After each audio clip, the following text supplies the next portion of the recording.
Hey, I'm back to Genshin. Alright, it's been a little over a week since I started this, so I don't know what's going on. But, let's take a look. Let me check in for today.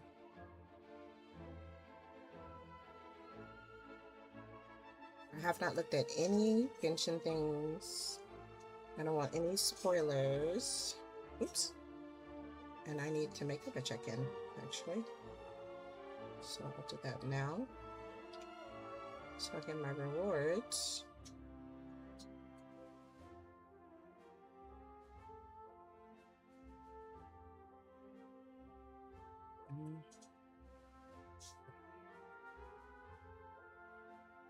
Okay, makeup, please. There we go. Should pop up as a new mail. Oh, perfect. It's Arlecchino's birthday today. Perfect.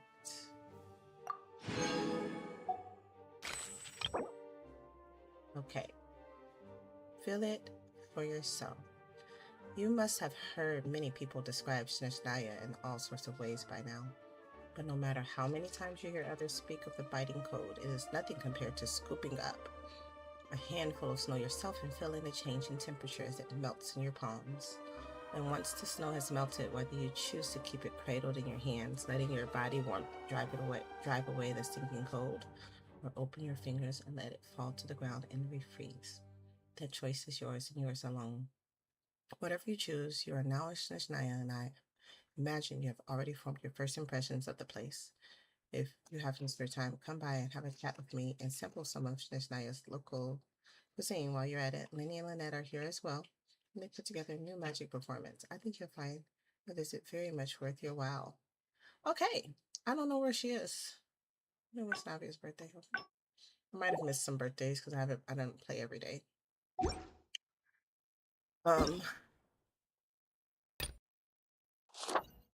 Oh, that's something I need to do. Achievement. Retrieve the Expedi's blade from my escape. Oh, I did do that last. See, I met Odette, Snezhnaya, and oh, let me just get rid of this notification really quick.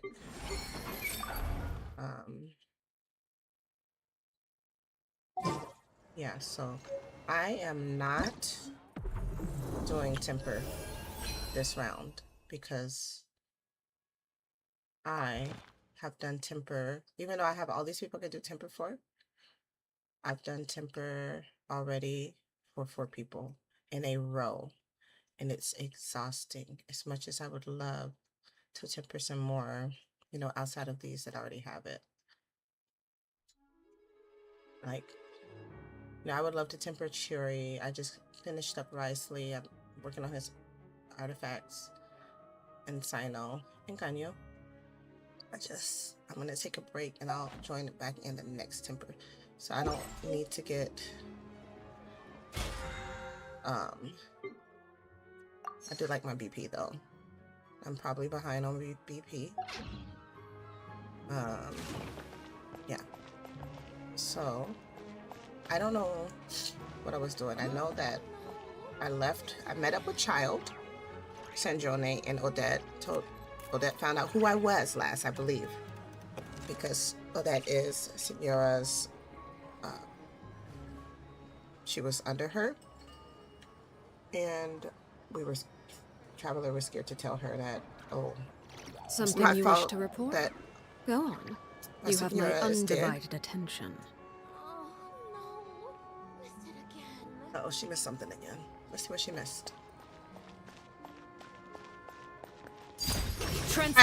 I'm so sorry, Lesnova. I cannot figure out what's E and what's F. I'm so sorry. Oh no, how did I miss it again? It's the 3rd time around this month. What did you miss? The meeting, of course. I overslept this time. The last time I got the commission time wrong, and I only realized it when the client came a-knocking. So this time I did get the time right, but I overslept because I spent the entire night before preparing my gear and supplies. I wonder if it means I'm really not suited to be an adventurer. I can't give her no advice. Okay. So I need to go to Zolni and meet Okay. I was saying Aloysia.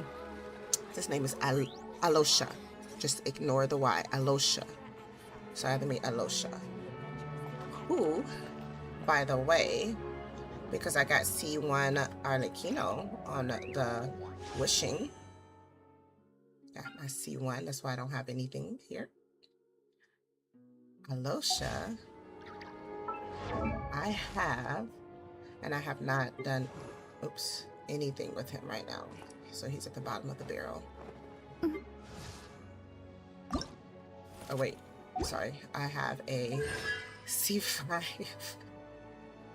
have a C5 Alosha. Oh, he has a little healing.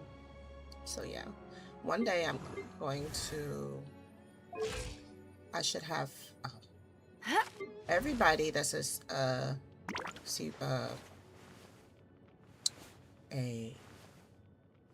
4-star.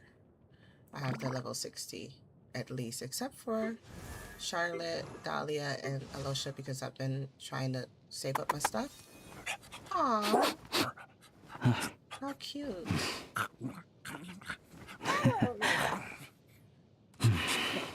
But then I did have to upgrade them more for certain things. So like, I think starting at Lisa, we have up to 70. I don't like Lisa, but she's up there. And then starting at Kale, she's 80. And then the only 4-star that I have on 90 is Amber. But she's not fixed up like totally well, I think. Like I have all my 5 stars fixed up. I do need to work on Wisely. Wow, he's so tall, he touches this. We don't have artifacts because I have not gotten good ones. I've been trying to farm, but I've not got any good ones. But we do have them. Level 90. Weapon is level 60. Or sorry, 70. Actually, I forgot about this. I can't do anything today with this. So, that's where we are with Wisely. But this is pretty much my favorite what team. What could the children be up to? Never mind. Arlecchino, and then I have some what is it when you do? I forgot their combo. I got me some of that. Forgetting everything. Then Nicole. Nicole is awesome. But then I have Mona here with, because I can switch her out. But I have her with Nicole because of the hex and circle. Let them do as they please. Oh, before I go anywhere, there is a Cryaculus up there. How do I get that? What about if I make...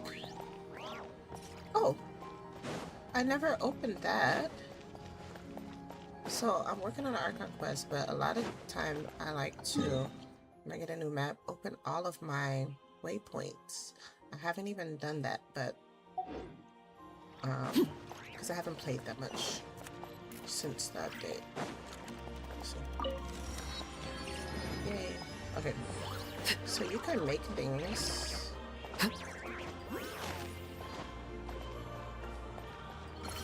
So like I can like put a, how do I move over? 3? A grappling gun, but I forgot which one makes me shoot out. Go backwards. So what else do we have? Constructs remind me of Tears of the Kingdom.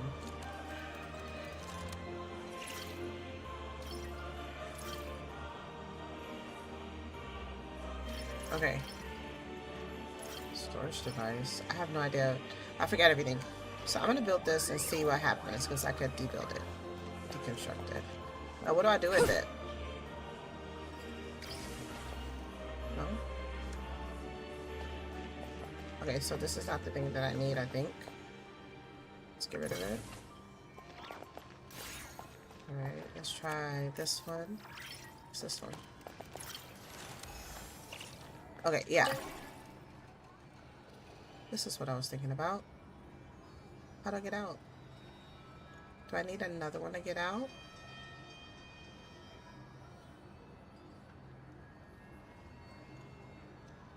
Yeah, so I don't remember how this works either.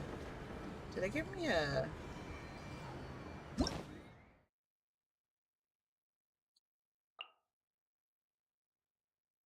linking device for grappling hooks? Oh, the grappling hooks. But I don't know if I can make that go up there. Okay, so I'll delete this one. And then I'll make a jumping pad, but I don't think the jumping pad is very strong.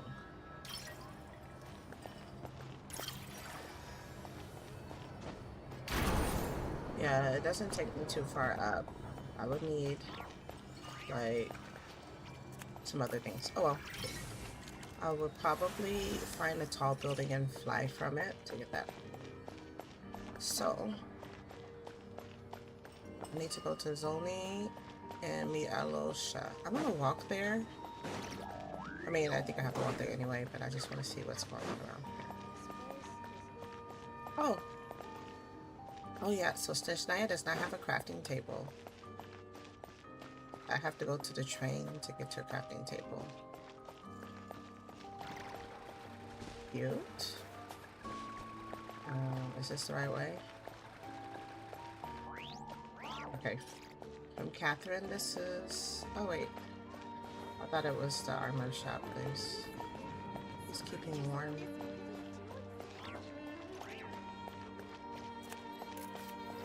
There's nutcrackers everywhere.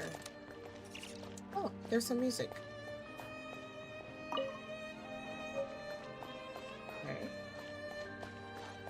Oh wait, I passed it. Looks like... Let's look at the map, because I don't know. Alright. So I was going the right way. I need to go that way. I need to go up these stairs, so I need to turn back around. Go through this arch.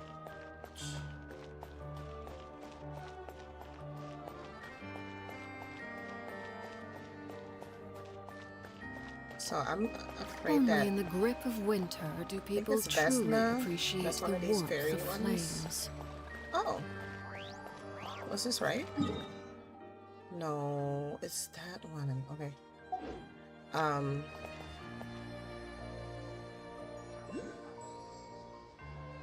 Vesna, I think that's her name.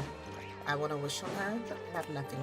So hopefully I can get some things to wish on her, because she might be coming out 7.1. Now I have time.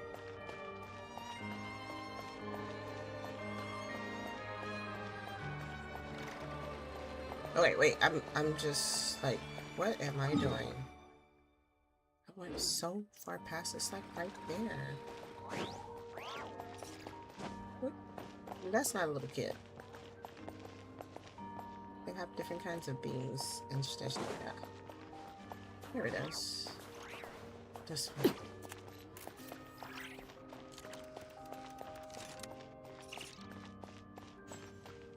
Anna?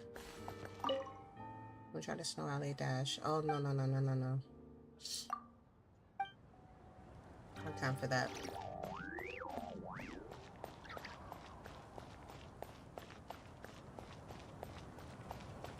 This reminds me of Fontaine and Not Pride mixed together.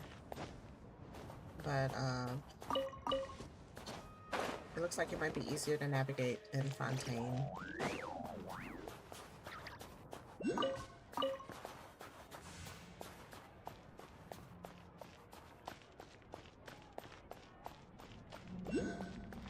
Alright, I hear you. Warn everyone to mind themselves. It was all stolen. There is... Oh, there's one right there. Now this is a good place, I think, to put this. Yeah. Maybe another one. Oh, look at me stepping in the snow. That's so cool. Snow is better than sand. Oh, that's a trade. I was like, what is that? Yay.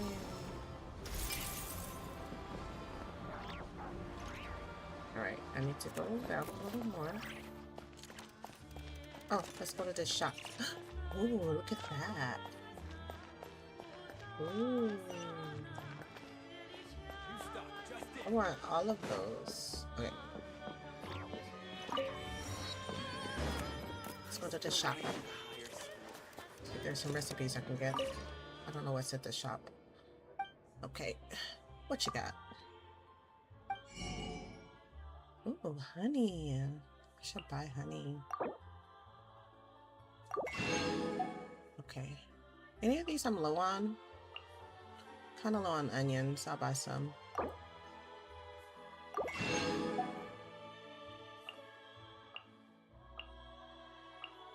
Okay. Oh, he doesn't have anything. Okay. What? Scribbled diary. Today's work was as tedious as ever. Solderhan, the other squads, and I searched the entire city, but we still couldn't find anyone who could help us solve our problem. Mr. Smee seemed quite agitated. He was constantly pacing by the door, muttering something under his breath. Outlander from another land? What's that? Is that me?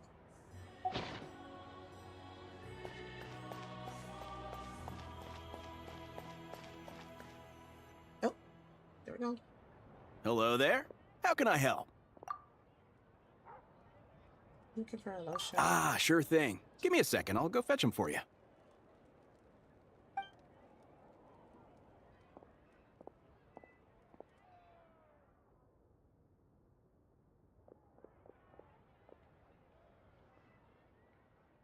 When Lusha arrived, she told him about what happened in Svedlod. Oh gosh. It's a familiar story. I've had similar experiences. Although Snezhnaya doesn't deliberately delay or withhold relief, those first few days of waiting for help are always the hardest. It's a fundamental contradiction. If emergency relief can't be delivered in time, what's the point in even calling it emergency relief?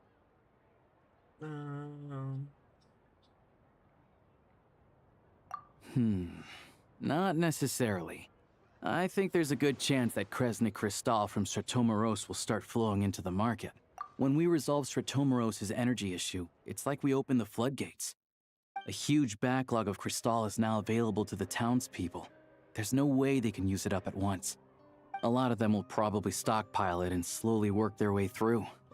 Probably a good idea, since energy prices are only going to keep rising. But there will always be people who urgently need Mora. Exactly. At the current prices, selling Crystal is an easy way for an ordinary person to make a fortune. Hey boss, how much do I have left in my account? 1 second. Let me check. So, you're planning on buying the Crystal out of your own pocket? Yeah. I don't know if I have enough, so I'll chip in a little extra and buy as much as I can afford. I can't let you do that. No, it's fine. You're new to Snezhnaya, and you have your own living expenses to worry about. Besides, you're already providing the train. Here's your Mora. See what you can find at the market. But I doubt there'll be much Crystal left. Yeah, well, can't hurt to take a look. Let's see. Huh? Odette.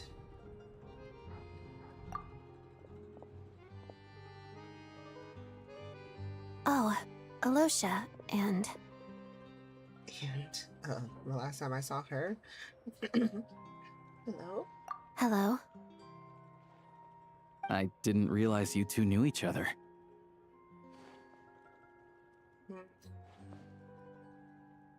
Yeah, I take on some odd jobs in the city to supplement my hunting income. Sometimes I work as a cleaner or prop hand at the theater where Odette is one of the big stars, so I've met her a few times.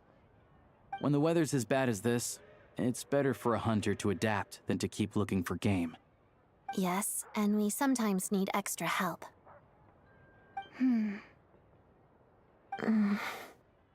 Oh my gosh, it's so awkward. Wait, why is the atmosphere so awkward? I thought things went pretty smoothly in Svietlolidovka. So, what brings you here, Miss Odette? Looking for some new props? No. After I got back to the theater, I couldn't stop thinking about the situation in Svietlolidovka. It bothered me so much I couldn't focus on my dancing. So I decided I'd come here and see if there's anything I can do. She can help us with her Mora. You too, I presume. I suppose that's why you're here. I didn't feel comfortable expressing my true opinions in front of the Harbingers.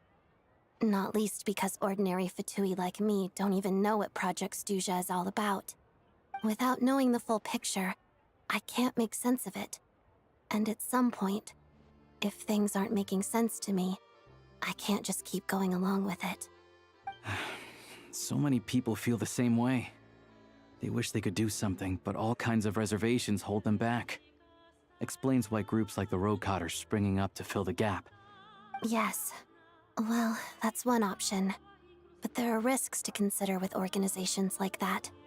The Fatui does not encourage their activities. Right, because things can get out of hand, and it's hard to hold the right people accountable when they do. I've heard about a few cases like that. Sandrone said Odette was on track to inherit the title of the Fair Lady. If so, she'll be able to find out what Project Stuzha is really about. She looking at me thinking. Still, it's probably a little soon to ask her about that. There may be more to the story. What's on your mind? Nothing. I think we can both agree that no matter which side you're on, it can't stop you from doing the right thing. Where there's a will, there's a way. I know what Rosaline did while she was abroad. Yes. You made the Clear right the decision, Clear so the air. no hard feelings. So, what's your plan? Oh, we were gonna buy some crystal. I heard there's some on the market right now. Funny. I had the same idea. In that case, let me pay. I can claim it back as mission expenses. The real issue here is that government relief is behind schedule. Surely it makes more sense for the state to cover these costs than for us to pay out of our own pockets. True. It's a huge expense after all. No, she got some money. She got some Mora. Well, there's nothing left. Okay.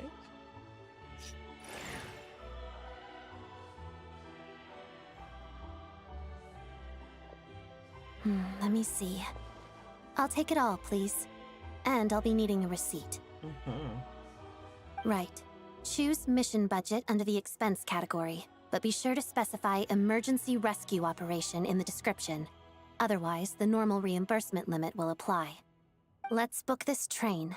Regulations say that if we need to transport Kresnik Crystal during Project Stuzha, extra carriages can be added 1 hour before departure.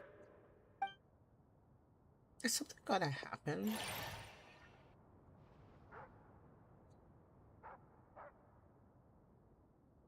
That should do it. The train will be escorted to its destination by Fatui guards. This is my first time seeing you handle Fatui affairs, Miss Odette. It seems you're as skilled an officer as you are a dancer. You flatter me. It's only because I've been doing both my whole life. I just noticed her earring. It's pretty.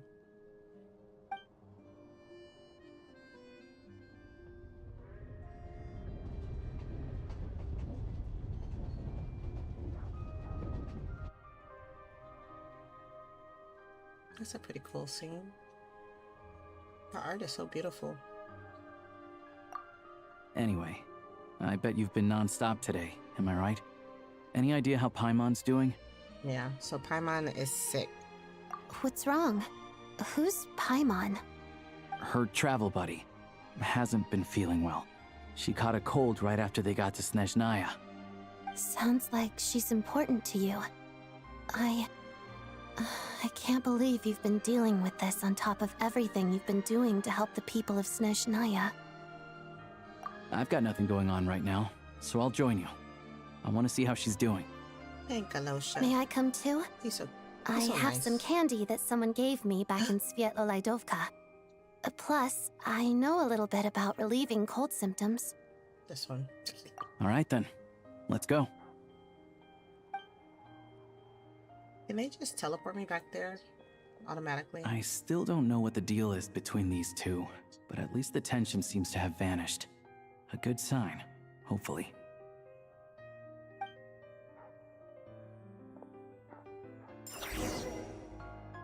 Dang it.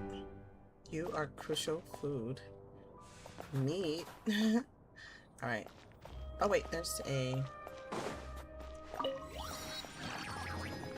I think it took me up higher. Can I cook in this, or is this just heat? Those are just heat things. Okay, gotta turn to the restaurant. That is 300 feet or meters away. I can do this.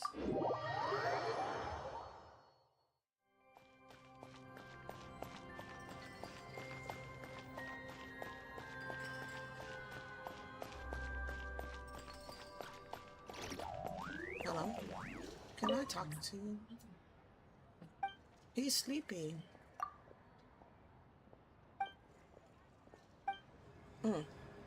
Is there something I can buy things from? She's busy. Is this a cooker or is this a heat source? Here. Buy some more clothes?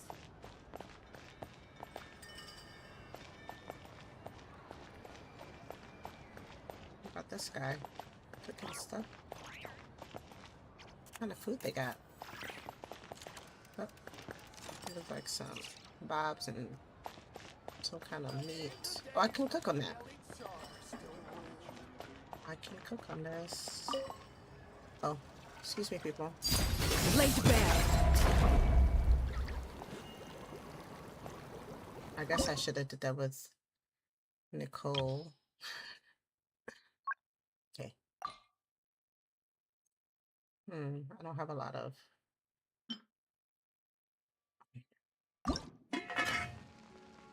I don't have a lot of ingredients right now.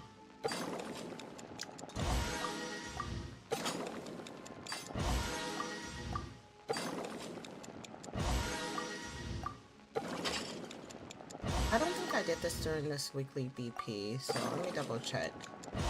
Because it started over Monday and I haven't played. So I'm pretty sure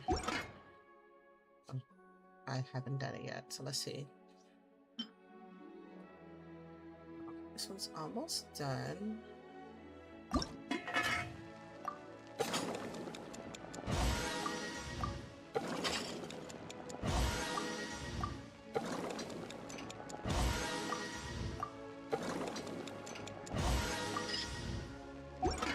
Where am I?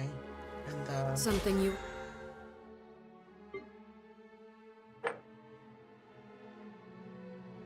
Okay, 9 more dishes.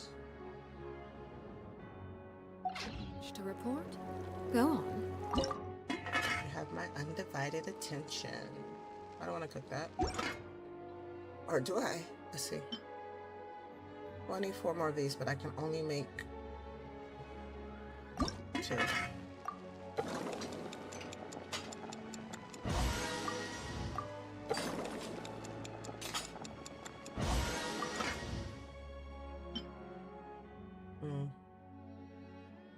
I only make 2.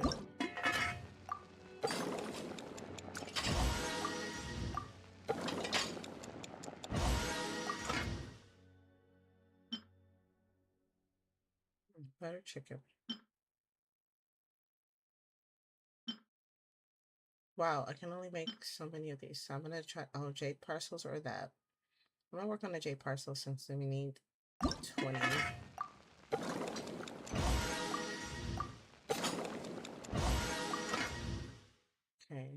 Do one crispy roast. And then 4 of these. Actually, You have my undivided attention. I don't have a lot of stuff, so let's see what I need left. Oh, only 2 more. I'll just make 2 of these. I need some recipes, ingredients.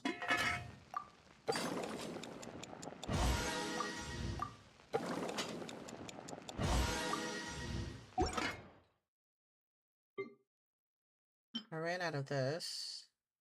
Only have 85 milk. I need to go buy some more milk. How do I know how many I have? Oh, 0. Oh my god, 0? I should just do all of it. Why? 42. 50. Well, I got a lot of this. I don't have any more salt. Okay. Oh, I need sugar. Let's make sugar.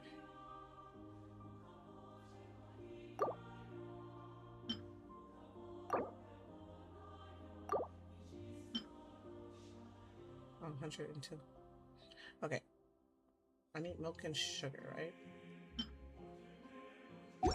Milk and salt, actually. Alright, I forgot what that person was that was selling it, so I'll get it later.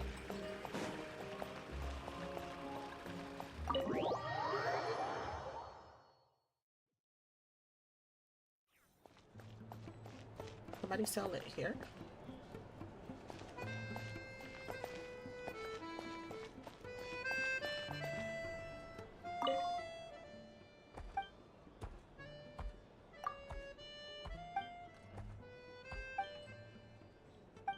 Oh, I guess I can't buy it from her.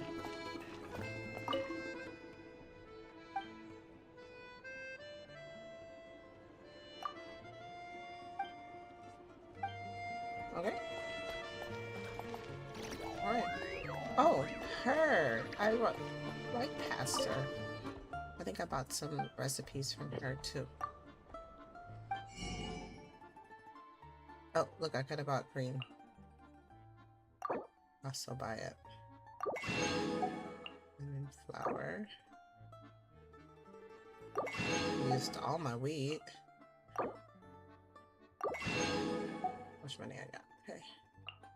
I need the ham. I need the smoked fowl.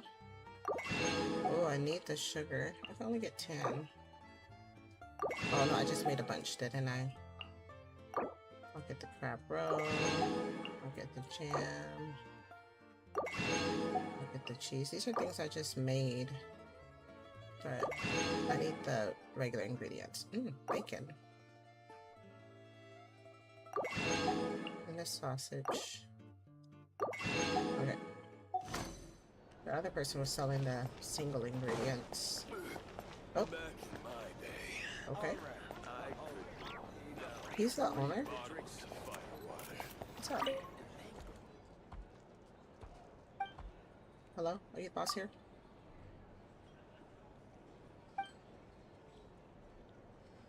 Oh, bye.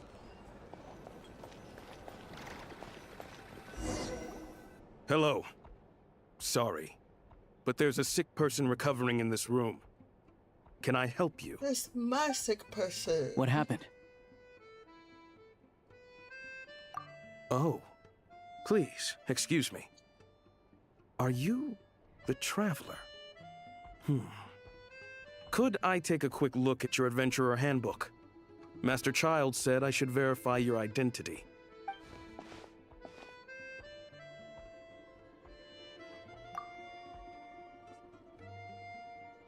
Where did I take that out of? It's really you. Sorry for the inconvenience. We're under strict orders from Master Child to keep this room well guarded. At the same time, we can't interfere with Podvoye Restaurant's business. That would only seem all the more suspicious and draw unwanted attention to this room. Besides myself, a few of my colleagues are stationed in and around the restaurant, in plain clothes, of course. I didn't expect such a high standard of protection.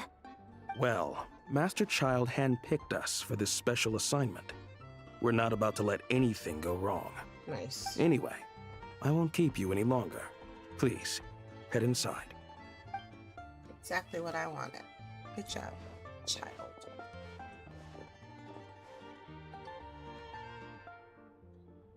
You done awake, darling? Traveler! Aloysia, you're back! Oh, hey! Who's our new friend? Hi, I'm Odette.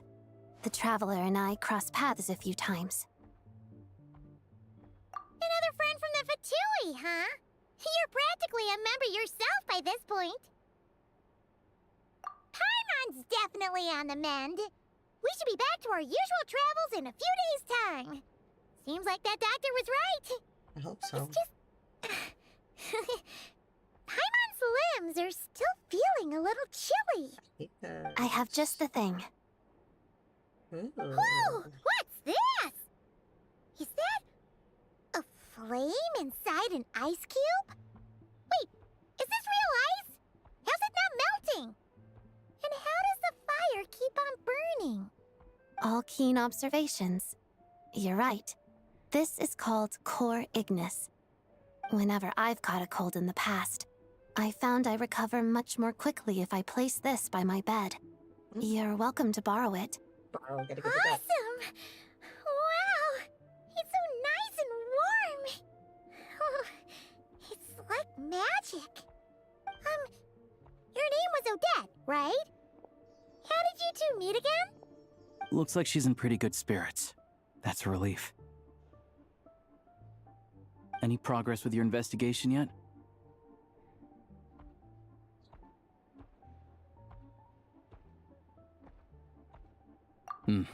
No surprises there, I'm sure. They're not likely to let anything slip. The Rokad, huh? Let me think. Members of the Rokad keep their true identities hidden, but I think there might be someone I can introduce you to. Leave it with me. Meet me at the Korolyevsky troop tomorrow, and I'll tell you how it goes. Would anyone like a drink? I'm gonna head to the bar. Paimon will have... maybe some hot milk? Yeah. Paimon's in the mood for something warm. Enough with the secret chat, you two. Let's catch up properly in a minute. Paimon wants to know everything that's happened today. Yes, ma'am. It'll be kind of like tabletop troop. No reason why listening to a story can't be an adventure.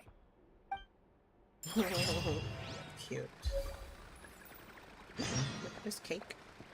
Oh, wait, she got back in the bed. Silence alone is disfavored. What's up with that? Alright. I have the rest until the following day.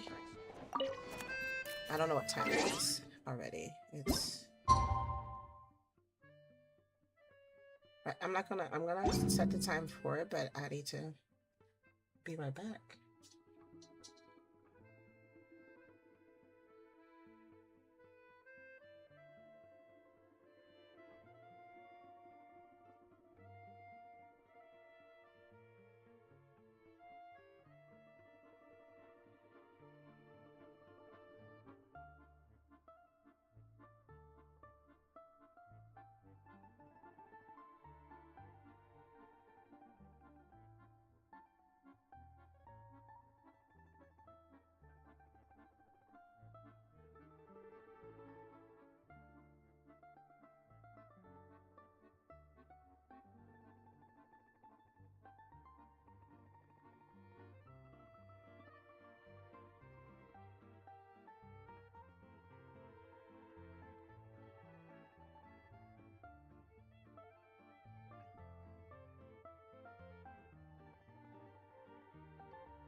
Yeah, I'm back.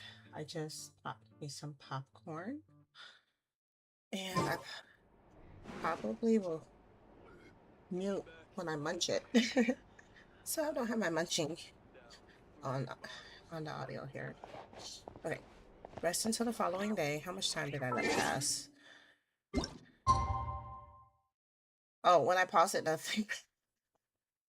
Anyway, I'm just gonna go ahead and fast forward the time.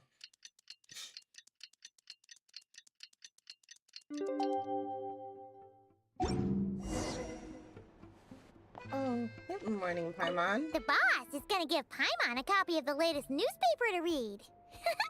That should keep Paimon entertained. Yeah, cool. Right, I had to go to the Korlevsky Theater. How far away is it from the restaurant? Let's see. Oh, what is this? Wait, what was that? That was...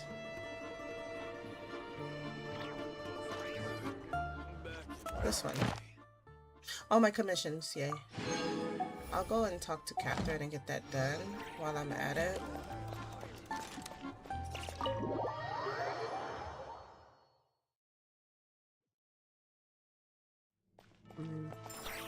Catherine's around here somewhere. No. There's somewhere underground that I can go. The flower. Oh. Is that Catherine there, or is that... oh, I do need to make something. Catherine must be, like, right there. Yep. Ad Astra Abyssosque. Thank you for completing today. Ad Astra Abyssosque.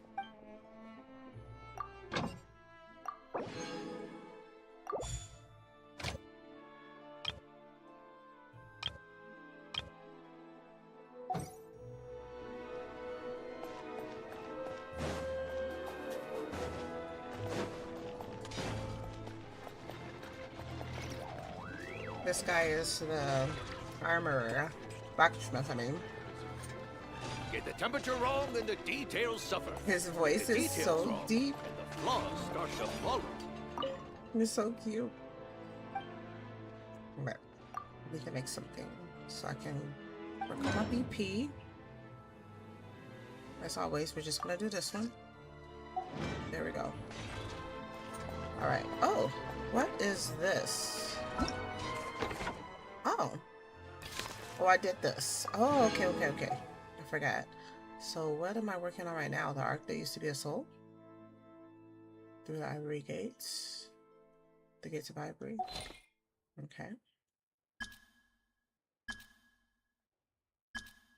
Interesting. Okay.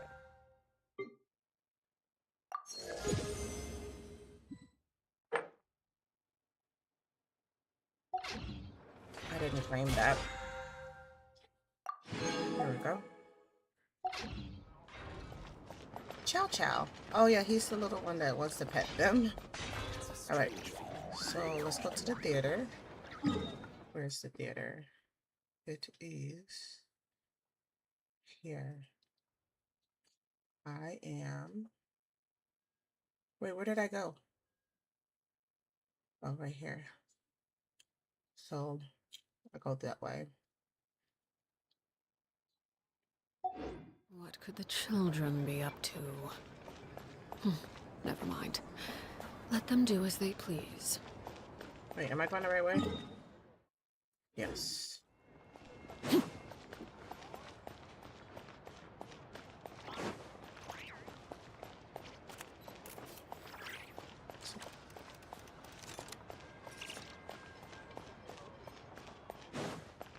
Right. Oh, there's another guy laying down over here. Let's see if I can help him, because he really messes up the view there. Oh, okay. That one guy talked about only in everybody the grip being of winter sleepy. do I think people he's truly asleep. appreciate the warmth. They sleep a lot. One punch? What? Oh God. Paimon's here with me. This is something I'm not supposed to do. I'm gonna smack him in the face. I'm not supposed to be doing this one. Because Paimon not supposed to be, she's not supposed to be with me right now. I've been finding a lot of the little quests by mistake, and all of a sudden Paimon's next to me. I'm like, whoops. Let me see. See? Paimon doesn't come out. She's not supposed to be here. But that makes me know that Paimon's gonna be okay. So I was really worried. What is this guy doing? Why is he sitting like this? What are they doing? Having a staring contest? And he's too short to stare him in the eye, so he has to be up here? Look at this. Why isn't he here yet? Beautiful. Okay. Oops. Ah, my bad.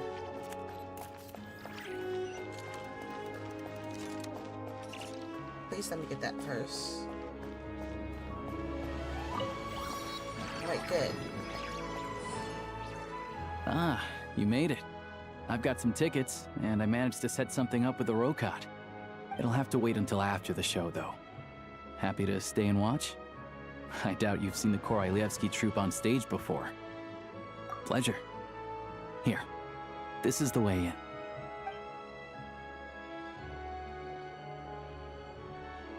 Please present yourself for a routine inspection in accordance with theater regulations. Thank you.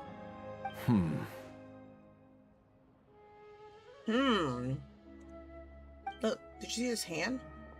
It's like a claw. There's that one guy. Is that guy with the fatui? Looks like he's waiting for something. Okay, all done. Thank you for your Mysterious. cooperation. Please proceed through to the theater.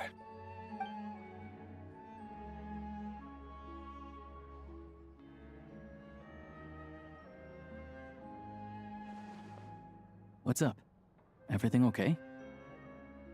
Snezhnaya's business and political leaders are always passing through here, so it makes sense that security's tight. Still, it's a little unusual to see the Fatui's Armory Palace guard here. You saw him, right? The guy right at the back. Strong, silent type. His name's Valeri. He's part of the Special Assignments Battalion, but I only ever see him here for one thing. To look for a guy named Mitya.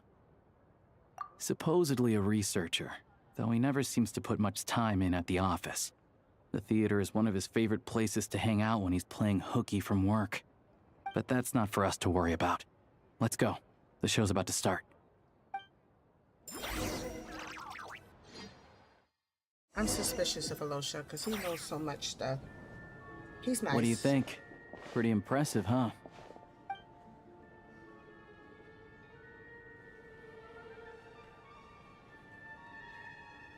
Oh, the one in Fontaine? I hear it's iconic. Never seen it for myself, though. Here we are, just in time. Sorry, coming through.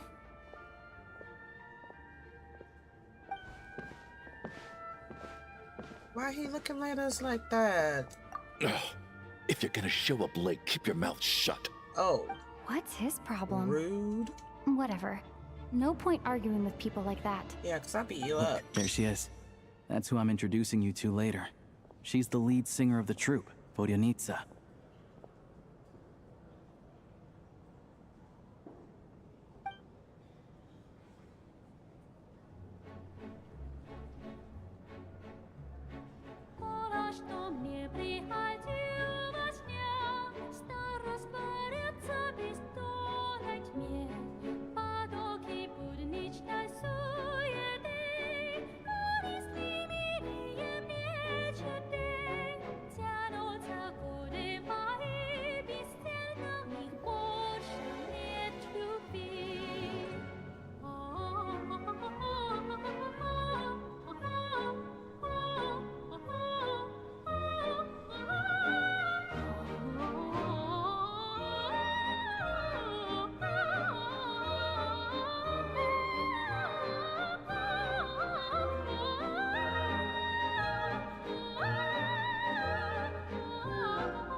This leads directly to the green room.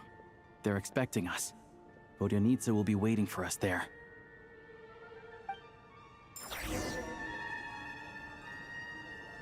Ooh, I can explore. Where's that man in the hat? Is he still here? No. He's already gone.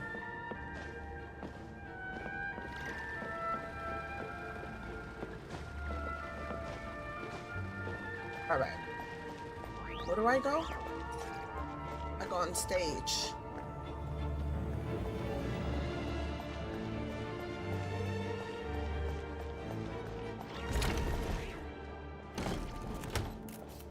What's over here?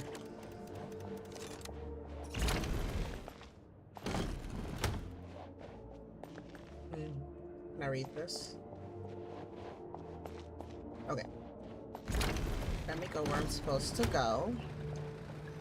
Wait, actually. Oh. Hey there. Excuse me.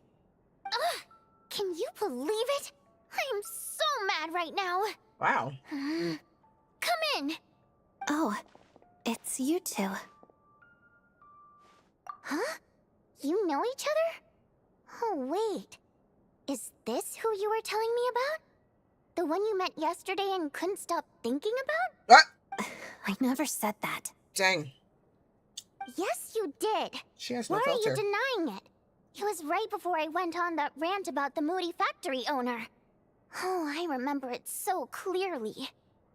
Might I ask what brings you two here? Oh, I just brought her here to see the show. And when it finished, she was full of praise for Vodyanitsa's performance. So I thought I'd try my luck, see if we could get the chance to chat for a bit. Maybe get an autograph? You work here. You of all people ought to know that's against the rules. It's not what the green room is there for. Oh, what's the big deal? Come on, don't be shy. I can give you an autograph. You can take a picture too if you want. Do as you please. I finished all my shows for the day. I'll leave you to chat.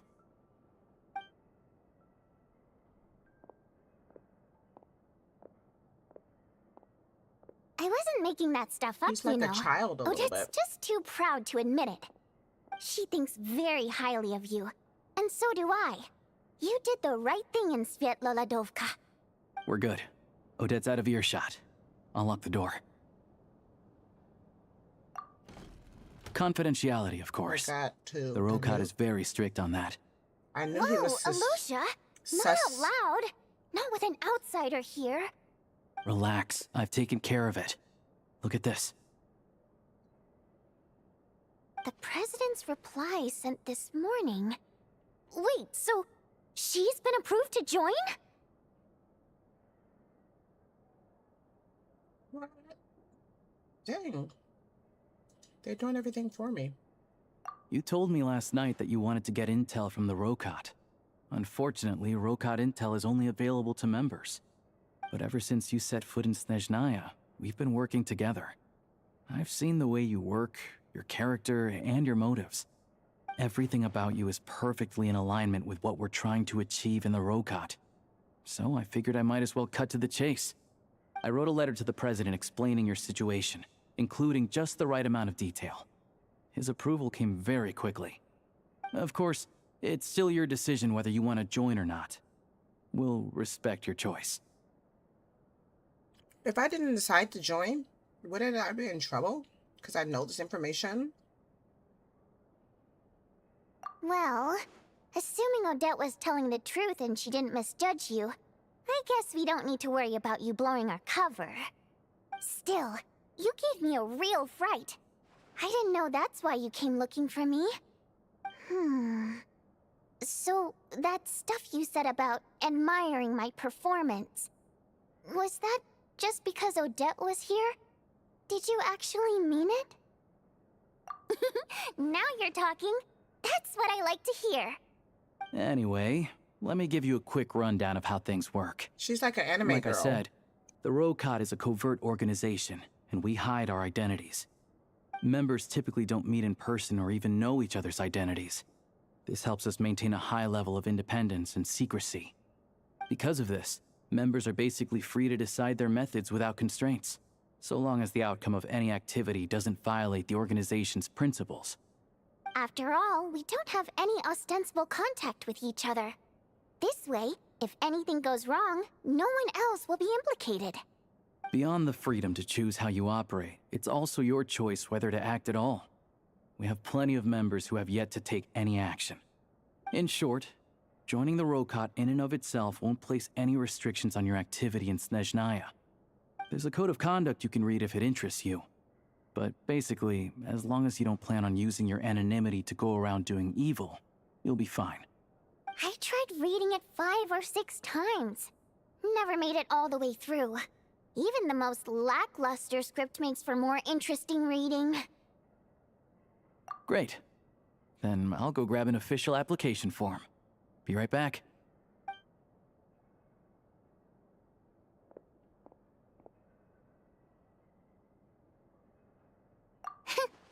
Well, Alosha has this pet dog, you see. His name's Tagarin, and this one time, Alosha brought him backstage. Tagarin took quite a liking to me, so I played with him for a little bit and fed him some treats. Then, the Rokot was out on a mission one day, and even though we were all in disguise, Tagarin recognized me right away. Just a coincidence, really. We didn't report it to the higher-ups, though, to avoid dealing with the fallout. Like, my job at the theater, for instance. I really need it to make ends meet. By the way, what were you complaining about just before we came in? Did everything go okay with Chuganov? Everything did not go okay. That's why I was so mad. I tried to make some small talk with him before I went on stage to fish for intel about the Iskra manufacturing plant. But he wouldn't take the bait. No matter what I said, he kept dodging the question. And then he started complaining. He said he didn't appreciate his second-rate seat in the stalls because he usually gets a private box. I mean, what did he expect? Everyone knows that if you want a That box cranky seat, guy, you I buy a bet. ticket well in advance. But instead, he sends me a letter the day before the show when we're practically sold out. I had to juggle things around just to get him a half-decent seat, hoping he would appreciate the gesture enough to share some information. But nope, he didn't give me anything. Yeah, meeting Chuganov in person has definitely been a disappointing experience. Oh, you probably don't know who we're talking about, do you? Chuganov was that older guy you were sitting next to today. I'm sure he didn't make a great first impression on you either. Oh, that guy. Exactly. To the citizenry, he's a family man and a kind boss. But our interactions with him tell a very different story. It's one thing to ask for a favor, but he acts like it's his right. He always expects special treatment. Take the ticket situation, for instance. I've actually gotten him a private box in the past.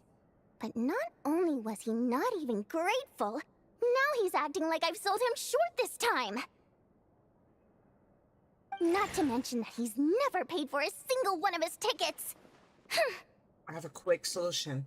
We could beat him up. And another thing, if he's such a big family man, why doesn't he bring his wife and daughter to see the show once in a while?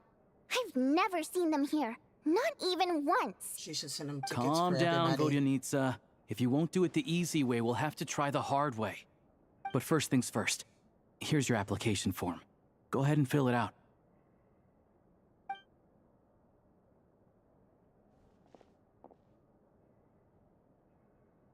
That looks complicated. Oh, man. I gotta actually put stuff on here? Manpai? Wait.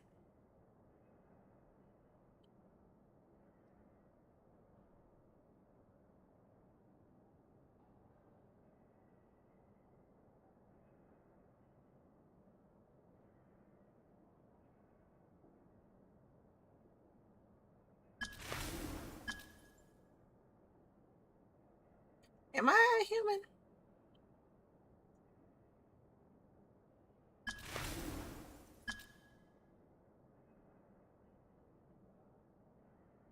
Oh my god. This is crazy.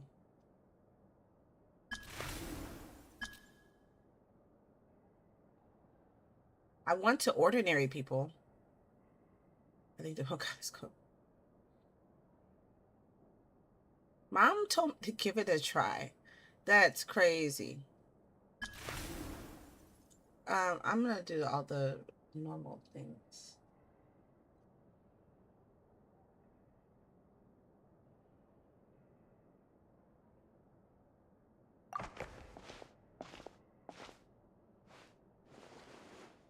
I look so serious. Excellent.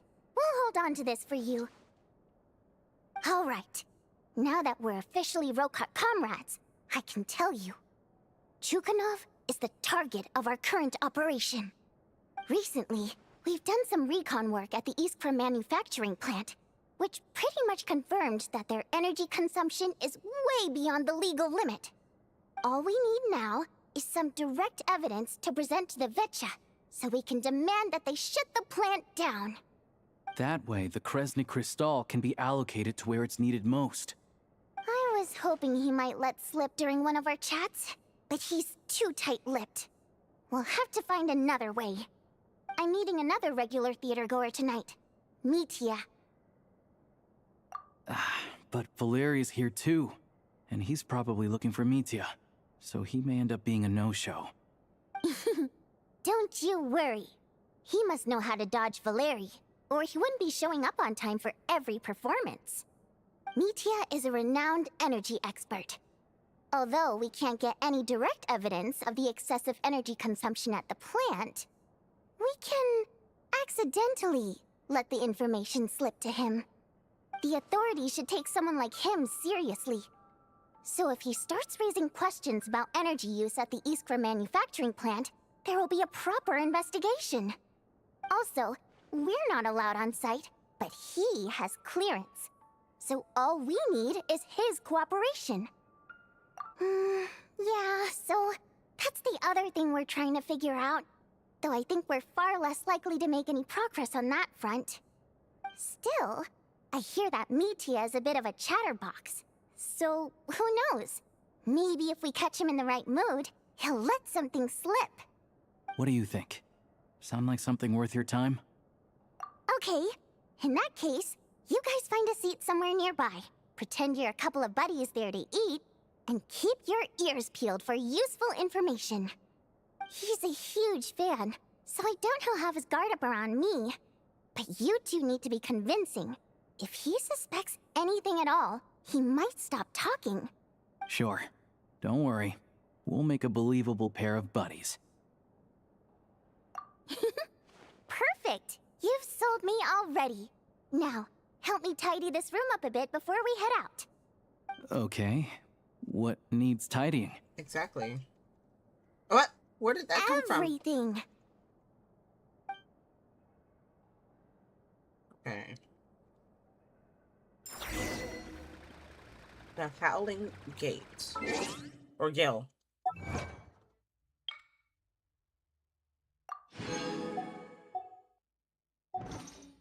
I hope that's not her code name, the Howling Gale, because wouldn't that be...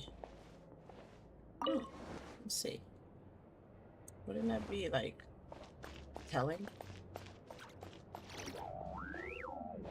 Alright. They don't use fire here. They use crystal only. Okay, was this a door?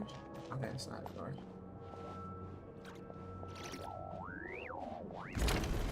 What's on the other side? They're practicing. Look how beautiful. They are wearing heels. Look, there's no effort in being on your toes in heels. She's good form. Let's go sit down here. Nothing. Alright, anyway. Let's go back to the restaurant.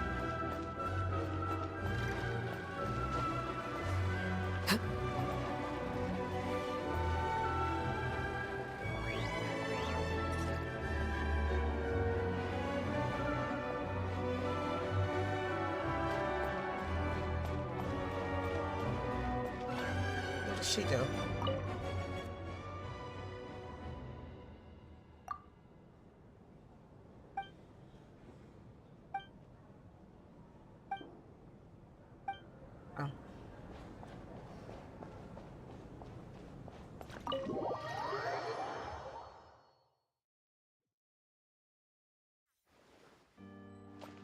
guy's not there anymore. Okay, there was a Cryoculus here. Now this is where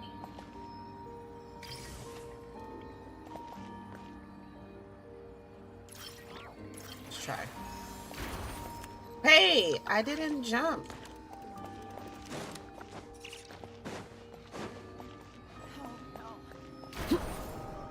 Perfect.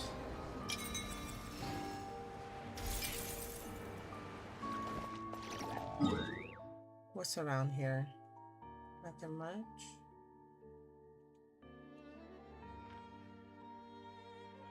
Look, there's a artifact domain or some kind of domain.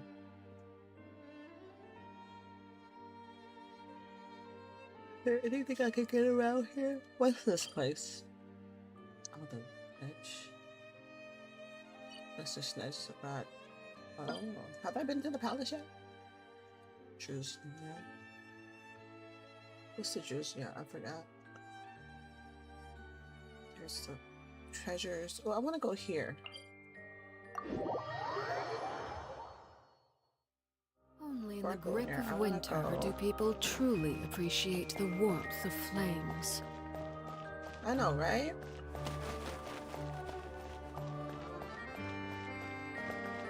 What's this? Oh.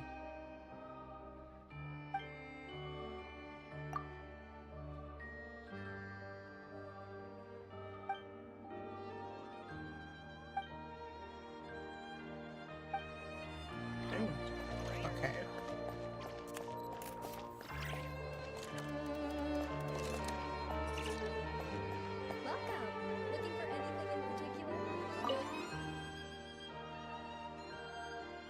What? I'm not trying to break stuff. Okay. So I can't talk to him about stuff yet. Oh, my bad.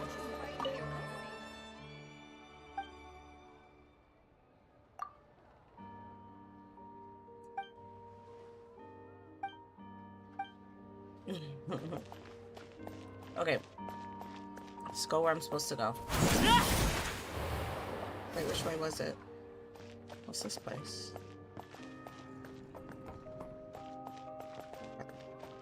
Back up. So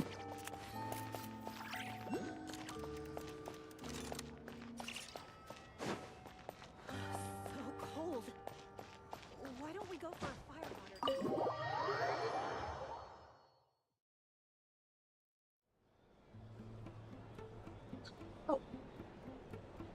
We come here often, so we shouldn't stand out.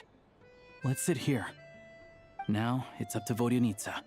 Let's see how the conversation goes.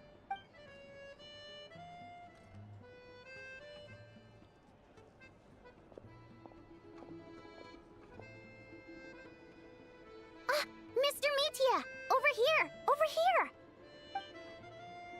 He ran. Sorry, I got a little held up on my way here. Now we have even less time than we planned.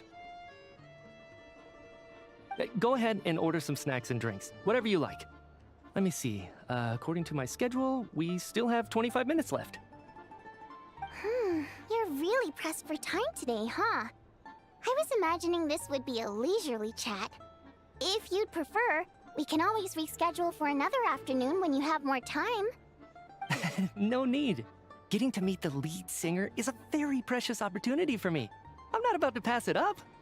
I've already had to decline your invitation several times because our schedules rarely align. If I don't grab this chance while it's here, who knows when the next one will come around? There was Well, a scarf it's hand. very kind of you to make time Yeah, just for me. what is going on with his scarf? I'm not too sure, to be honest.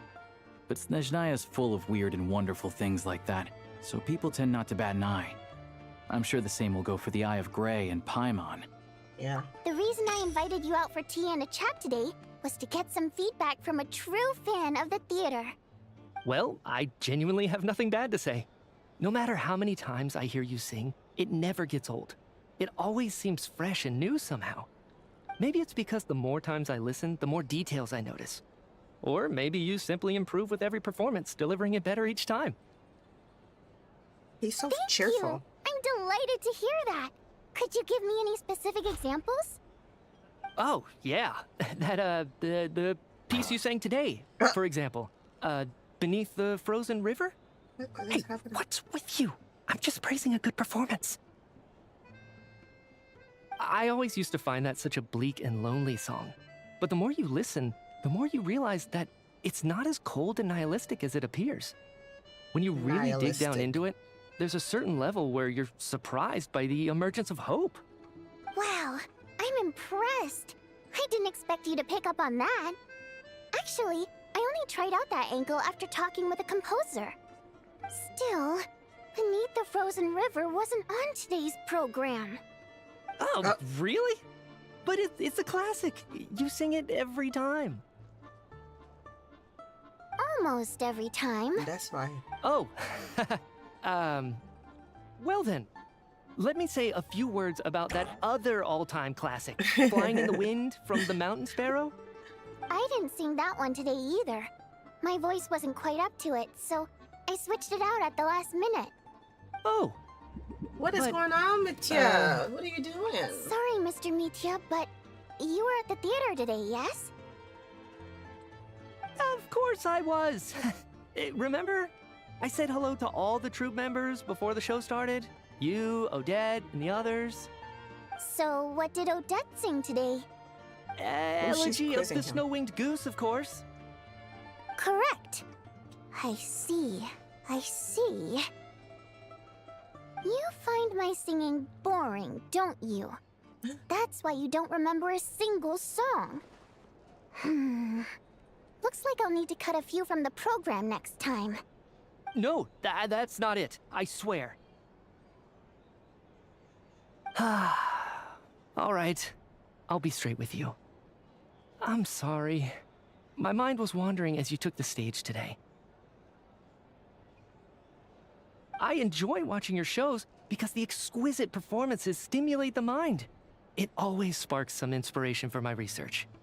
So, whenever I get stuck at work, I come to the theater for a change of pace.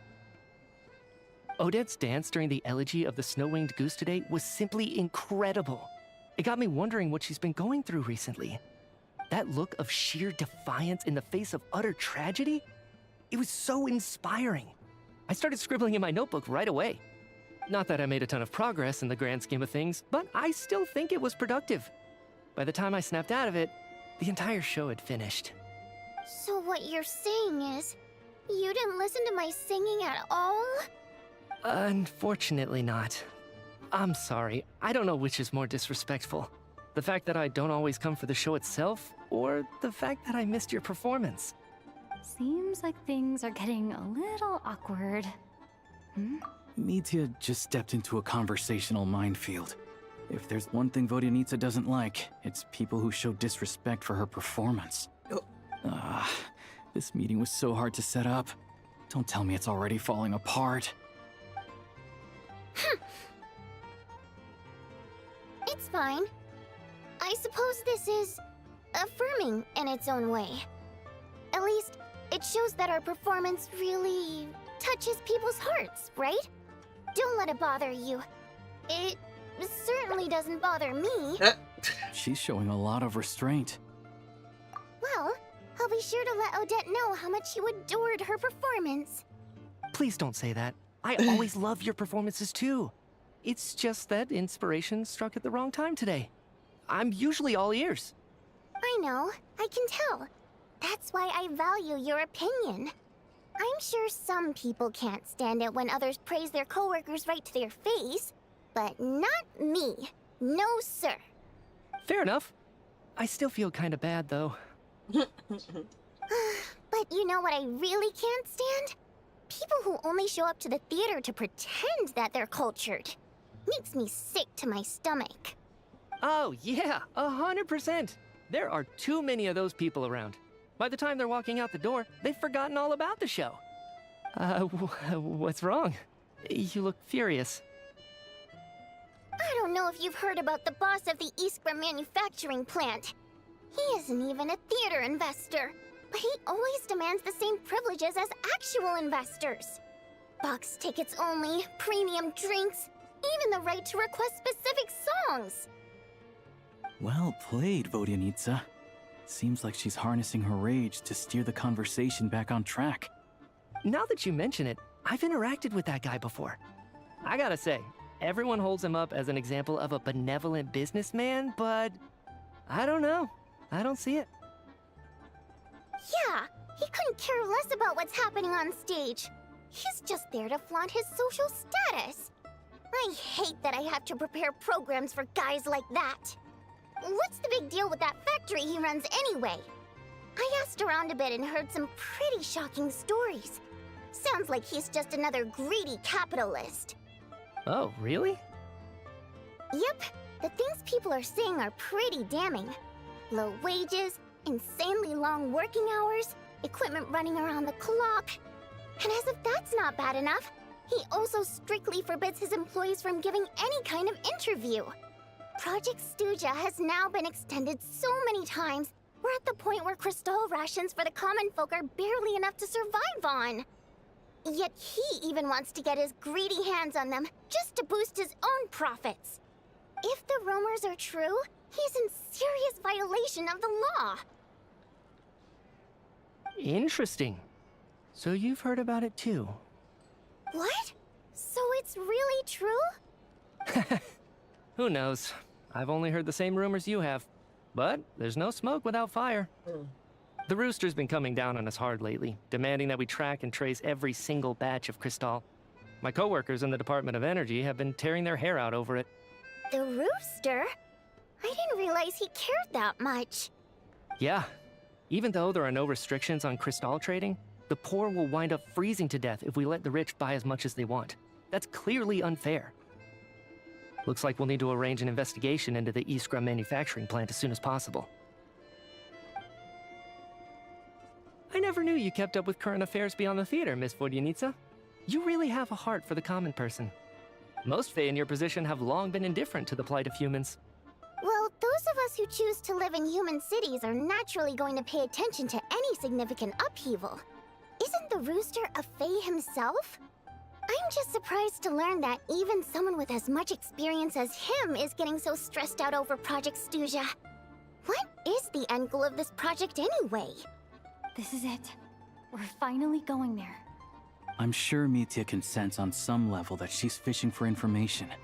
But since their conversation is so relaxed, he might just let something slip. It's stressing me out too. If I'd only made better progress with my research, things wouldn't have dragged on this long. Oh, so your work is related to Project Stuja? That's right. The Armory Palace needs a brand new energy source. Not the power of the Light Realm and not elemental energy. Right now, the only thing that meets the requirements is the power contained within stellar linchpins. But harnessing that power is costly. Each step of the process requires enormous amounts of Kresnik crystal, from extraction to quantification to attempts at conversion. Progress has been painfully slow, and the team is getting burned out as time goes by. Sometimes, I see people staring into space as if in a trance. Could it be that this new energy source has side effects? No, it doesn't affect us, because the energy is used for... That scarf is messing up everything. Okay, I got it. Stop choking me. Sorry. I can't talk about that. I think we're all just exhausted. We've been working ourselves to the bone for so long with so little progress to show for it. It's no wonder people are struggling to stay motivated. Seems like I owe you an apology. I shouldn't have gotten so mad at you for not paying attention during the show. Don't worry about it. I count myself lucky, to be honest. I don't envy the people who work closely with the Tsaritsa herself. I'd much rather be in my current position. At least I don't have to shoulder any major responsibilities. So they're trying to develop a completely new kind of energy. Yeah, censored by a scarf. Who would have thought? Oh, dear. It looks like my time is up. I'm afraid I have to leave. I'm so sorry. We ended up barely talking about the theater. That's okay. It was a pleasure chatting with you, really. Let's make up for it next time. Yeah, hopefully once the work pressure eases up a little, I'll be able to focus more on the performance, and then we'll have more to discuss. We touched on some confidential issues today. I'd be grateful if you could keep it between us. That could have gone worse. Nice job. Why was Mitya in such a hurry to leave, though? Let's follow him. Uh-oh. Oh, because that guy is looking for him. Routine inspection.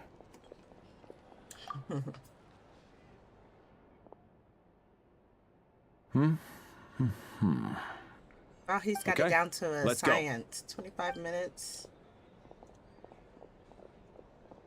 So he wasn't rushing to get back to work.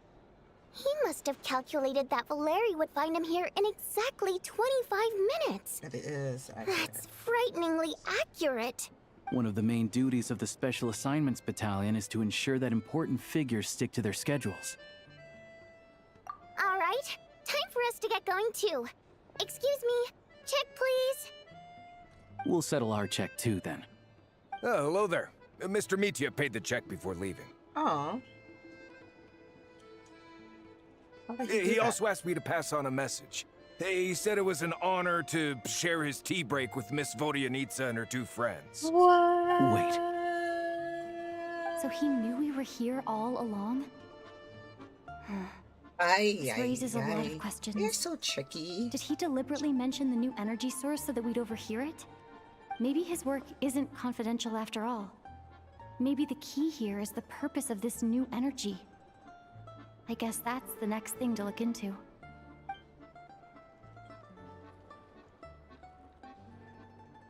Vodyanitsa and Alosha have both left. Time to head back and call it a day. Wow.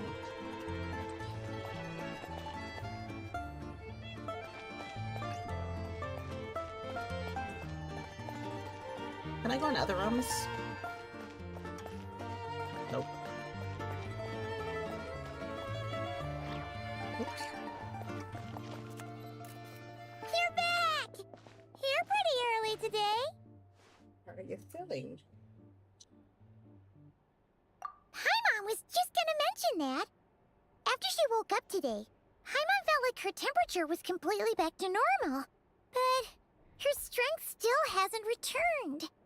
Still, there's some good news.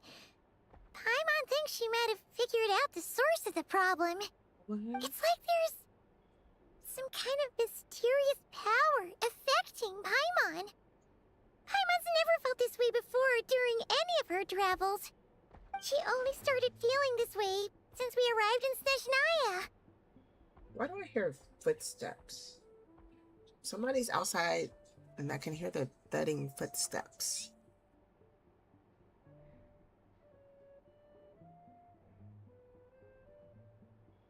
That's right. The Armory Palace needs a brand new energy source. Could that have something to do with this? What is it? You're making that face again. You know, the one you get whenever you have a light bulb moment?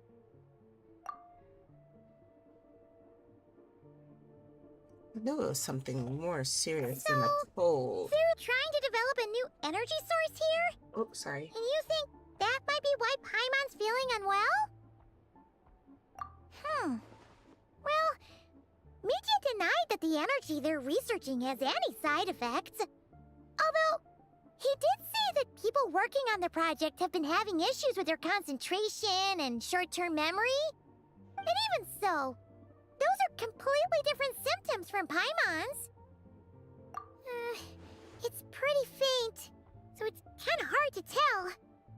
But, if anything, it seems like it's coming from roughly the same direction as the Armory Palace.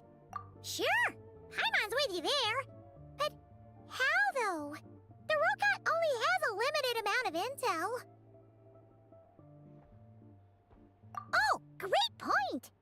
They argue about Project Snezhnaya every day. If we could sit in on one of their sessions, we might pick up some new leads. Good idea! Oh yeah, while you were out, Paimon tried all the yummiest looking desserts in the Potvoria restaurant. This one seemed right up your alley. So, Paimon saved some for you. I've been eyeing that on that table. Try it once you finish writing your letter. Butter. Bet you that's honey.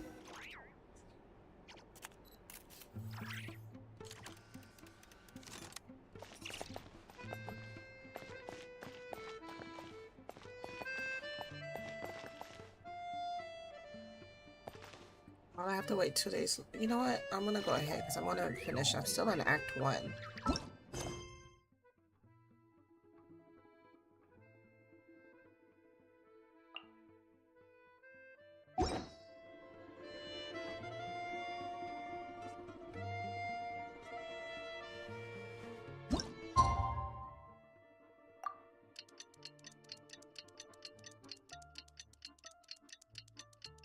I do want to get another popcorn. Popcorn was good. I only had a mini bag of popcorn.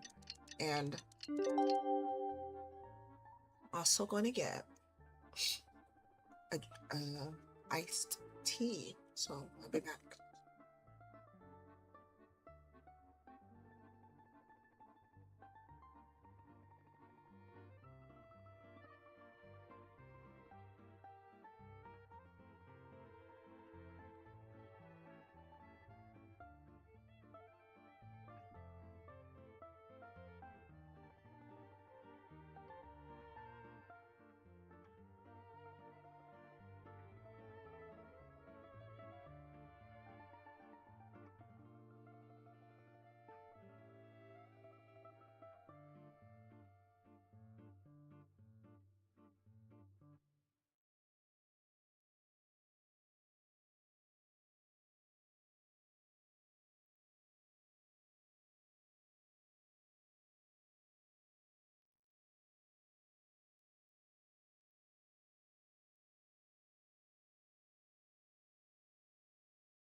back with my popcorn. and Alosha my drink. replied, he says that we won't be able to speak at the Vetcha, but he can arrange for us to attend as visitors. Time to get ready. Then head to the Snezhnaya Vetcha.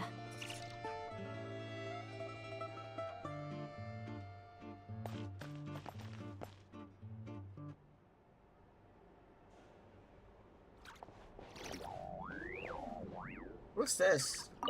Hello again. Oh, him! I forgot he was there. Back in my day. I really want to explore so bad.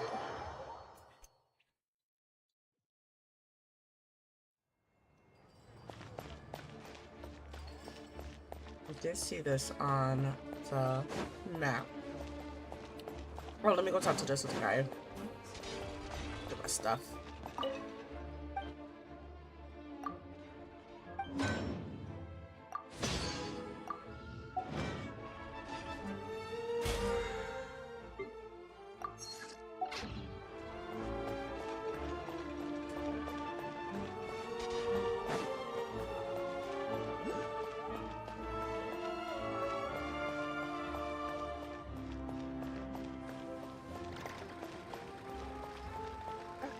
Is she a game person? I remember I played that game.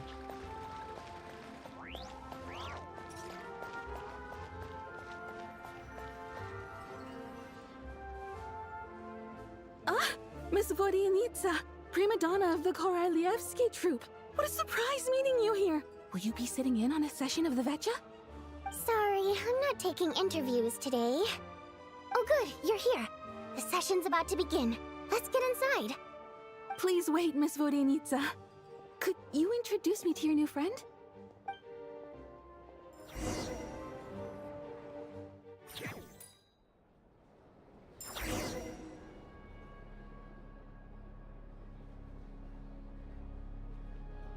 This is gonna be exciting. I'm gonna mute for this.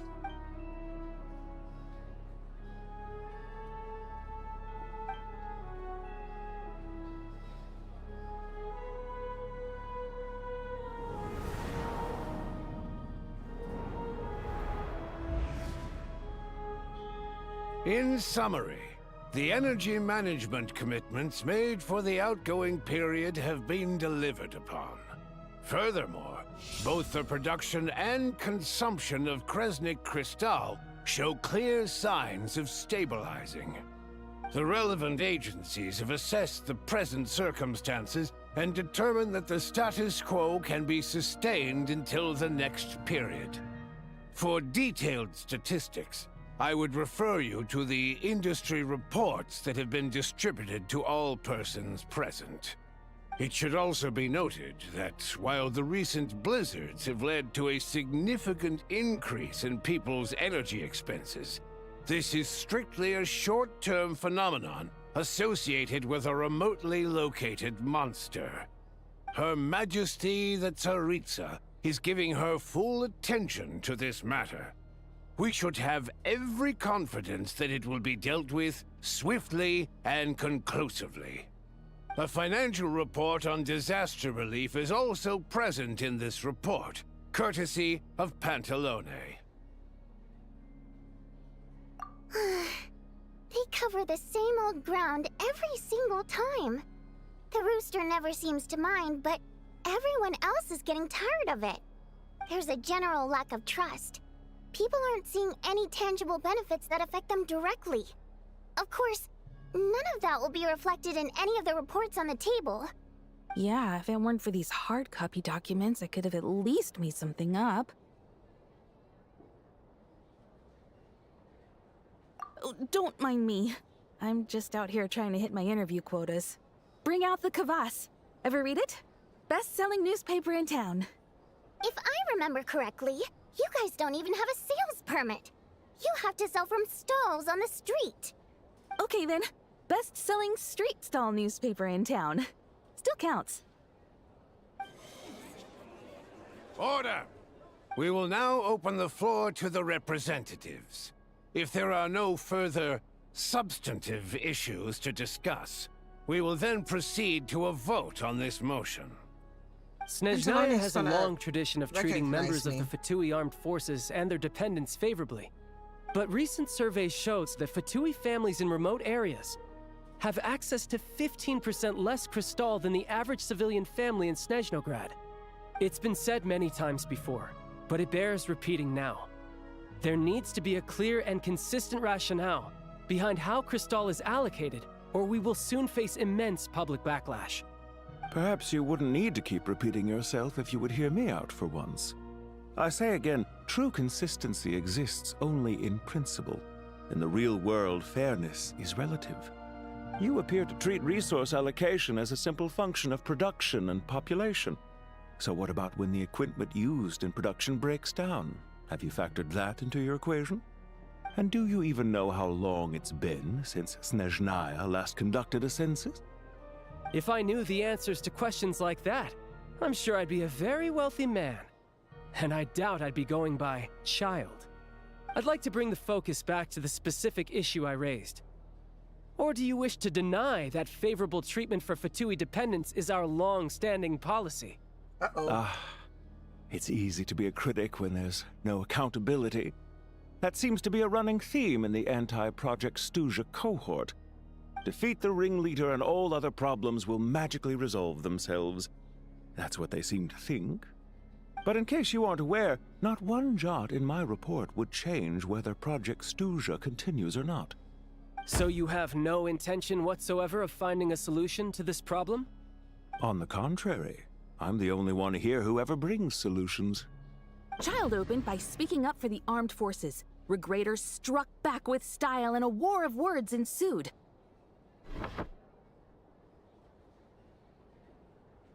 That was interesting. Our reporter was live on the scene to get the audience's reaction as it all unfolded. Who do you support? Definitely not on the Regraders side. Definitely not. The people have spoken! Child received raucous applause from the crowd as he pushed Regrader onto his back foot with a relentless barrage of questions. It had to be seen to be believed. Now you see why they don't have a sales permit. However this reporter wants to spin things, I haven't forgotten that Tartaglia was representing the Northland Bank when we first met in Liyue. So, surely their relationship can't always have been this strained. You two are getting off topic. Let's focus on what the data is saying. Mr. Pantalone, may I speak on your behalf? Oh, please do. I'm more than happy to save my breath. Crystal distribution policy undergoes modifications with each new period. The ultimate goal being to find the most reasonable method of allocation, which I believe is what Mr. Tartaglia also seeks. But I fear many may have been misled on this topic by extremist activists. To clarify, Project Stuzha is not the root cause of the problem. It is merely a framework for resource distribution. The most recent reports all point to Snezhnaya's resilience and adaptability during this period of fine-tuning, and give clear indications that a distribution framework is improving with each iteration. To make drastic adjustments without first considering the risks would likely do more harm than good. It would be a waste of the hard-won experience we've gained to date. Renowned scholar of finance, Arapov spoke up to clarify the fiscal logic, clearly alluding to social organizations like the Rokot in his words.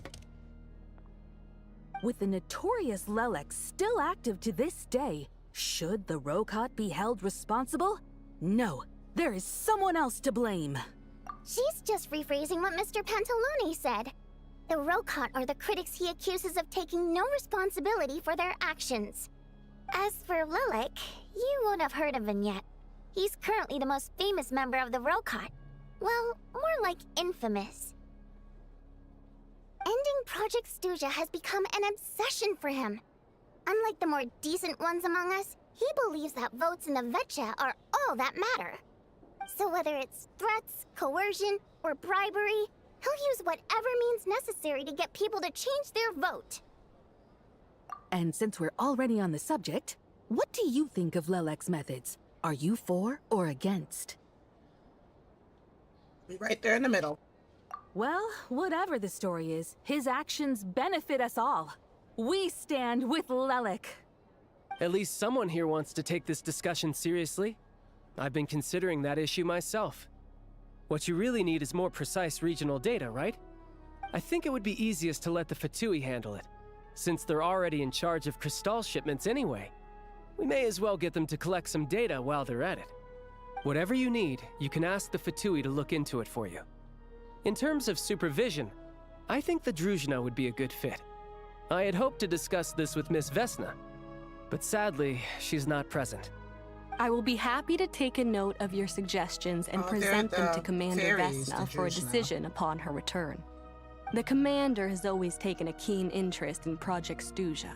However, given the Druzhna's demanding workload, I'm afraid it may prove difficult for them to provide any practical support. Let us refrain from jumping to conclusions until a concrete and actionable plan is in place. My apologies, Lord Rooster. There are numerous His issues eyes to look address like here, Conrian eyes, including no? manpower, time sensitivity, and reporting lines. Nevertheless, I support drafting a proposal. Follow the usual procedure, and it can be raised as a new motion for all parties to evaluate at the appropriate time. In that case, I'd like to share one thought before the proposal is drafted. The issue of time sensitivity was raised just now, which I presume relates to the official reports. In fact, the Energy Commission already collects regular statistics on each urban center and its surrounding area. Would these be of any use? That's a good idea. I read every issue of Sviet-Lolaidovka's report, and although my focus is mostly on the section about equipment operation, the energy consumption statistics also yield a lot of insights. Be that as it may, does no one see an issue with using local data to determine Crystal quotas? In the long term, it seems like a very risky solution. Not if they are used purely for reference. So long as we have the report from the Northland Bank's headquarters to corroborate it, no one will be able to fool me. Very well, then. It appears that this arrangement is acceptable to all parties. Yeah, sounds good to me. The members reached a provisional consensus on the issue of improving treatment for Fatui soldiers.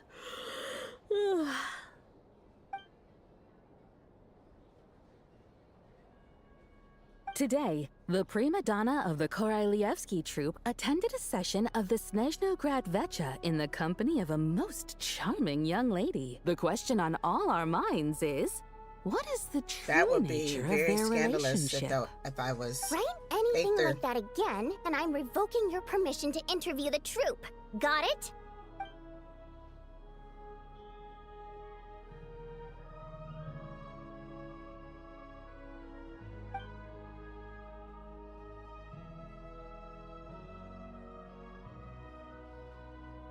Now then, if there are no further contributions from those present, we shall proceed to the final vote.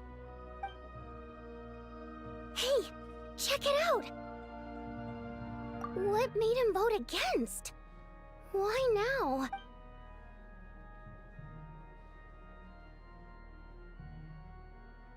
The votes have been tallied.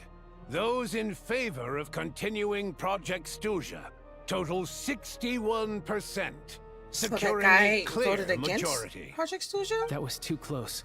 The margin has shrunk yet again. Chuganov was a huge loss. I'll bet Lelik is behind this. I wonder how Pulcinella will respond this time. What's happening? Chuganov. I see. Lelik strikes again. What? Chuganov? Lelik? Go, Lelik. Once Project Stuja is defeated, our unwavering support at Bring Out the Kvass will finally pay off when we make our comeback. I can taste our victory already! In accordance with the result of this vote, Project Stuja will remain in effect until the next Vecha period. Finally, may I remind us all, we debate only for the greater glory and solidarity of our nation. May the Aurora shine ever on, and the Tundra always stand firm. The session is concluded. Okay. Who's left behind? Common folk. What do you think, sir? I have to say, I really wasn't expecting Chukhanov to vote against Project Stusha. Yeah. Well, in principle, Snezhnaya's business and political elites ought to be the ones least likely to oppose it. As we heard, Project Stusha is basically just a resource distribution framework that requires everyone to cut back during the winter. But even if the policy got cancelled, the Tsaritsa's energy needs wouldn't suddenly go down. The extra demand from the public would have to be filled from somewhere. So logically, the factories would have to take the hit. I got a letter from Mr. Mitya just before today's session. He said he's confirmed that there are issues around overtime and excessive energy consumption at the Iskra manufacturing plant. In a situation like this, once the Rooster receives the report, he'll order the factory to halt production and submit to an investigation before issuing a penalty. But that's a week-long process, and thus didn't make it onto the Vetcha agenda this time. I don't think he suspects anything so far. Got it. So for him, it's a choice between reducing production and stopping entirely. Exactly. And as you know, he's a very selfish person. Oh. I was originally gonna try and flip him after he received notice of the official sanctions. My plan was to convince him that the whole thing was completely unfair. Rather than just sit back and take the hit while his factory stopped production, he'd be better off voting to end Project Stusha. At least that way, no one else would be able to make any money either, because all the factories would suddenly have more limited energy to work with. What? But now, he's already voted against it, which means someone must have used more forceful means to change his vote. Just like with everyone else who flipped. Yeah, no one knows why Lilac is so obsessed with ending Project Stusha, but by the looks of it, he's inching closer and closer to success. Lilac must have strong motivations, given how he'll stop at nothing to achieve his goal. Maybe he knows the full truth of Project Stusha. Maybe my next step should be to focus on him. All right. What are your plans for the rest of the day? Shall we head out? Hey, comrade. I noticed you were here during the debate. I didn't take you for a political enthusiast. Come on. Greetings, Harbingers. I just happened to have some free time today, and my new friend here thought it might be fun to check out the Vetcha. Ah, Odette must have introduced you. Looks like you two are getting along pretty well. I'll leave you to catch up. I should head back to the troop. Sure. Break a leg and all that.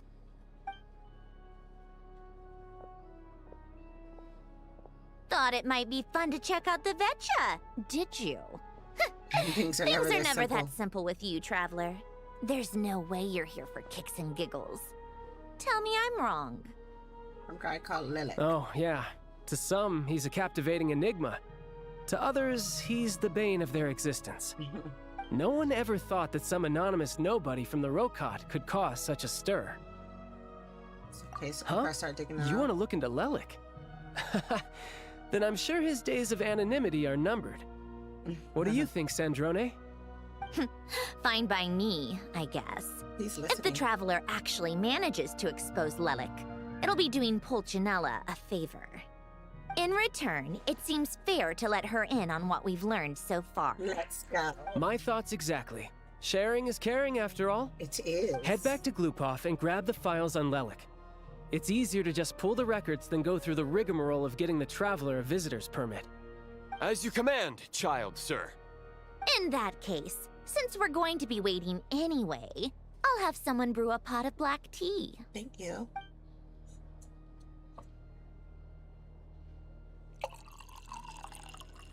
One common thread among the many incidents Lilac has been involved in is that the victims are all too scared to share any real information about him. Clearly, he must have threatened them in some way. His modus operandi is to silently infiltrate the scene and leave a threatening letter behind. But neither the letters nor the crime scenes ever yield any clues to his identity. So all these files have to offer are short statements by the people affected. They don't give us a lot to go on. If nothing else, it shows we're dealing with a trained professional who's versed in counter surveillance. Yes, and to that point, he often strikes in highly secure locations. The victims are high-ranking and influential people who take their personal security very seriously. Somehow, Lelik slips right into their rooms without making a sound. There's never any eyewitnesses, nor the slightest trace of a break-in. What if it's that Noi If he guy? can get in and out undetected, it means he can strike without warning. Not that that's ever happened so far, but the thought is enough to scare these people sleepless. It's hard to believe that a human being could pull this off flawlessly every time, so they switched the focus of the investigation to Faye. Unfortunately, no one's found anything yet. Careful, don't underestimate me. Although truth be told, I'd probably find it hard not to blow my cover. Direct confrontation is more my style. We haven't ruled out the possibility of Lelik being human. It's just, there can only be a handful of people in all of Teyvat who'd fit the profile. Faye, on the other hand, plenty would have the ability, but few would have the motive. No, not as strong as me. You'll never find the culprit with criteria like that. Let's go with a little weaker than me. Why would I say Skirk? She's stronger. Oh, you hit me right where it hurts. I knew it. I'll admit, he's strong and meticulous. But can we at least limit this to candidates who have something to do with Snezhnaya? She's just trying to find a reference point. Stop getting fixated on who's stronger than who. But that's the most important thing. In my opinion, anyway. Okay, let's cut it out.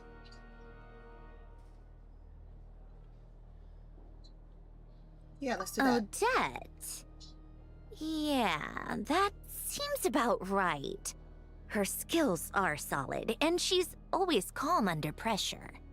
Except she's Fatui, so the likelihood of her working against us is pretty low.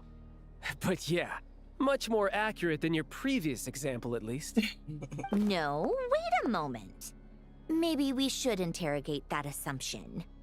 What do you mean? Which assumption? Her Fatui identity doesn't necessarily exonerate her.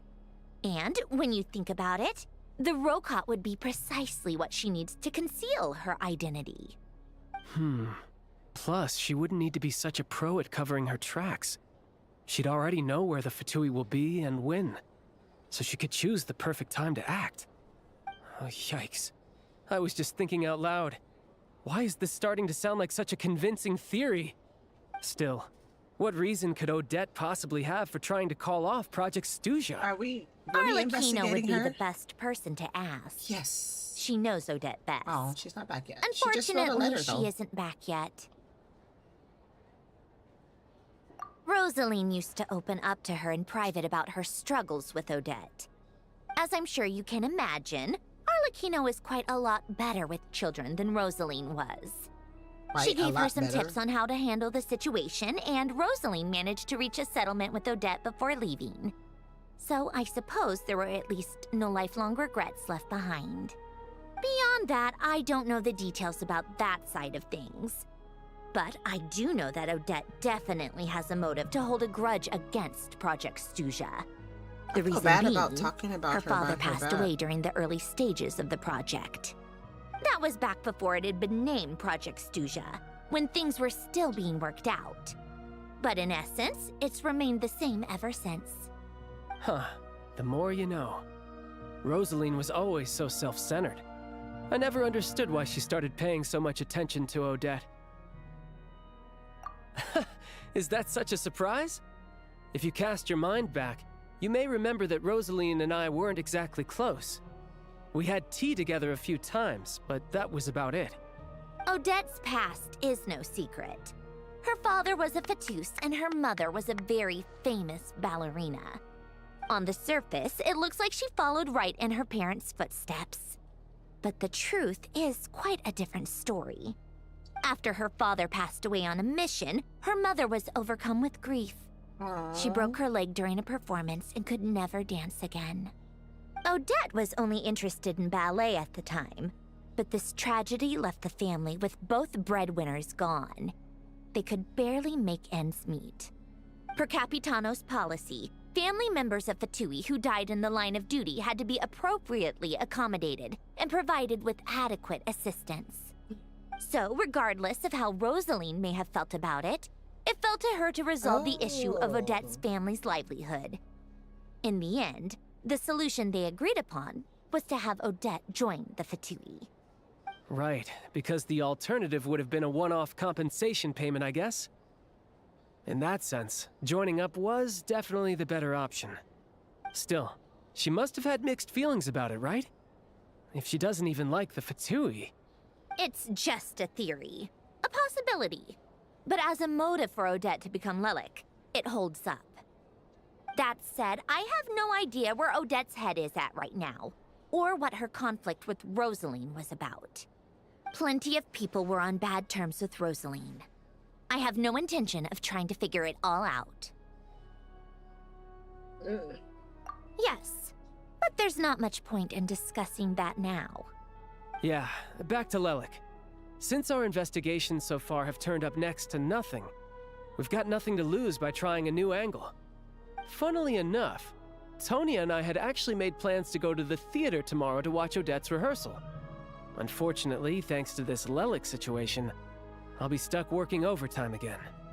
Which means you can go in my place. Oh, okay. No point wasting the ticket. Plus, you'll get to meet Tonya. Spirit Seeker. Quite the classic ballet. It was passed down through Odette's mother's family for generations, though it hasn't been performed in years. But Odette's been practicing it diligently, and it's finally ready for a return to the stage. Excitement is through the roof. Tickets for the official performance sold out long ago. Tonya's excited for it too. She's desperate to see it no matter what. Personally, it's not really my kind of thing, but since she's my little sister, I had to figure something out. I've actually seen it several times before. The story's pretty straightforward. The lead character follows a trail of clues left behind by a spirit, gradually recovering her memories along the way. It's a tale of love and regret. So not exactly reinventing the wheel, at least by today's standards. But when that classic melody kicks in and the lead character begins to dance, it always gets me. It really is beautiful. Not an easy dance to do justice to, though. I know it's always been Odette's dream to perform this piece, but I'm not sure she's really ready. In that case, I think that even if she is Lelik, we should wait until her performance is over before we respond. I'll let you take it from here, comrade. Okay, thank you. Thank you for all of your intel.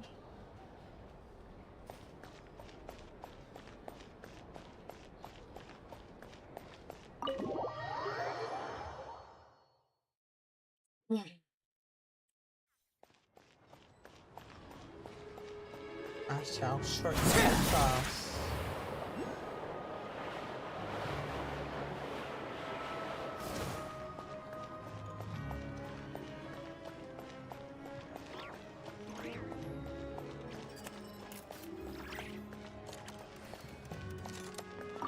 I wonder if there's something to cook with in the restaurant.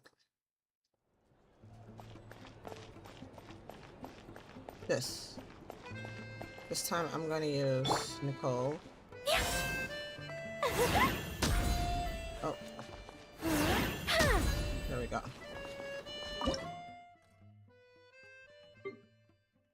Oh, well, everything's not done.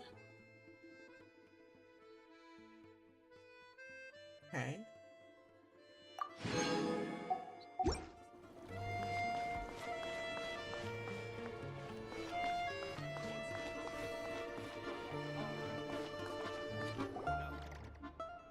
You made a ton of progress today. It's good that everything's going so smoothly. Next step is to head back to the theater and get a clear answer from Odette. Either way, Paimon doesn't get the sense that she's a bad person. Sure, she might have done some pretty extreme things, but Paimon bet she has her reasons. Maybe this is going too far, but like, with everything she's managed to do so far, wouldn't it make more sense in theory to be even more, you know, heavy-handed? Why leave a letter when she could, well, we know there are plenty of other ways to keep people in line, right? The point is, she could have gone further, but she didn't. So, if it is her, she's got some principles at least. Yeah! Well, all you can do is follow the facts wherever they lead. No change, really. But that thing Paimon told you about yesterday? Paimon feels like she can sense it more clearly now. Hearing you talk about your day makes Paimon itch for an adventure. If only she could be there with you so we could experience it all together. Yeah, I wish you could be there too. I'm not used to adventuring alone.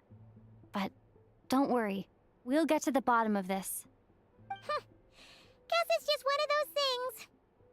Never mind. Paimon will behave herself and keep resting.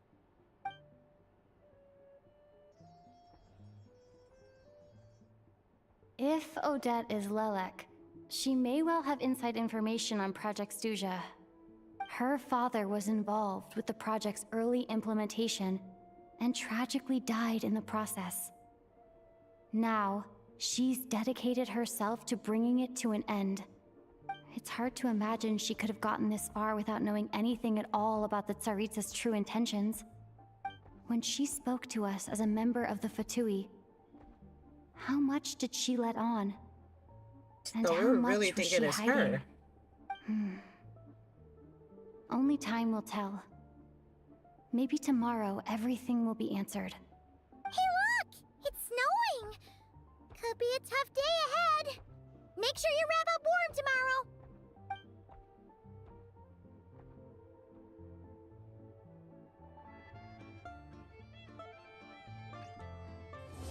I was just gonna say, could this be the end of Act 1? Yay! Very excited about that. Because it was taking a while. And I've actually done a lot more before today. With the train and everything. Actually, I should go to the train right now. And,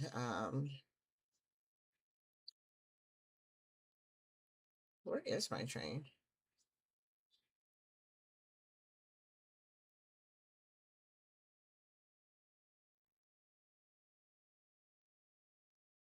Okay,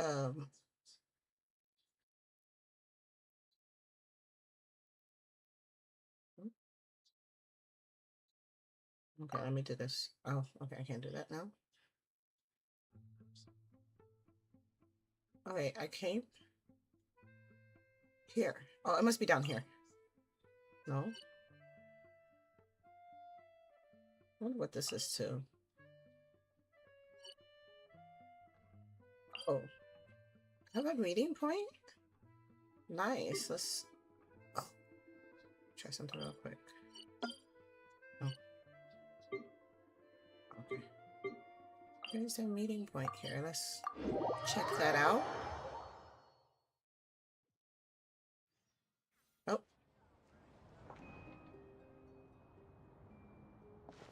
Berdalevsky.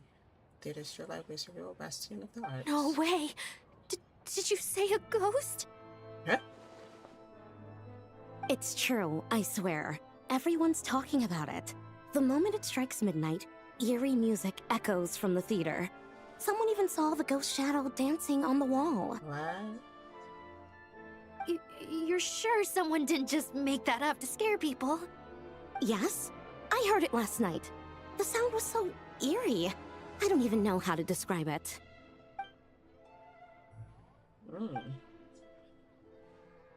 Wait a minute. Do I have to go to my meeting point at the night every time now? I didn't mean to go to something new. Unless this is the meeting point. Paimon's not with me, so it was something I do need to do.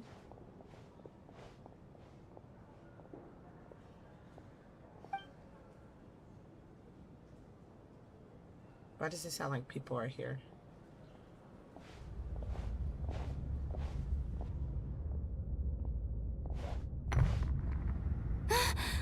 that? Kitty.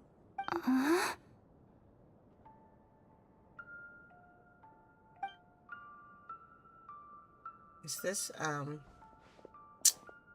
forgot her name. Vodianitsa's room?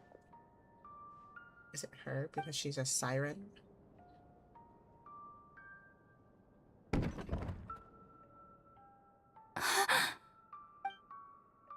What? Who's there? I think it is her. Traveler? No, it's Odette. Was this where I was supposed to go? Odette? Yes? What were you expecting? A ghost? I have. The eerie music and the dancing ghost. Here. This is the true form of said ghost. It's a music box. It was a birthday gift from my mother when I was little. Oh. It used to play beautiful melodies, but its internal mechanisms have deteriorated over time. To get ready. And now... It sounds terrible, doesn't it? It'll take some time to fix, but my daytime schedule tends to be quite packed, and I don't have the right tools at home. So I had to sneak off to my private lounge in the middle of the night. Yes, this area belongs to me. Doesn't it look the part?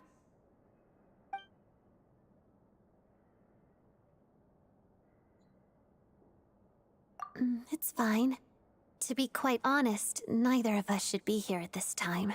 But I must say, you're pretty brave. Most would have fled the moment they heard the music or saw a ghost. Always eager to help. That's what they say about you. I guess they were right. I appreciate the offer, but I want to fix it myself. But if you could help me collect some relevant materials and keep it a secret from me, I'd really appreciate that. Also, it seems the decor in my lounge doesn't match your expectations. What? I could decorate? If you want to redecorate it to your liking, you're most welcome. Think of it as a reward for keeping my secret. A reward? Did you not want one? Vodianitsa said fans would do anything for a peek behind the scenes. Oh, that said, could you hold off until the music box is fixed? Excuse me. Your redecoration project, I mean. This is so weird. It scares people away. Makes it much more peaceful around here. Oh.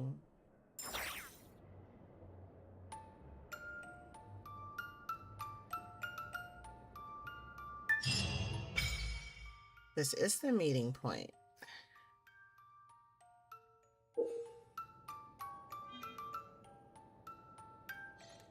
Okay, so Alosha has one. And this is Odette's. And is this Vodianitsa? Or is her name Vodianitsa or Vodianitsa? Let's check it out. Okay, oh, I need one more. No, thank you. One more. Dang it. Okay. Okay. Cool. Okay.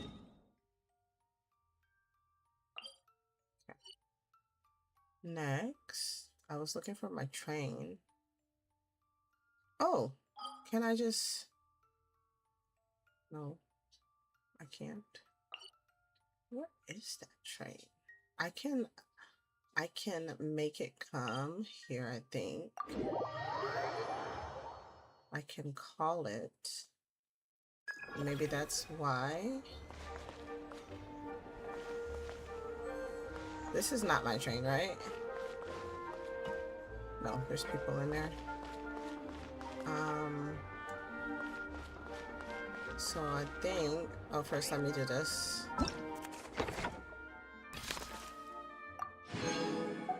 Okay.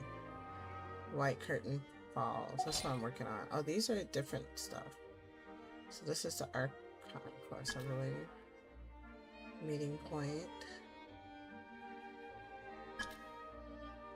Okay. Good. I have a lot of things to explore, which is great. So,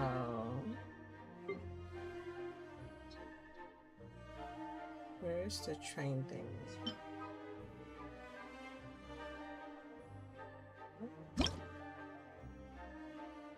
Oh, the train. Oh, okay. Is that in my... Here? Do I do it here? Let's see. Oh, wrong thing. I can put it here. Okay.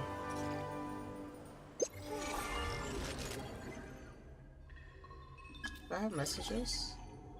Oh.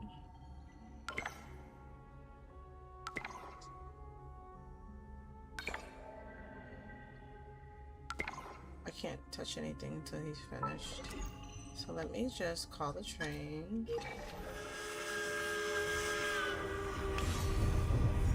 That's so cute. Let's see. Now I can see the train. There it is. It was moving on the map. I have no idea where it was, so I didn't see it on the map.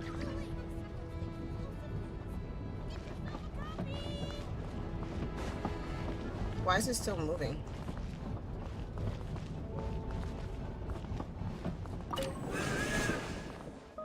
Oh, now it stops. This is nice.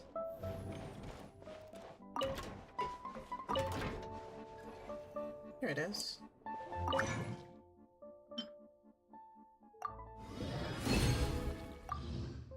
Why did I only make 3? Is that normal?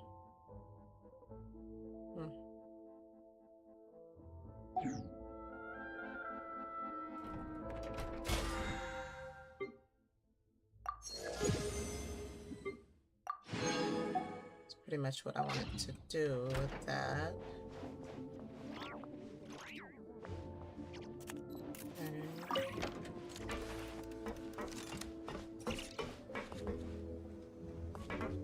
Alright.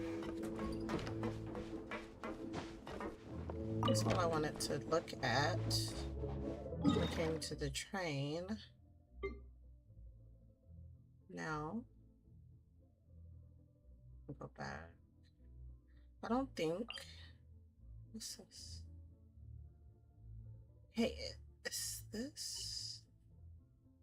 Where's? Oh, okay, this is where I want to go, but is this where I was when I bought those ingredients?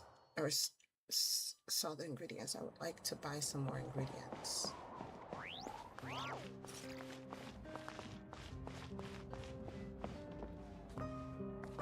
Hello. Oh.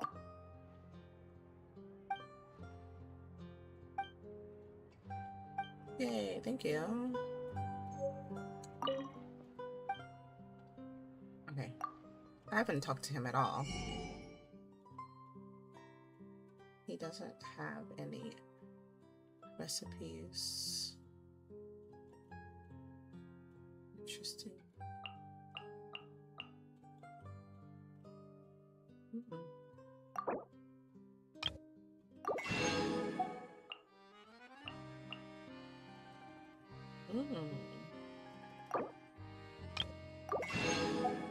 Should buy all of it.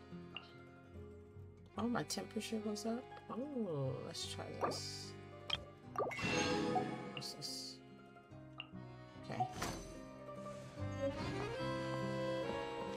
So was it this guy? Maybe I talked to him.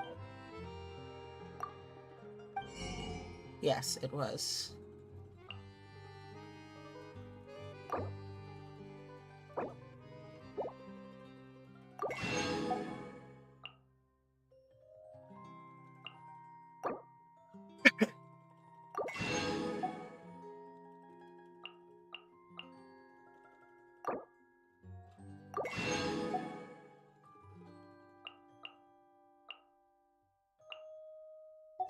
Alright, so this was where I was. I can go back. Oh, I have an achievement. We go back to Paimon.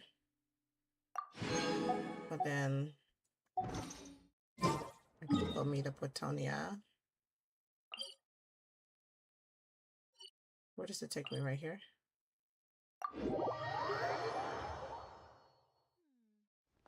Metaphors speak for themselves.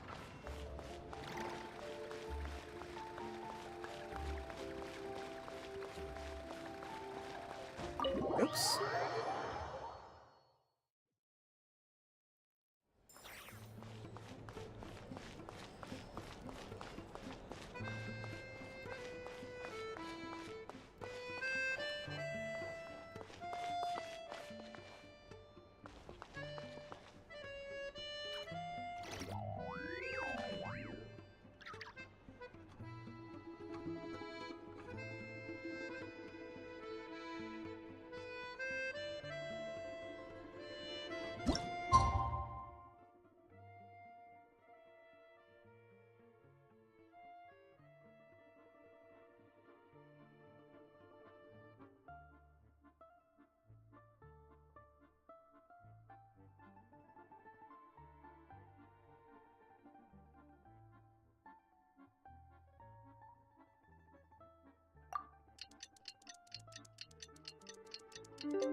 Oh.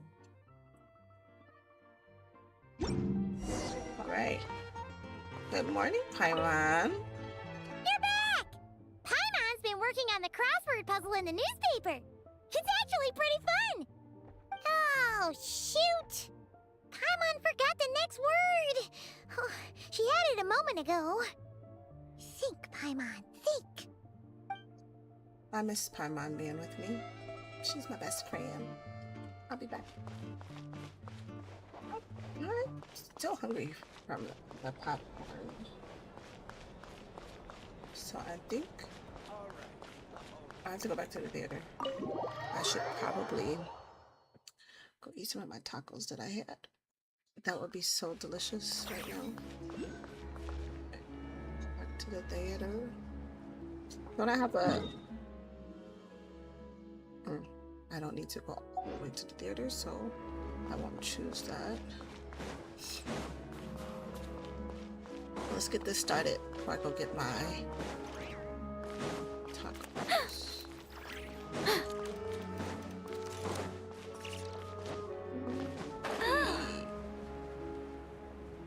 It's such a pretty lighter, and it matches her clothes.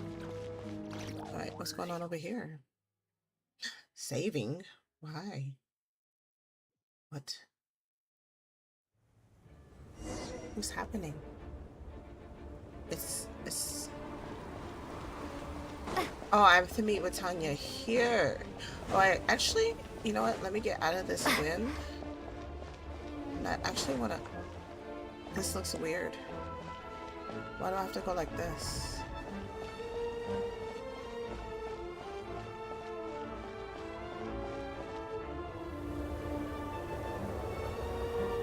I'm probably gonna get my food. Ooh, it sure is cold today. I wonder how much heavier the snow's gonna get. Here to see Odette? I just need to see your tickets for the preview. Perfect. Thank you. I'll hold on to your tickets. Come on in. It's freezing outside.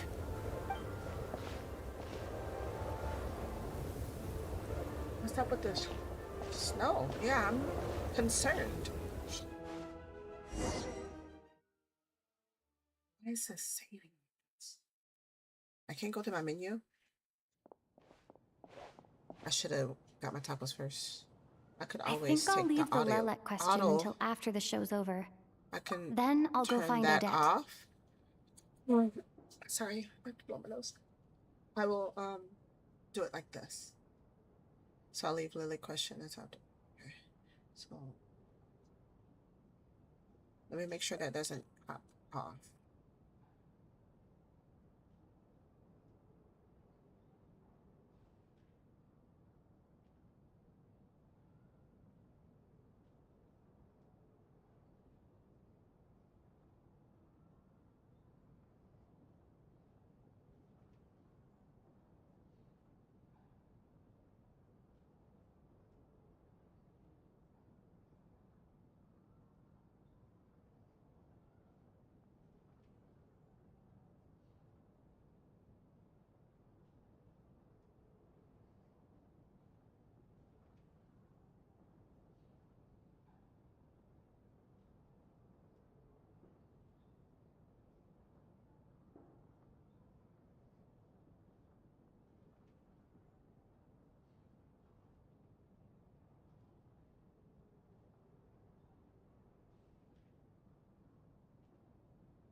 Child said he was originally going to come with Tonya. So I'm guessing Tonya's already here somewhere.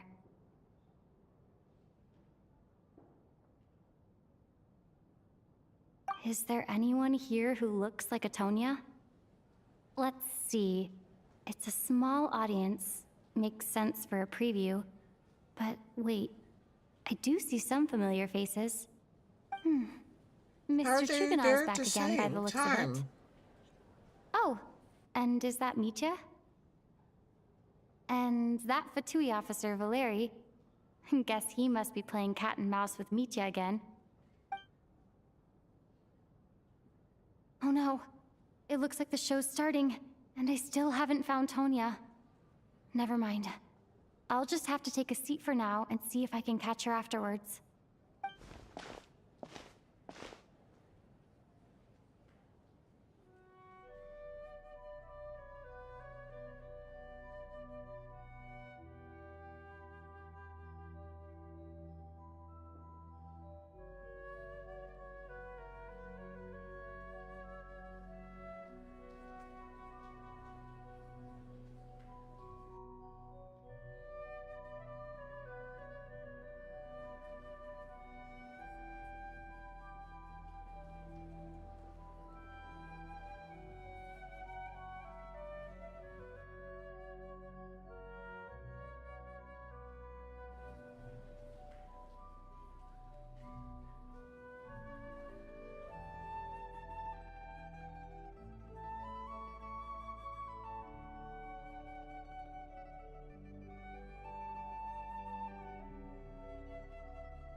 Oh no, it's cold.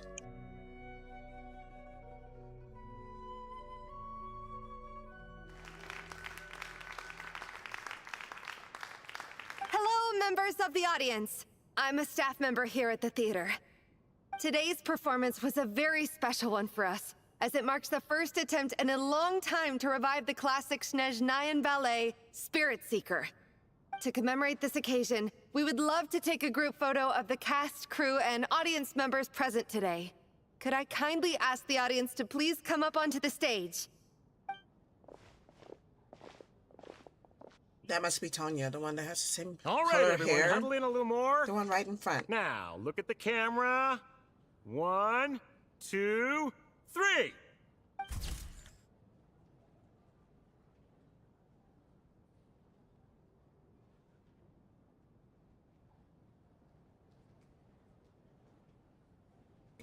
He's ruining the picture.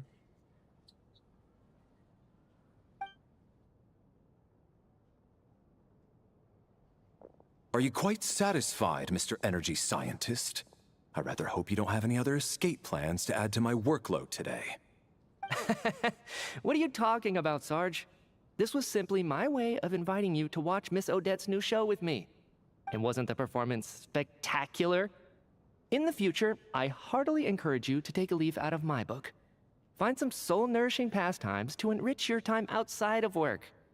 It was indeed a fine performance, but I must correct you on one point. This is not time outside of work. These are working hours. Working hours and non-working hours are just a social construct. Human technology can never advance if we're too rigid in our thinking, Sarge. May we leave now? Already? I mean, I was kinda hoping to soak up the atmosphere for a little longer, but... no? Okay, guess I'm pushing my luck. Didn't seem like too much to ask, but fair enough. Off we go then, Sarge. Back to the land of working hours. Lead the way. That has to be her. She's the only person in the audience around Tonya's age. Excuse me? Are you Tonya? Huh? Your brother's busy today, so I took his ticket. Don't worry about him. He's fine. Oh, okay. Sorry for the trouble. What's wrong? Are you sick? No, I'm fine. It's nothing. Maybe she caught a cold on the way here because of the weather?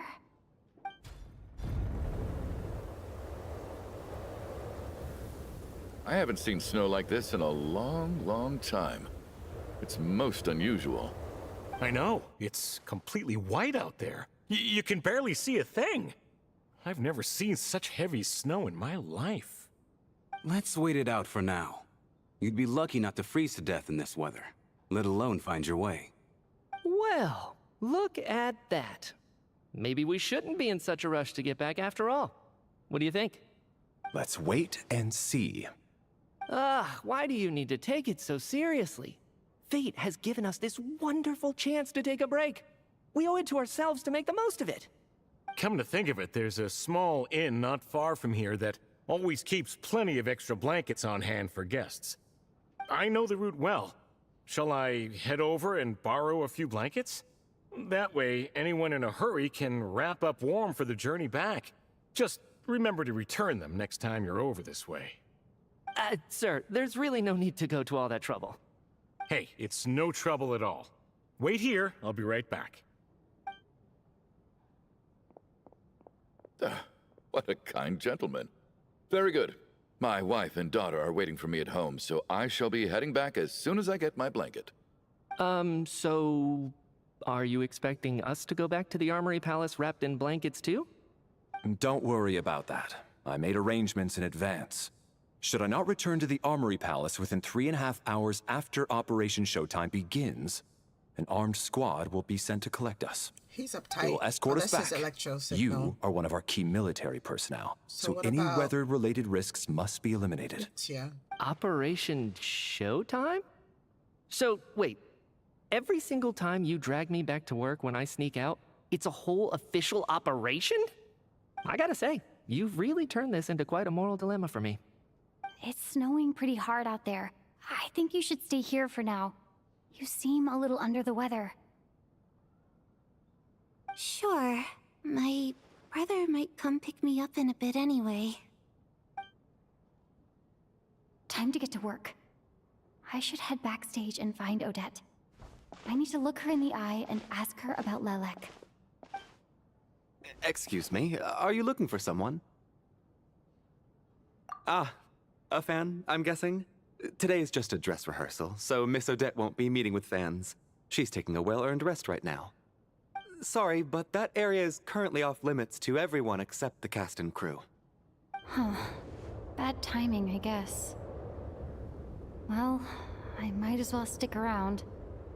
I doubt Odette will be leaving before the snow lets up in any case.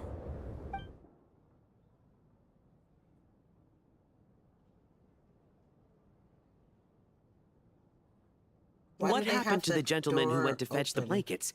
How has he still not returned? Oh no. I was thinking the same thing. He's probably frozen. It's still snowing very hard. Do you think something might have happened to him? Whatever the reason for his delay, I must say I hate nothing more than people who make empty promises and fail to deliver. You know what?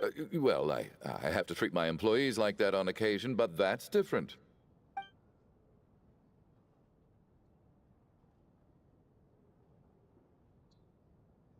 You seem anxious, Mr. Valeri. It's been nearly 4 hours since I left the armory. Oh, The army should have arrived to extract us by now. They know how much I despise tardiness and disrupted plans.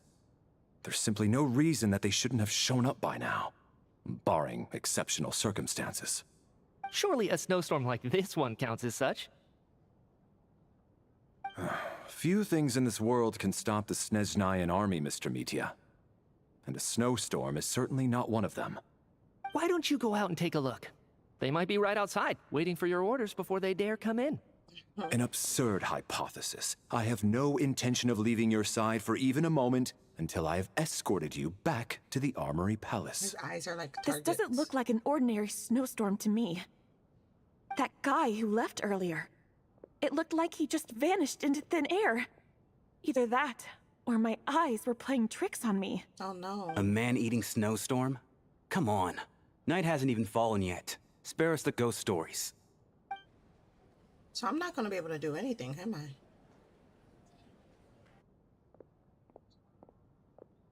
Traveler, didn't know you were coming today. How come you didn't say anything? Oh, right. I assumed you were looking for me and Vodenitsa. Odette's still backstage. Whoa, that's quite a snowstorm out there. I've been working backstage this whole time, so I didn't even notice. No wonder the audience hasn't left yet. Huh. Is weather like this rare even in Snezhnaya? Yeah, snow like this. I'm sure I've seen it out in the wild before, but never in the city. Actually, I take that back. I don't think I've seen snow this bad even in the wild. This is something else. It's not normal. I don't like being away If from even Paimon. Alosha thinks snow like this isn't normal, could it have anything to do with that monster people have been talking about? We can't stay cooped up here forever. Someone needs to go out and take a look. Let's go, we're strong. No need. I have plenty of experience with snowstorms. Besides, I work here while you're an audience member.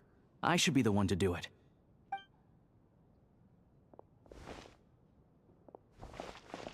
Everyone by the Why are we door. running? Careful not to let the snow soak into your shoes. In a snowstorm, you gotta look after your toes above all else. Heading out, my man? Be careful.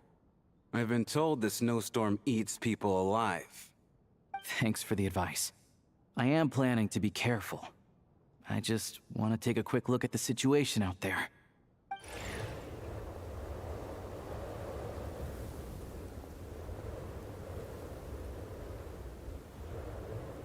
Do I get to be him? Oh, I guess not. He's back! He's back! How was it? What's going on out there? Did you see any soldiers patrolling the area? Something about this storm isn't right.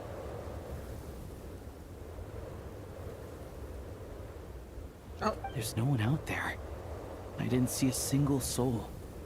And something in the air gives me the creeps. This isn't your average snowstorm. I suspect it might be related to recent events in our nation. I strongly advise everyone to stay here until the snow dies down. Somebody left. Are you serious? So all of us are trapped here now? That sounds a little I will far-fetched to pick me. my little couch Do you want to and go lay down. outside and see? I, for one, am not risking my neck in that weather. This just turned from a minor delay into a major hassle. We can only hope that our friend who went to fetch the blankets just ditched us and went home. Is it really that bad? But my daughter, I won't be able to read her a bedtime story tonight. Huh? What are you all still doing here? Whoa! It's snowing hard! Guys, if you were backstage, I quickly brought up to the every situation. So now we're stuck here? Oh, this is terrible! Luckily, it was just a dress rehearsal today, so there aren't too many people here. Okay, that's her name. On the bright side, the theater's always well stocked with supplies. If the snow still doesn't let up as we get into the evening, you can spend the night here, everyone. At least, I assume that's alright? Odette? Fine by me. This seems like a sensible backup plan under the circumstances. My thanks to the theater for being so accommodating. Because What are you staring outside and praying for, my man? You anxious to get home too? Oh, your majesty the Tsaritsa, I beg you, please do not let tonight's snowstorm stop. What? This is a golden opportunity to spend the night under the same roof as the two top that's stars in his all of wife, isn't Snezhnaya. It's a once-in-a-lifetime experience. I think I've changed my mind. Sir, if you so much as look at us funny, you'll be seeing stars in a whole other way. And they fight. Behave yourself, or you'll be begging for that blizzard. It's getting colder. We need to keep the indoor temperature up. Close the door and lock it tight. Let's head somewhere warmer. That poor guy who went to get the blankets. Poor guy. Wraith's Nocturne. Oh, this is so cute. I love this. These. Oh, wait a minute. Okay.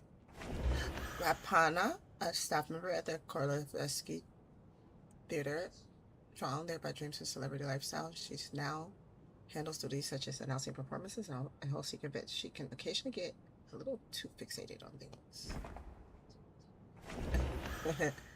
No details yet. Vitya, an expert with the Energy Commission and prominent figure in the military. He has exceptional command of all manner of energy-related technologies, though he can be rather talkative at times. His scarf more than makes up for it. Head of the Valeri, head of the Special Assignments Battalion, Armory Palace Royal Grenadier Guards, 1st Regiment. As a soldier, he places great importance on planning and timing. He is currently assigned to protect Vitya, an important figure within the military. So he's protecting him this whole time. Oh, I can go over, but I kind of want to... Let me go this way. Kulish, a staff member at the Koroleveski Theater, exceptionally diligent and reliable. He rarely makes mistakes. Regular theatergoers know him well, as he has long been responsible for checking tickets at the entrance. He also seems to be a fan of Odette. That guy that went out must have been the one taking the picture, because he's not even in this picture. No details. Shuganov, yeah. Owner of the Iskra manufacturing plant and a member of the Snezhnaya I, he carefully maintains an image of a devoted family man and deeply loves his wife and daughter. The factory he operates is known for excessive energy waste. Tanya, his younger sister of Tartaglia, he often talks about her so often that this is the first time she actually met her in person. Though in poor health and prone to coughing, she's excited about spending the night away from home. Alosha. Alosha, a hunter from Altair and a member of the Rokat, he often takes part-time jobs at the Koroleveski Theater to make ends meet. He may as well have been the first friend you made after arriving at Snezhnaya. Can I go to myself? I can go to myself?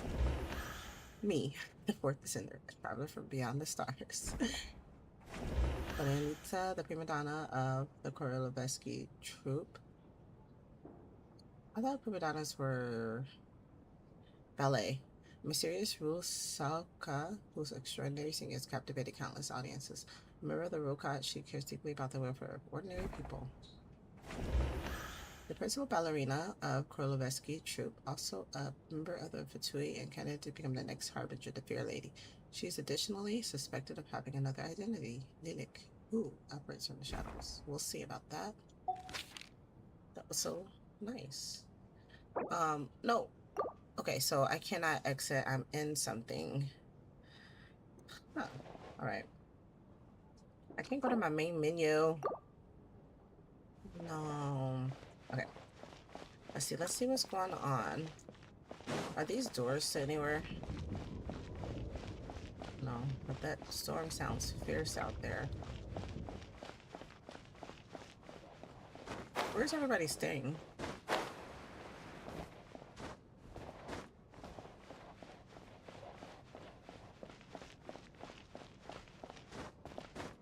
And this is still not a room? No. Oh. Well, I thought it was stairs, but it's not.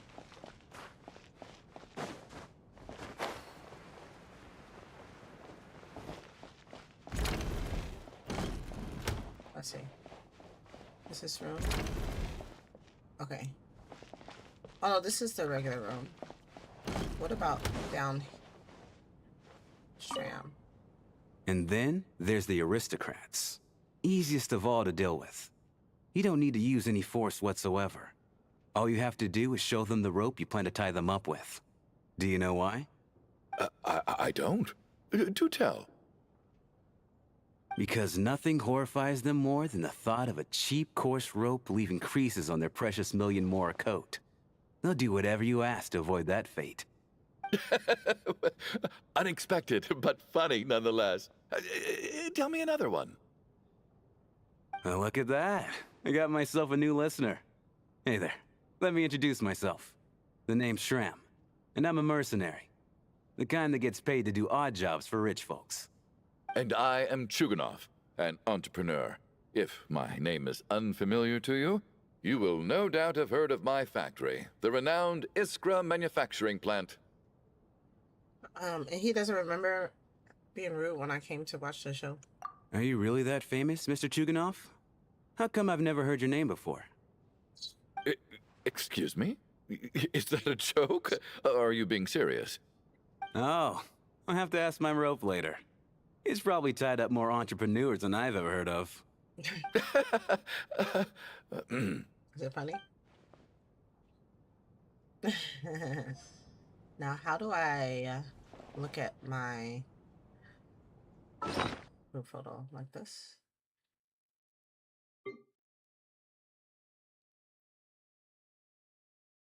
What's this? Oh, okay, that's for later.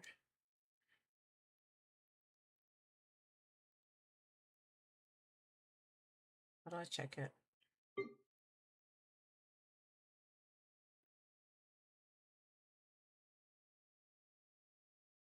Okay. What's this? Oh. Okay.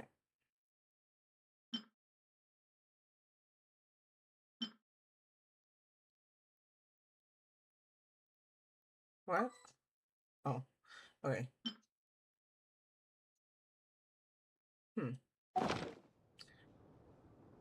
How do I check the photo?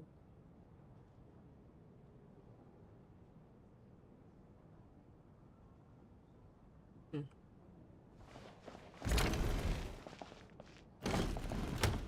me talk to these jokers first. My husband has major trust issues. To him, I doubt even this snowstorm is a good enough excuse for me to stay out all night. That's the price of marrying into wealth. You'll get used to it. I'm not about to stop you if you want to leave. But don't drag me along. Hello? Can I help you? What's happening between these two people? Huh?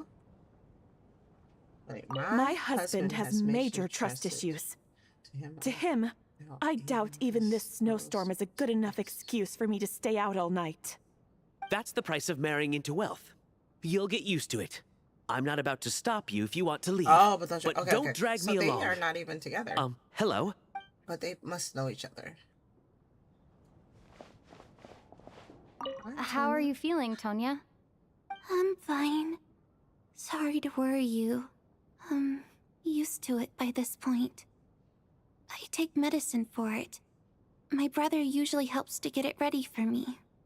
Child must take great care of his sister. He's never mentioned Tonya's illness, though. Did he not? You know, I actually find this whole thing kind of exciting. Stuck in a strange place thanks to a snowstorm. Having to spend the night with a bunch of interesting characters. It's... exactly. Oops, I forgot. It's like one of those stories where an ordinary school trip turns into a magical adventure. I've always wanted something like that to happen in real life. Oh no. I'm fine, really. Just got a little overexcited. Look after yourself. Otherwise, your brother will come after me.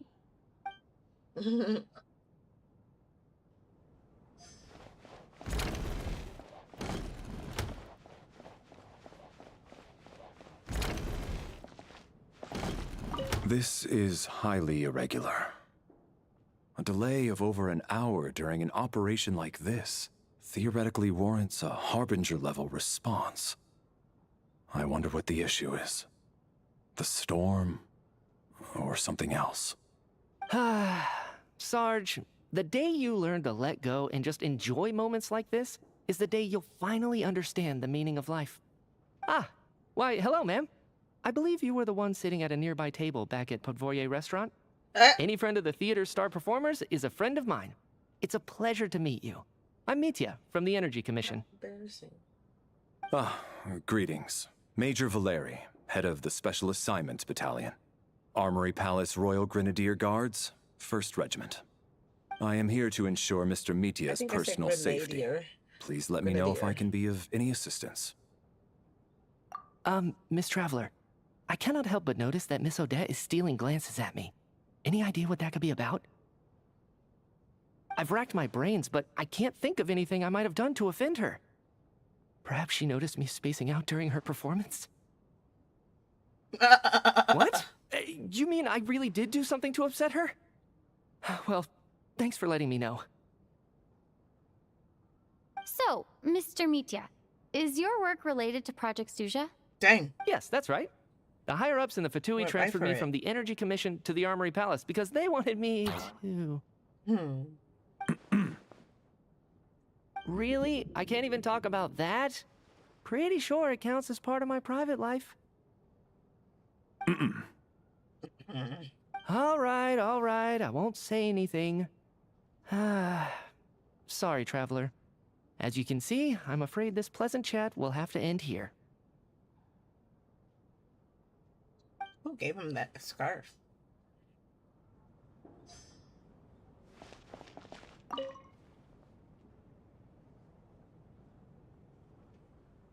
I don't think it's ever been this lively backstage before. I didn't know you were coming today. Hey, have you seen Chuganov? I heard he was coming today. Have you spoken to him at all? A little bit. I'm with you. This could be just the chance we need. Yeah, I gotta figure out a way to coax some more intel out of him. Don't they worry I about want to people know why hearing he them? suddenly changed his stance on Project Stuja. What exactly happened before the most recent Vetcha vote? For the Rokad, or just out of personal interest? Shh! Everybody's There right are other people there. around. Don't say the R word. Exactly. Very so sus. Look at this cool hairpiece. That's so cool. Headpiece.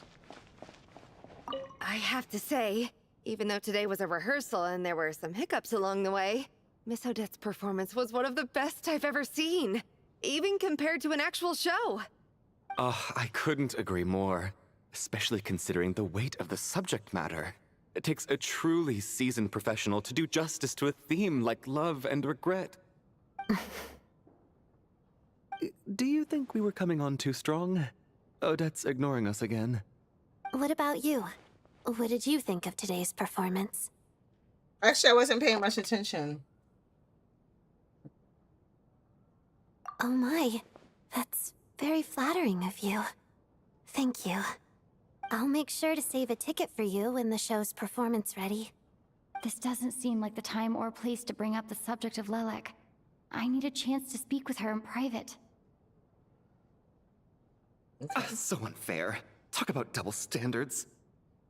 And now it looks like I've been spotted.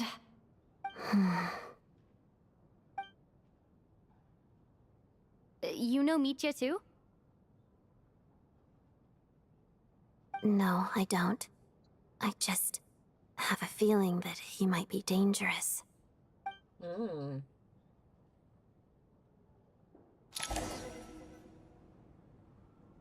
flies by as people make the life. Oh, How's gosh, it looking, I did not Alicia? read that. That went so fast. No change from this afternoon. Heavy snow with no sign of slowing down. May I have your attention, please? The storm is unlikely to stop tonight, and it'll be even more dangerous outside at night than it was during the day. We at the theater owe everyone here a duty of care.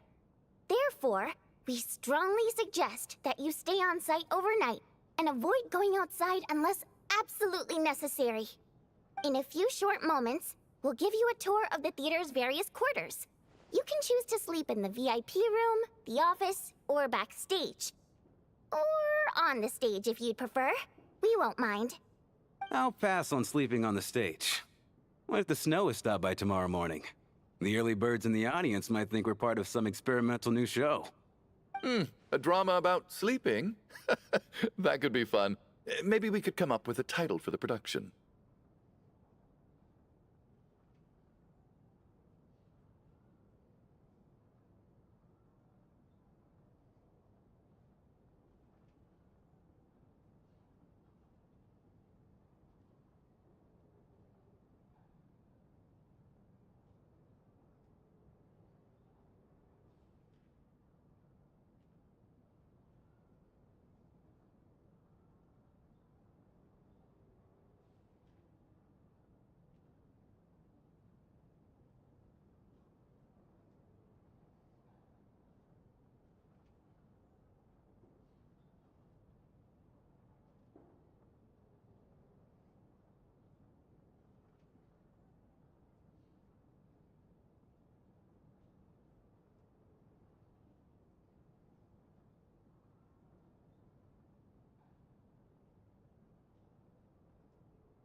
Uh-oh.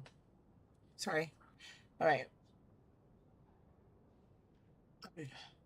Sleeping Beauty. What? Okay. Gotta admit, I didn't get that one. Anyone who doesn't wish to sleep on the stage, please follow me. I'll show you to the rooms. Oh, is it the other room? Across the way. Let's go to the rooms. I wish I could tell I Grandma guess where I'll I call am. it a night. Though I feel like I won't sleep very well without Paimon here. I know. I'm sure she'll be worried that I haven't made it back yet. But as long as she looks out the window, she'll probably realize what's holding me up. I wonder if she's feeling any better yet? At least she hasn't been getting any worse.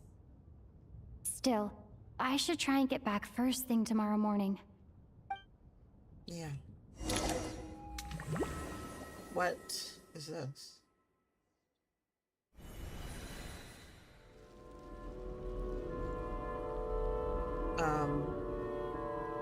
Am I in a dream? Where did the stairs come from? Ah, finally. Welcome back to the world of the living, lazy bones. I was about to wake you. Oh. The black mist is almost on us. Still waking up, huh? You know, the black mist. It's been chasing us from below ever since we were born. You're just dozy. There's no way you've forgotten. Come on, let's keep heading up. Is this real? Onwards and upwards is the only way to survive. Don't listen to a word those black mist cultists say. Here we go again. The endless march toward survival. What's going on? That black mist down there is creeping me out. And it's rising. Guess I should head upwards and get away from it. The black mist cultists believe that being swallowed by the black mist leads to everlasting peace. But if you ask me, they're just lying to themselves. Why they run so much faster? We're the only heretics left. The only ones who refuse to give in. We have to keep going. But how do you actually know that they're wrong? Dangerous question there, Torgov. The moment your faith wavers, you start a chain reaction that ends in the collapse of your will. Put the question out of your mind. Stay strong and believe that the black mist means certain death. Come on. Okay, but it's not my mind that's the problem. My body's about to give up on me. Run. It's already starting to falter. Come on, fellow. You can do this. I can't do this anymore. Girl, I've had enough of being forever on the run. What's the point of it all? All this will pass eventually, I promise. Keep fighting. It will be worth it. You accuse the Black Mist cultists of being liars. But you're lying too. There is no end to this path. It keeps going up forever. There was never any hope to begin with. The cult of the Black Mist has poisoned your mind, Sobolova. Are you thinking of giving up as well? I am. I think I'll take my chances with the Black Mist over this perpetual torture. As much as I detest the Black Mist cultists, I'm just too weary. Then I bid you both farewell. Let me put my personal opinions aside for a moment and say, I hope that you both find peace within the Black Mist. You won't. Fate always appears so impossibly complicated. But at moments like this, its raw simplicity is laid bare. Their fate was sealed from the instant they entertained doubt. From then on, the outcome was both inevitable and irreversible. Let's go. Alright, we're leaving. Bye.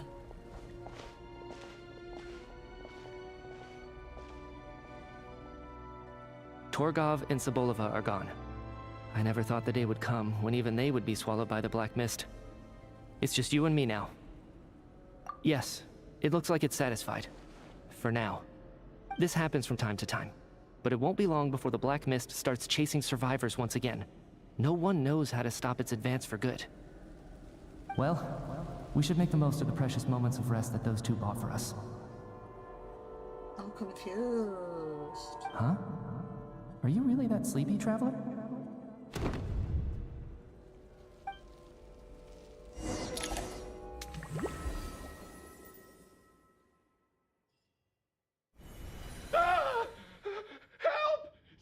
Hurry! Come quick! What is it, Chuganov? What's wrong? Huh? Is it morning already? What's all the commotion?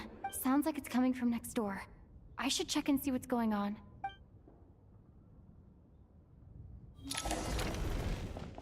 Wait, next door? Oh, these are rooms up here. Are the two people gone?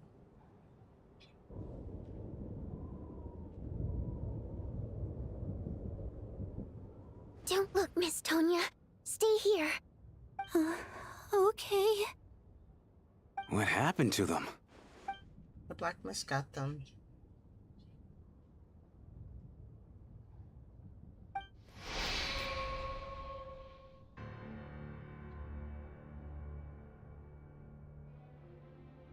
These two people have passed away. And the strange thing is that somehow I knew this was going to happen. Talk to Mitya because I he knew was that there they too. would be the ones to die. Have I seen this moment before? Or did I have some kind of premonition? I can't remember what it was. Let me take a look.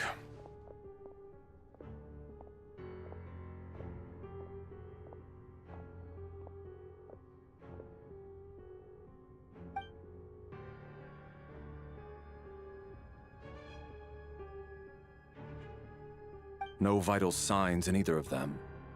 They're dead. The cause of death, however, remains unclear. No wounds on the bodies, no signs of a struggle, and no skin discoloration caused by the buildup of toxins. But just last night, they were chatting and joking away. This is so sudden. Could they have had pre-existing medical conditions?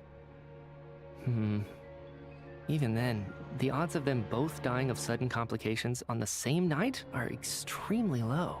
It's hard to believe that they died of natural causes, nor does this appear to be a suicide. Oh God. Who was the first to discover the bodies? It was me. But these deaths have nothing to do with me, officer. I got up early because I wanted to see if the snow had stopped. Then I noticed that the door to this room was open, and it looked like there was a man and woman inside. I just went over to see what was going on. I had no idea they were... I can corroborate this. I was doing my morning exercises near the stage. When I saw Mr. Chuganov heading this way, I followed him. I can also confirm that I didn't see a single person approach that room before him. The snowstorm was raging all night, and it's still going now. There's no way someone could have come in from outside, correct? You mean an intruder? No, not possible. I slept by the door last night as a precaution. There's no way I wouldn't have noticed if anyone had tried to open it. Everyone, split into pairs and search the theater for anyone in hiding, or any signs of suspicious activity.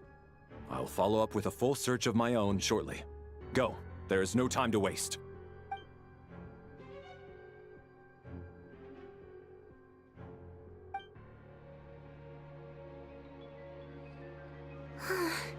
Nothing on your end either? Backstage is clear. No signs of suspicious activity. We checked the basement. Also clear. I don't think there's anywhere here that a living person could hide.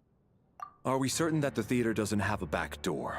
Or any tunnel or passageway wide enough for a person to fit through? No, there's nothing like that.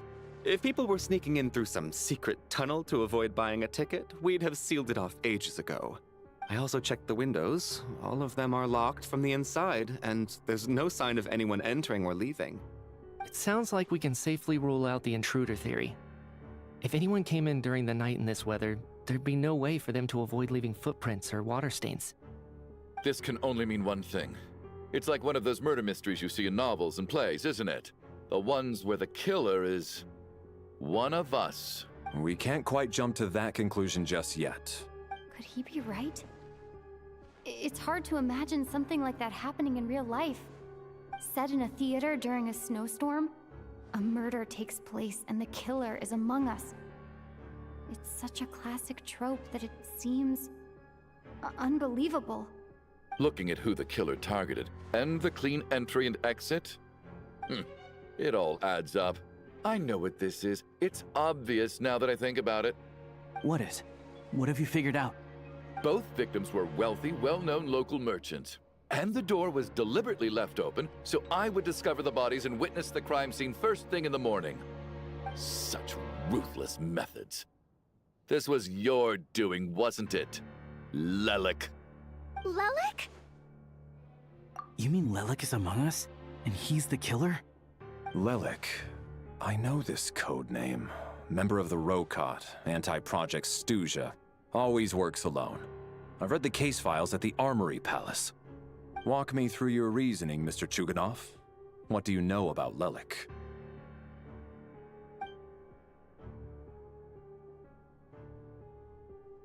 What now, huh? What now, Lelik? What more do you want from me? I already voted against Project Snezhnaya at the Snezhnograd Vecha. You snuck into my house the other day while I was asleep. Left a threatening letter. And I did all that you asked. But Project Snezhnaya cannot be so easily shaken. Not with the rooster in charge. He's going crazy. So he really was threatened by Lelik. That makes sense. And now you're resorting to murder to threaten me. Isn't that right? I knew it. The Rokot despises the rich. The lives of the wealthy are but refuse in your eyes.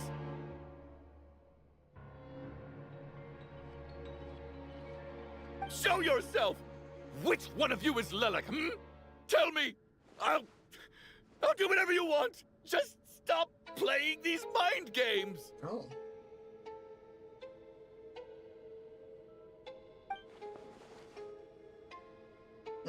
Was this really Lelek's doing? Would Odette really do something like this? If Odette really is Lelek, this seems out of character. But then again, how well do I really know her? I'm probably the only one here with a compelling theory about Lelek's true identity.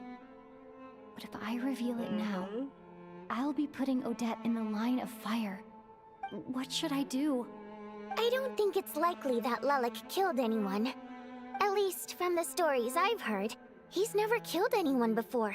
And his name has never come up in connection with any murder cases. Besides, even if Lelik did want to threaten you, why resort to such an extreme and roundabout method? It's not his style at all. Vodianitsa doesn't know that Lelik might be Odette, but her assessment is pretty much identical to mine. Miss Vodianitsa, why do you suddenly feel the need to speak in Lelik's defense? Defense? Oh, no, it's just... I'm worried that we're jumping to conclusions here, so I wanted to share my point of view. Also, I don't think the Rokot is as bad as you're making it out to be. Well, if you think I'm so wrong, what's your theory then, Why don't you tell us who the killer is? The case is still evolving, Mr. Chuganov. Please do not prevent others from expressing their opinions so early on in the discussion.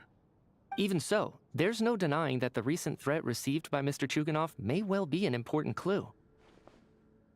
So there's still a good chance that Lelik is right here among us. I can't do this anymore. I don't care if it's still snowing outside. I have to get out of here. Don't go out there. Okay. Whoa. Take a beat. We all know it's far too dangerous out there. Even the soldiers couldn't get to us. Go out that door, and you might not live to tell the tale. And whoever this Lelik is, they're surely not going to murder anyone in broad daylight. Be sensible, my man. You're safer inside. As much as I regret having to say this, I'd like everyone to cooperate and refrain from exiting the premises until further notice. Because as things stand, every one of us is now a suspect. Unless anyone has further information to share, let's adjourn for now. Feel free to keep searching for clues, but make sure you don't go off alone.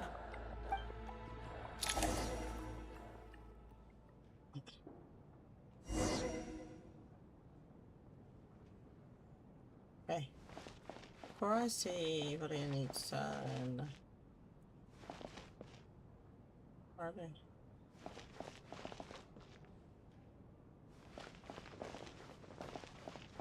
Can I talk? We don't move in the same circles, so I'm not clued up on Project Stuja and all this political intrigue. Nor does it interest me. Nevertheless, sir, I think your top priority as soon as you get out of here should be to hire a good private bodyguard.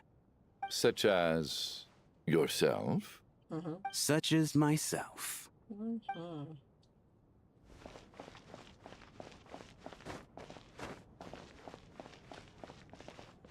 You seem to be very comfortable taking charge, Major.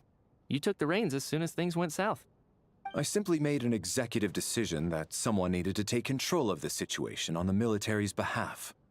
Does this offend you? No, quite the opposite. We feel much safer for it. By the way, what does Major mean exactly? Is it a pretty high rank?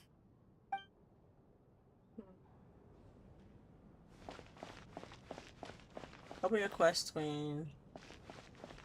Inventory to examine a picture. Okay, that's how I do it. Oh, here it is. Oh, I didn't even get to look at it. Wealthy businessman who made his fortune in the energy industry with support from Northland Bank. His business grew larger and larger. At some point, however, he began to feel as though the Northland Bank had become one true calling. Become the one truly calling the shots to cease during the night. Dang. Okay. Wealthy businesswoman who began her career selling fashionable clothing. Later, she married into a prominent family to expand her business. Nowadays, however, it seems that her business is instead been absorbed by that family. Dang. Okay. So, independent mercenary affiliated with it. Any mercenary organization. Flexible in the jobs he takes, he often works for Snezhnaya nobles, outgoing and humorous. He has an endless supply of mercenary jokes. I think everyone else is already here.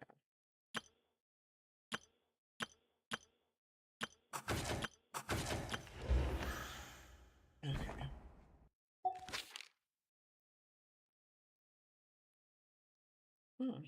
Okay, those are two things that was on the journal. Oh my god, I have one day to do this. I'm gonna have to go do this. Can I do it right now? Okay, let me get through this and I have to do that on Monday. Get my gems. Okay. Let me talk to the oh no, I talked. Did I talk to him? No. I still find it hard to believe there's a murderer among us. Just last night, I imagined we were like classmates out on a hiking trip. There's no guarantee that you can trust your classmates. Especially not when you're locked up together. Why did they do this? Was it for money? Even then, they could have just kidnapped the people. They didn't have to die. I think I have some information. Now,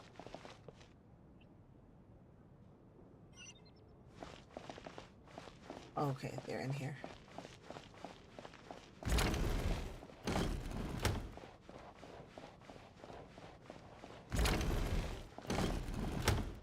You're right. That was my bad. It was a knee-jerk reaction. I didn't think it through.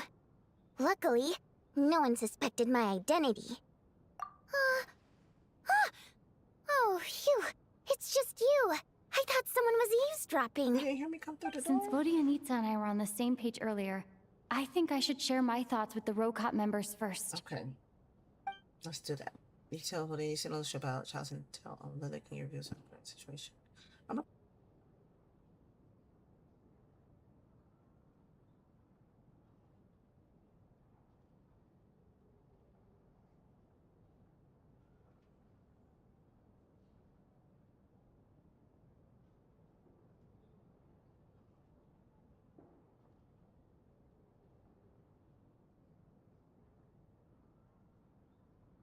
Okay, I have to get something. Whoa, whoa, whoa. Are you serious? I don't know if this counts as gossip, but it's definitely on track to be the juiciest this whole year. Odette? Really? Odette? Oh god, how dumb does this make me look? Lilac has been right under my nose this whole time, and I didn't notice a thing. Wait, is it a confirmation? Actually, it's exactly what you'd expect.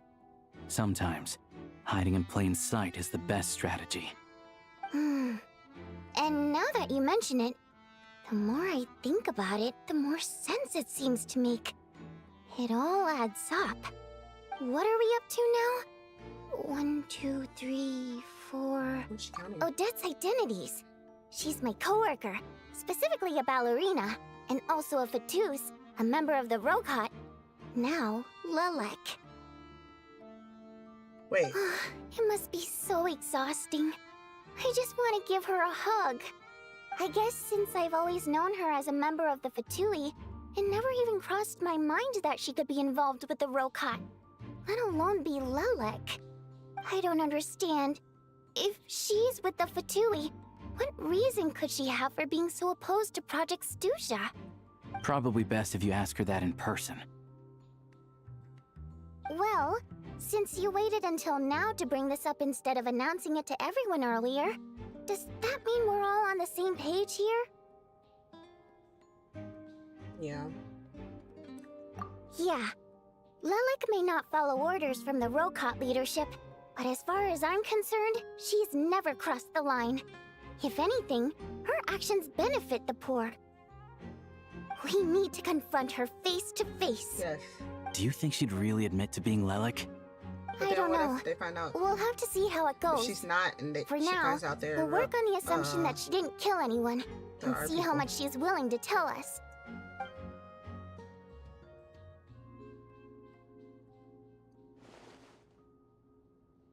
Now's her chance. Odette's alone. She shouldn't be Let's alone. I said don't be alone. Hey, Odette! What is it, you guys? Shh! Keep your voice down. We need to talk. So, you're Lilac, aren't you? Alright, fine. You don't have to say anything or explain yourself. Just hear me out first. None of us believes you'd kill innocent people. Whoever murdered those 2 people last night, it wasn't you. Traveler was the first to figure out your identity, but she kept quiet during the discussion just now. Still, it's clear where the group consensus is heading.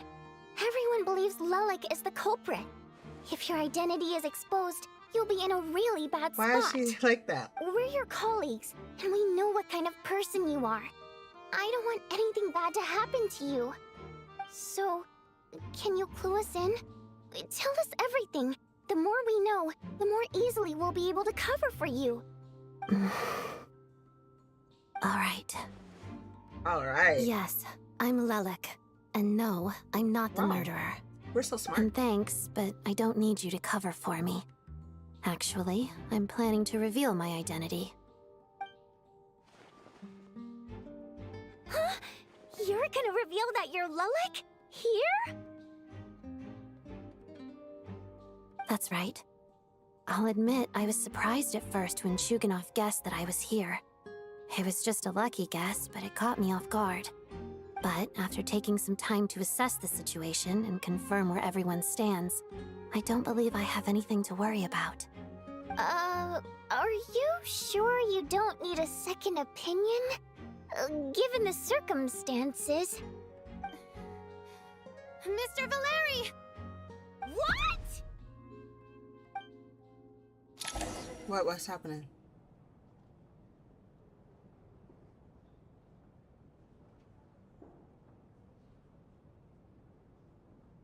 So...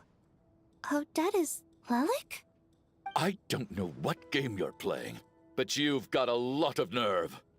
It's just one identity. So what if it's exposed? I can disappear and adopt a new identity anytime I please. Dang. I made my peace with this when I chose to become Lilac. But more importantly, I promise I am not the murderer, which means that someone else is. So, if anyone still insists that I did this, you'd best produce the evidence now. Otherwise, I suggest that you bite your tongue. Because if you really believe I killed 2 people without making a sound or leaving a trace, pointing fingers at me would surely only make you my next target. Is this really the truth, Miss Odette? He's so disappointed. That's confidence, all right. I believe you. A real no-nonsense attitude. I can see why Marionette said that she's on track to inherit the title of the Fair Lady. Are you seriously buying this? Hey, officer! She just admitted to being Lelik. Aren't you going to do something about this? I do have one question, Miss Odette. Why have you chosen this moment to come forward and reveal your identity? If I didn't say anything, everyone would be focusing all their efforts on finding Lelik. And that is exactly what the real culprit wants. I don't want to be the scapegoat who lets the murderer get away with this crime. Despite all the accusations, she made the smart choice. A remarkable display of rational thinking under pressure. Clearly, Odette's talent extends far beyond the art of dance. She thought so far ahead. Ugh, why do I always feel like I'm one step behind her in everything? You've convinced me. Dealing with the murder case remains the top priority right now. Let's put the name Lelik and all related incidents aside until further notice. Nevertheless, the group still considers you the prime suspect. I assume you have no quarrel with that, Miss Odette? I understand. You're welcome to keep an eye on me around the clock. Hair? I have no objections. Just Mr. Chuganov? For my wife and daughter's sake, I'll let you off the hook for now. But don't think you're forgiven for breaking into my house and Doesn't threatening he love me. her dancing? Just wait till we get out of here, Lelik. We'll settle the score then.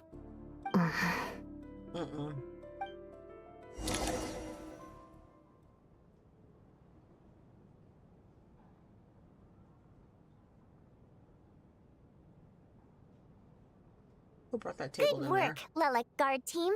And Lelik too. Here, have some hot water. For what? Turns out Valeri knew about my exploits, so now I've been told I have to guard Lelik with him. Oh, he Shouldn't knew who you be I was. facing my way if you're guarding me? At the moment, it looks more like you're my bodyguards. If the true culprit is indeed still at large, as you have claimed, we must keep our guard up against them also. Don't worry, Tonya. We'll get through this. Once the snow stops, the officials will step in. The investigation will get easier, and then we'll be safe. But once the snow stops, won't everyone just leave? You're gonna miss us, huh? Well, some of us work at the theater, so we'll still be here. I'll even give you a special backstage pass. Really, Miss Vodyanitsa? That's awesome! You've made a fan for life. Aw, you're so cute, Tonya. All right, let's swear to it. I promise to give you the pass, and you promise to never change your mind about being my fan. Promise. Don't indulge her, Tonya. You don't have to swear an oath over things like that. You really do get carried away sometimes, don't you, Miss Vodyanitsa? Hey, mind your own business.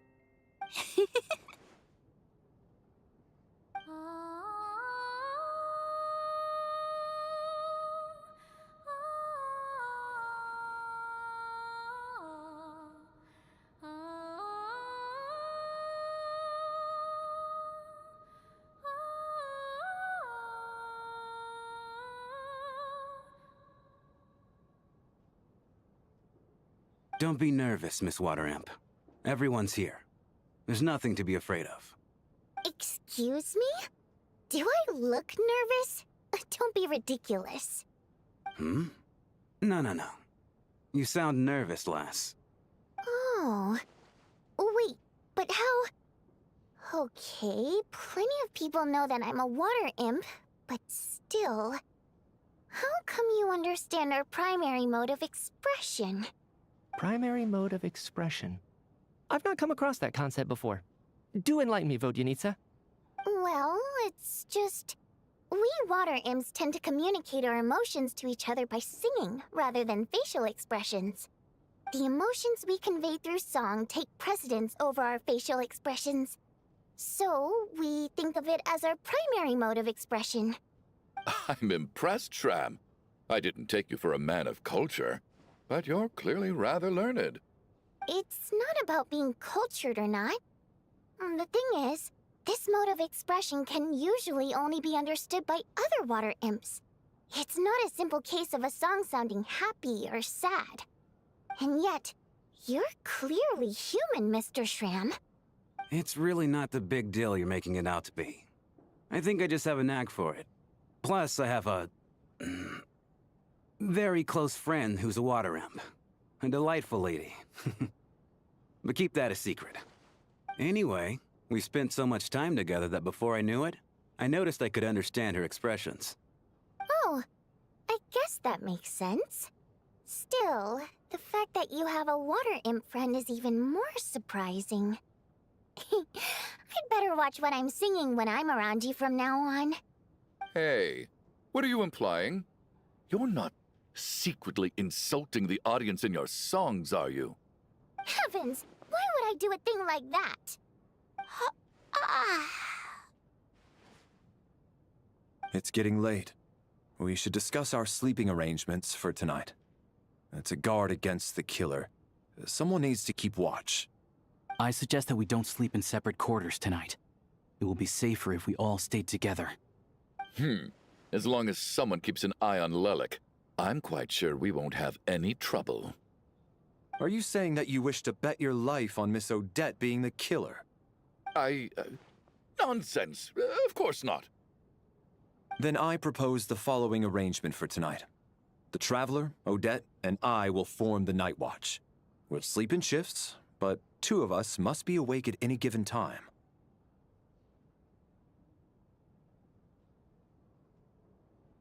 An excellent idea.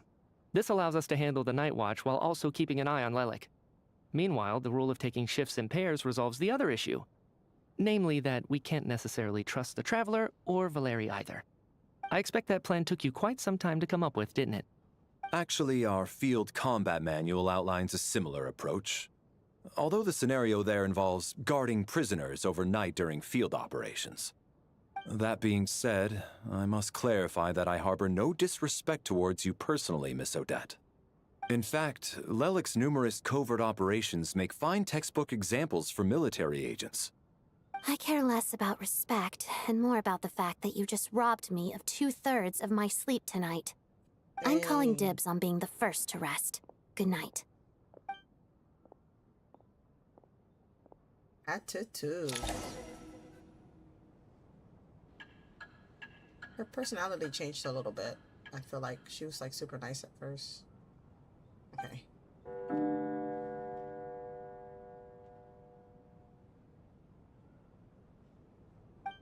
It's almost time. We should wake Odette. I don't want to How go are to you faring? sleep because that weird thing happened and those people died. Why she didn't mention any of that? Oh, Mitya not going was to there argue too. with that. I'll take a quick nap. If you start to feel sleepy, wake me up anytime. It's finally time for Odette and I to share the Night Watch. I should wake her up.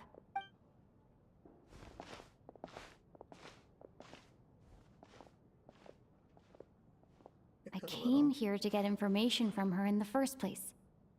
Maybe I should think about what questions I want he's to going ask to before bed. she wakes up. Get up before you get framed. Oh, there we go. How long are you gonna keep staring at me? Couldn't sleep. My mind's been running haywire. Plus, there's something I've been meaning to talk to you about. Okay. I had a hunch that you wanted a conversation too. Let's take this chance to clear the air, shall we? Sounds good.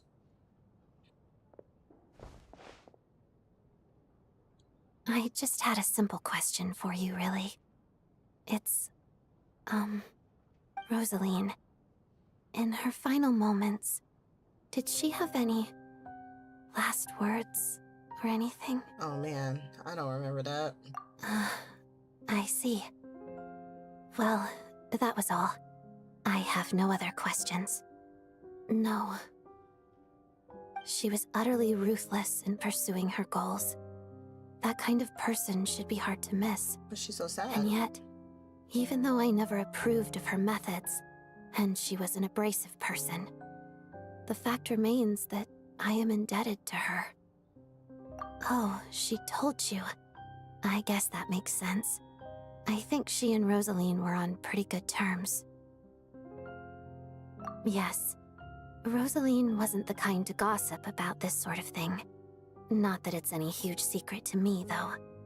When I was a child, I had to join the Fatui for the sake of my mother and me. I trained under Rosaline. It was extremely grueling, and it didn't exactly come naturally to me. All I could do was try to ignore the biting cold and practice, practice, practice. I was a newcomer who'd managed to make a good first impression on a harbinger. There was pressure to live up to her expectations, to be worthy of the fair lady's reputation. Every day was a struggle against the cold, pain, and fatigue. And most nights, I struggled to fall asleep. After enduring all that, I've become almost immune to the sensation of pain. I suppose that was the cost of survival. Surely, any child who had to experience that would grow to hate her lot in life, don't you think? So, I put an equal amount of effort into my ballet. Because in my young mind, that was the only way to defy my fate. It was my way of telling her, the Fatui's demands and your expectations of me are not what I wish for. One day, I will leave. I think she probably blamed my poor performance in training on my passion for ballet. She knew my heart wasn't in it. One time, when I was secretly practicing a dance at night, she suddenly showed up. I knew she was there to catch me red-handed. I told her, "You don't deserve to watch the dance I learned from my mother." Dang. She looked stunned. I guess she was surprised that I lashed out first, before she had the chance. But strangely enough, on that occasion, she wasn't fierce with me like she was during training. Instead, she fell silent for a moment, and then left. After that, she never interfered with my dancing or asked me how it was going. She never came to watch me dance again either. Not even once. She was. But even now, whenever I take out this core Ignis, I can't help but think of that night. Wait. Of the look on her face. Wasn't that the one that Paimon had? How'd she get it back? Sort of. Although gift might be too kind a term. This is her flame sealed within ice. A symbol of her favor, yes, but also her way of keeping an eye on people. She knew the location of every piece of core Ignis. If any recipient started acting suspiciously, she'd be on to them immediately. Trust her to make even a mark of approval feel suffocating. So, when news of Rosaline's death reached Snezhnaya, many people immediately crushed their core Ignis. It gave them a profound sense of relief, like they'd broken free from her shackles. But I kept mine. With my sensitivity to pain being as dull as it is, the warmth from this core Ignis is one of the few things I can still feel clearly. I still wonder, did she really come to stop me that night? I wasn't sure, but I was scared, so I said some really awful things. I guess she didn't leave anything behind. Not that I expected her to.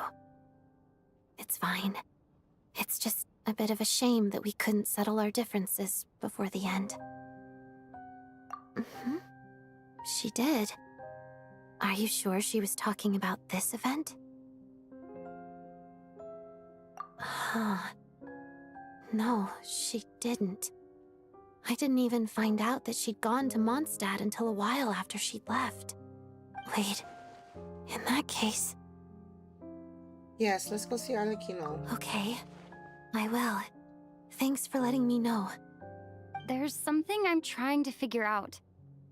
I'm beginning to suspect that Paimon's mystery illness is being caused by the energy research behind Project Stuja. Paimon's very important to me, so I have to get to the bottom of this. I figured that since you're Lelek, you might know something about all this. The ultimate goal of this energy experiment is to create a weapon for the final battle. The weapon's construction was completed in Nodcry. Now, all that remains is to arm it with a sufficiently powerful energy. Yes, the weapon's development and all the related experiments are overseen by Lord Piero, the Jester, and the lab is located deep within the Armory Palace. I'm not sure why this experiment would be making Paimon feel unwell, though. Is that the best way to get to the bottom of it would be to go there in person. Once we get out of here, I'll help you apply for an entry permit. And I'm hardly the organization's proudest member, as you know. You answered my question about Rosaline. I want to do you a favor in return. It's that simple. Okay. He listened to everything. Huh? What's wrong? Are you not feeling well? You two seem to be hitting it off. I thought you were sleeping. Of course I was. In the military, one learns to fall asleep quickly, even in the most inhospitable environments. It's vital to staying alert and energized. Why? Is something wrong? Even if he was awake, he can't have overheard us, right? Well, thank you both for keeping watch. Traveler, I'll take over for now. It's your turn to get some sleep. Sure. No, don't go to sleep. Last time you went to sleep, somebody died. This is our second night here, but at least I found out a little more about Paimon's condition. I hope she's been sleeping well the past couple of days. Huh. Why do I feel like I'm being watched? Oh. Seriously? Is this payback for when I stared at her earlier? But I thought she was asleep. Never mind. I'd better try and get some sleep myself.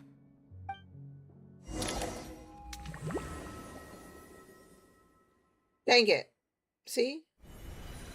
Somebody's gonna die. Hey, No, what are you spacing out for? Please don't Are die. you reaching your limit too? How long Me have we too been was walking there for? the first You time. remember? Time's lost all meaning. Ever since we noticed that thing above our heads. What was it called again? A star key? Or key star? Anyway, the person who named it was swallowed by the black mist.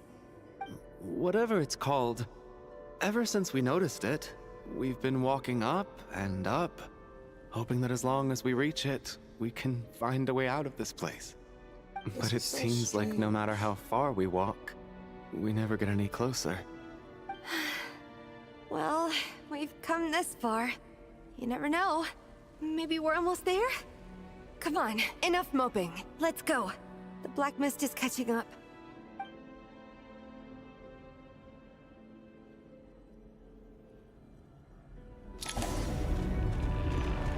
Why do they have bars?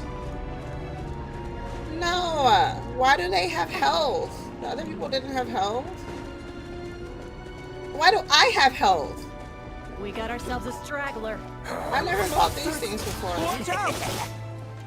I have Not to fight. again! I've lost count of how many times we run into them. Be careful.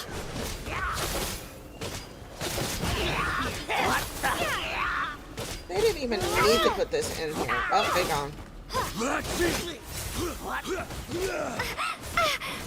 Oh my god, he's beating me up.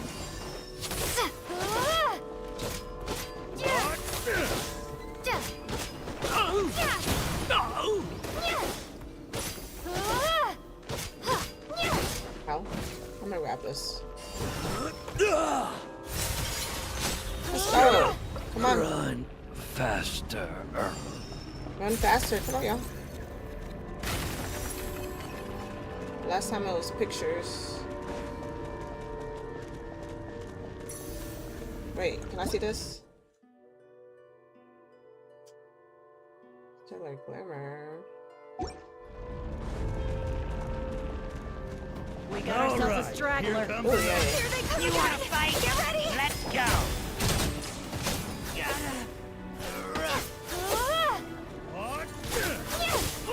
Bye. Let's go. Come on. Come on, 2 people.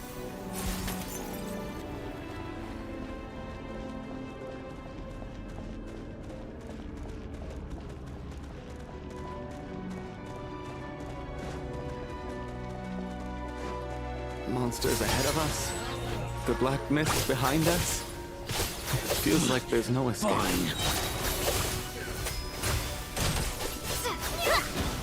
Another one. Oh gosh. Backup is here.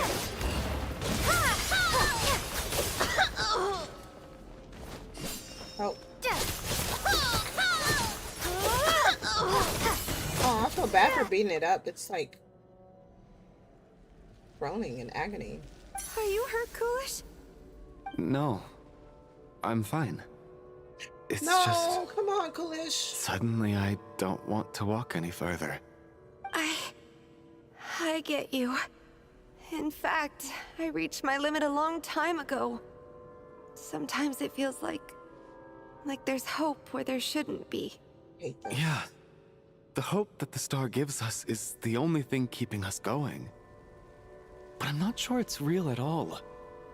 It may just be a collective illusion. Otherwise, why would it always be out of reach? We know you mean well, but you're only saying that to try and encourage us to keep going, aren't you? Thank you, friend. But enough is enough. Please don't give me any more false hope. Hope is poison in this place. You're going to continue, aren't you? I admire that. I've given up, but No. I wish you the best. What the heck? May there come a day that you catch up to the star and leave this godforsaken place. Why is this happening? Now the picture that we took is sad. It's a sad picture. And I just left them like, okay. It's not an illusion. We really are getting closer to the star. The star is like right pooping there. What the heck? I'm so sad. Congratulations. You are the first person to make it here. I'm the star's envoy. The black mist has stopped rising. Its hunger is satisfied for now, having devoured your 2 companions. This is a good opportunity. I'll let you get some rest before we continue. What do you mean, leave? The star represents the starting point. It's the waypoint for the beginning. Congratulations on reaching the starting point. Once you are ready, we will head out and walk upwards. I will be right by your side the whole way.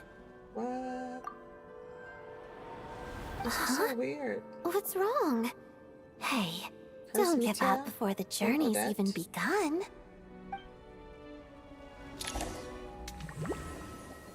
And now 2 dead people. Dag nabbit. Never the finer 2 people.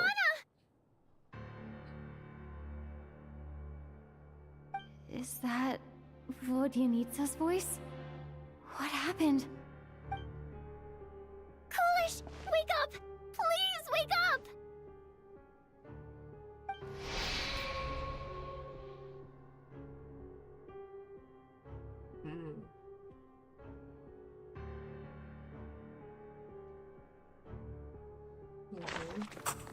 No.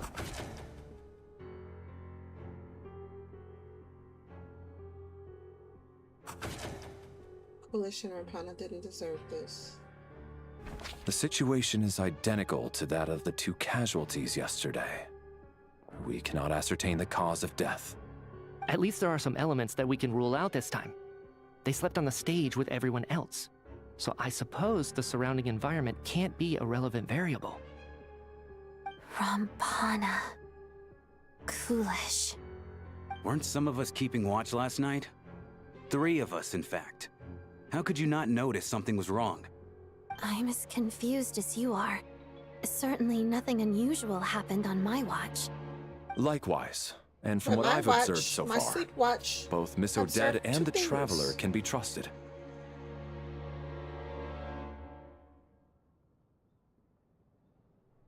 To be honest, I didn't get a wink of sleep last night. I couldn't help but think I was the target, so I just laid there with my eyes closed. I heard the Traveler and Lelik chatting, but otherwise I don't recall hearing any commotion during the night. Me too. I didn't want to wake everyone up, so I was concentrating hard, trying not to cough. That's not funny. I hardly slept at all. If anything had happened, I'm sure I would have noticed.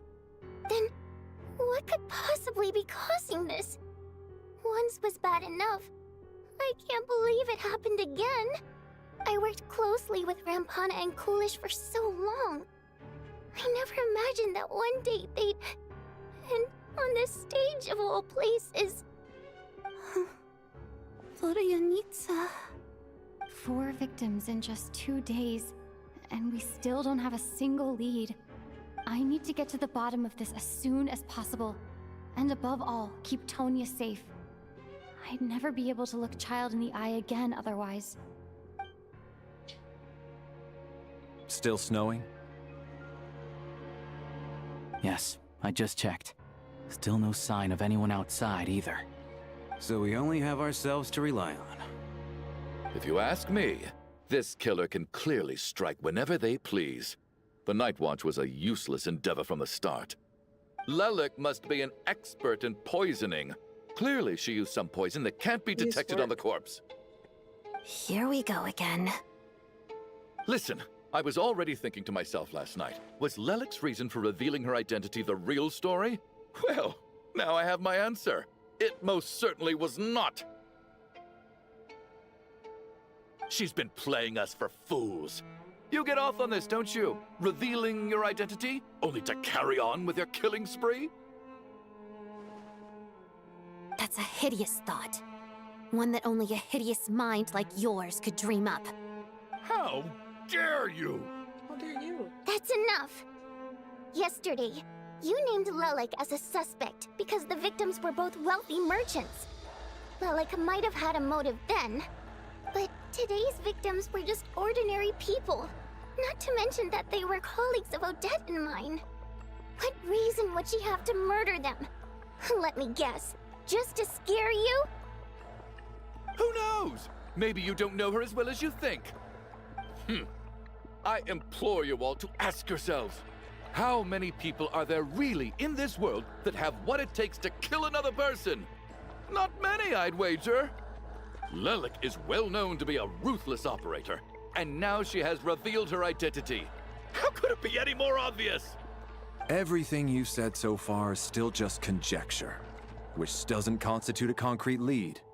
You need to back up your claims with some evidence. How can you defend her, officer?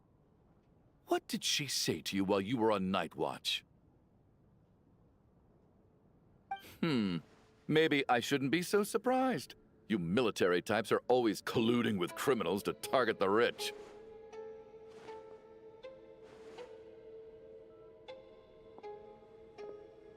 What? What was all that dancing for? All so you can get your grubby paws on our hard-earned fortunes, then tell us to fall in line. The Fatui, the Druzhna, and the Rokot. Thugs, the lot of you. Wow. Hit him. Don't you dare.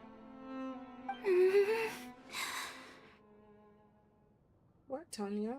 Sir, but... You were the one who told us not to stop other people from expressing their opinions yesterday.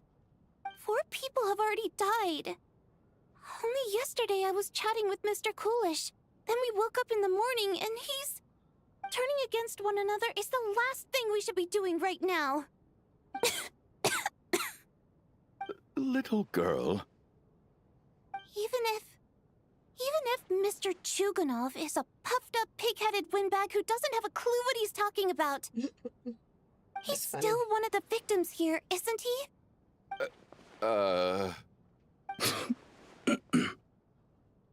Quite. I had no intention of resorting to violence. But you're right, Miss Tonia. I ought not prevent him from speaking his mind. In any case, I believe Mr. Chuganov has calmed down a little now. We may resume our discussion. I don't think there's any need for that. What is there to discuss? Nothing about this situation is normal. Did you have an idea, Mitya? You're the brainiac here, right? Come on, clue us in. I've been mulling something over. All the leads we have so far concern things from outside the theater. Miss Odette's alter ego, the threats Mr. Chuganov received.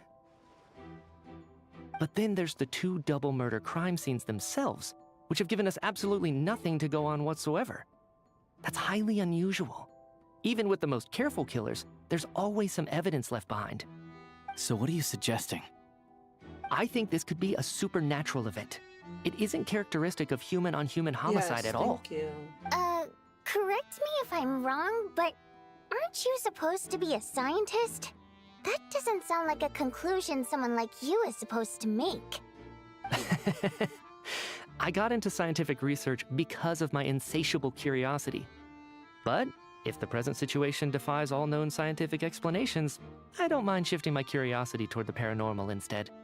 Now that you mention it, I remember when I first came to the theater. I heard rumors about this place being haunted. Haunted? Yeah, I think I heard the same thing. But I mean, they're only rumors, right? We've worked here for years. Surely we would have noticed any spooky goings-on by now. Well, this has taken an unexpected turn. A haunted theater? If Paimon were here, she'd probably be hiding behind me in fear right now. Why don't we take this opportunity to look for clues again with a more open mind? Maybe a different perspective will help us see something different. Very well. Whether it's criminals or ghosts we're looking for, the same rules apply. Everyone needs to tread carefully. I'll move the bodies into the same room for now. No. Anything new?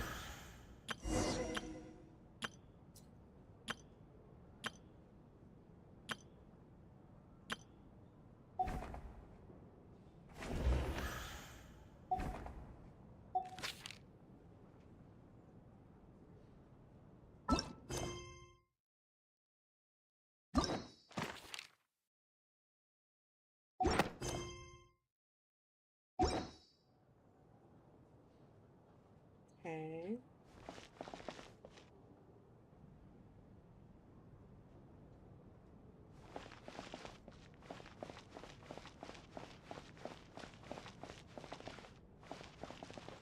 There are like 4 rooms up there. I'm gonna look inside of them. Talk to these. Chin up, my man. That soldier guy just gave you a bit of a fright, that's all. Think about your wife and kids back home. That'll get you your mojo back. Me, for example? Whenever I get hungry, tired, sleepy, or thirsty, I just think about that water imp friend of mine. And everything's suddenly all right again. So daydreaming about women somehow removes your need for food and water, does it? Don't be absurd. Alright. That's through there. I'm gonna take a little side quest and see if I can open any of these doors.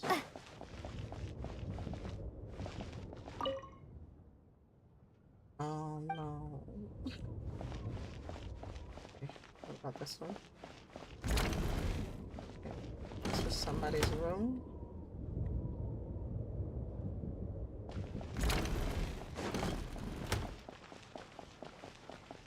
And this is the room that we found the first people in. Can't even open it. can open this either. Oops. And most likely still cannot open this one over here. We'll see.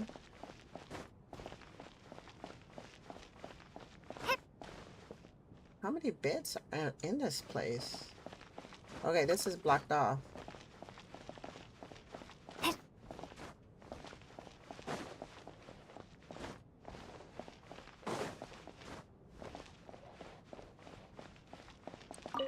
I need to think very hard about whether there's anything that ever needed hiding. After all these years, there must be some things even I've forgotten about.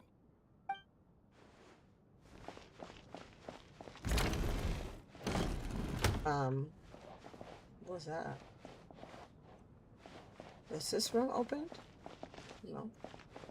Okay, there's one person here.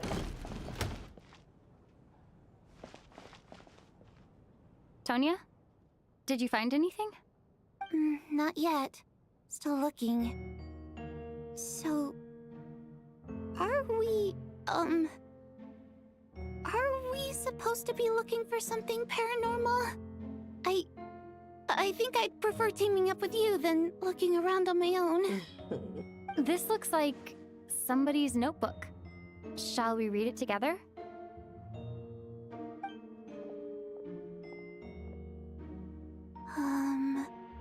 Well, it doesn't look scary or anything, so I guess it should be fine.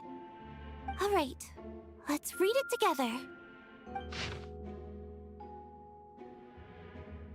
A letter in a diary. You once told me I would understand someday, but even now I still don't. I don't believe anyone should be forced to abandon their homeland because of change in power. She never considered the feelings of us water nobles. Every inch of this land reflects memories of my childhood. If I close my eyes, I can still hear everyone's songs echoing everything. I will not forgive those who drove us away, and I miss you very much, Mother. I often find myself missing that dress with the tassels, the heavy bed curtains, and the first rays of sunlight that would stream into the manor each morning. But it's all right now. If I narrow my eyes just a little, the light seeping through a crack backstage feels just like the one in our manor. I know that life's gone forever and I can miss it all I want, but I also feel that I have here now is no less than what I lost. What I have here now is no less than what I lost. The fantastical set designed by the prop master, the many fans who came all this way just to see me, and the quiet dancing girl who doesn't talk much. These are all mine. I won't lose any of it. Again, never. Absolutely never. I've joined a rather remarkable organization, though I can't tell you its name, hee. Whatever the great figure intends to do this time, there should always be someone looking out for the misfortunes of ordinary people. That's what our organization exists for. Even now, I still don't understand her. Why is it that those in power always seem this way? They clearly have the ability to bring greater happiness. Some say she has her own difficulties, but what could possibly trouble someone so seemingly omnipotent? Never mind, I should just focus on what I can do. I suppose you'll all hear about our organization sooner or later. Its name is, never mind. I'll leave it a mystery for now. Well, that is... Vodyanitsa. This has to be Vodyanitsa's writing, short. Maybe it's a little rude for us to peek at this. I feel like I just read someone's secret diary by accident. It sounds like she's writing this for her parents, right? I don't understand. Why put this stuff in a notebook instead of mailing it in a letter? Because her water imp parents belonged to the aristocracy, who were driven out of Snezhnaya by the Tsaritsa long ago. And now they live somewhere new, where the postman can't get to. Hey, Vodyanitsa. We're sorry. It's fine. My fault for not storing it properly. I can't leave things lying around and expect them to get ignored when everyone's scouring the place for clues. All right, give me my notebook back. I'll take over the investigation in this room.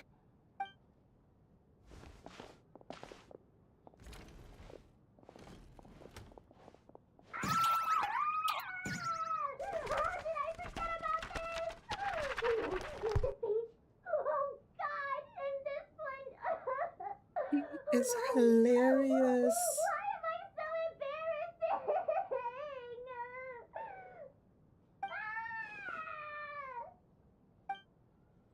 She's so hilarious. That was funny. So funny. Wait, I have to go back. Where did that basement come from? I did not remember seeing that. Valeri, come take a look at this. You too, traveler. Some sort of notebook. What is it for? It's the on-duty logbook for the theater. Kulish was the main person to use it. He mostly used it to record any unusual incidents during a show, audience numbers, exit times, and so on. Yeah, I saw him. Yes, he'd always have this logbook with him when he checked tickets at the entrance. This should confirm a lot of key details about the recent show. So, you find anything unusual? Yes. The number of people. I've checked and double-checked, but the numbers just don't match what's recorded in the logbook. Apparently, we have an extra person among us. Are we certain that logbook is accurate? Could someone have sneaked in without buying a ticket or something? Unlikely. Kulish took his duties very seriously. I've rarely seen any errors in his work. Not to mention that this was a dress rehearsal, meaning smaller audience numbers and tighter ticket restrictions than usual. Everything would have been well within his control. We no longer have our tickets with us, do we? They got collected on entry. I assume there's no way we can check them again. Unfortunately not. The theater recycles tickets. Once people are in the door, they don't tend to leave until the show ends. So we collect the tickets at the point of entry. Still, I'm inclined to believe that this discrepancy in the head count is significant somehow. Did an extra person just materialize out of thin air? Alright, so... Did an extra person just I need to go see Bodhi. I need to go downstairs. Oh, I can't see her. Can I leave? Okay. Where did Tanya go?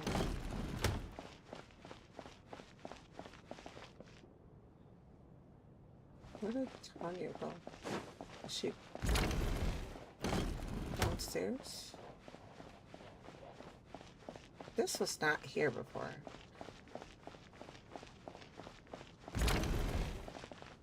Oh. Maybe it was and I just didn't realize it. Ah, traveler. Since you're here, come take a look at this. Alosha found it. We're both curious to hear your perspective. It appears to be an investigation report. And the focus of the investigation was the rumors of haunting we heard about earlier. Investigation report into supernatural sightings at the Upper House. This commission is clearly not as simple as the previous cases involving only folklore studies. It appears to be connected to something far more mysterious. An extinct civilization, the creations of ancient gods, or powers from beyond this world. Possibilities leave ample room for speculation. From now on, we should take this as a simple surface. Does not imply that what lies beneath shares the same level of existence or nature. Leyline guidelines themselves, ley lines themselves possess a powerful ability to either devour or guide souls. In most cases, once the soul and body of the deceased are separated, the soul is drawn directly into the ley lines, leaving no room for lingering existence. Okay.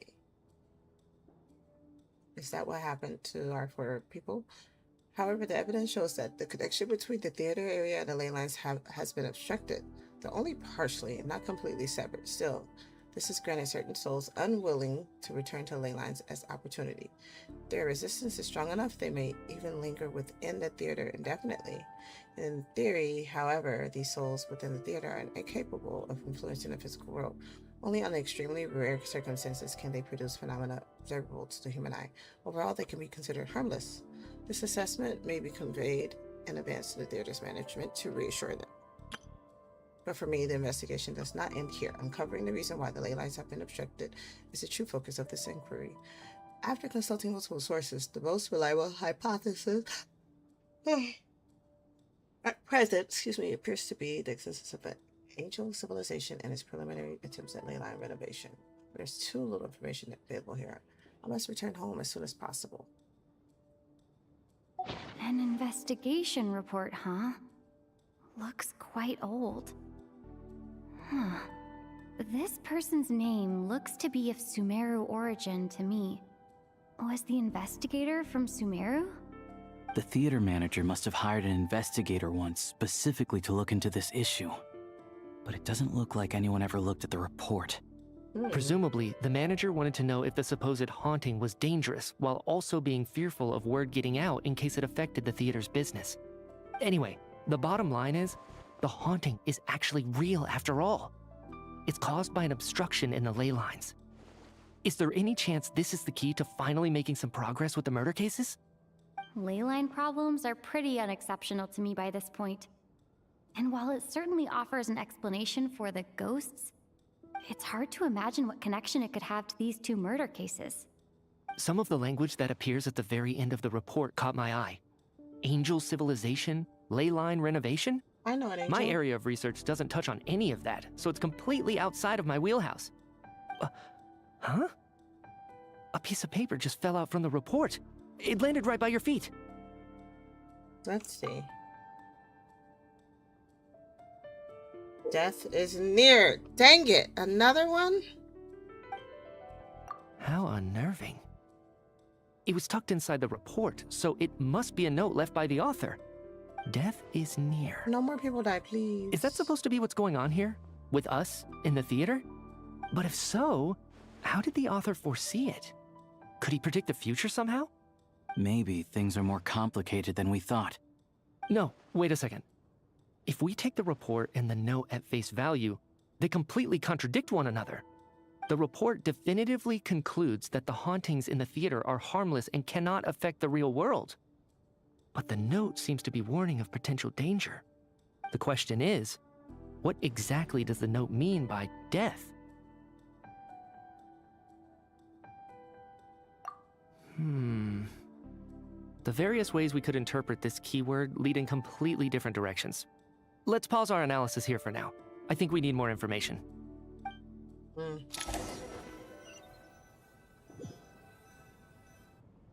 If we take all this together, it's not impossible, is it? If anything, it's the natural conclusion. Oh, I beg to differ. This sounds to me like a product of a researcher's vivid imagination. And perhaps it's because I'm still viewing this through the lens of a typical murder investigation. But still, I'm struggling to be persuaded by your theory. Does it really sound that far-fetched? All right, well, let's treat that as speculation for now. I do agree with what you've said, so let's go with your idea for now. Good. Okay, now that we finally have some meaningful leads, I think it's time to reconvene. Let's get the others.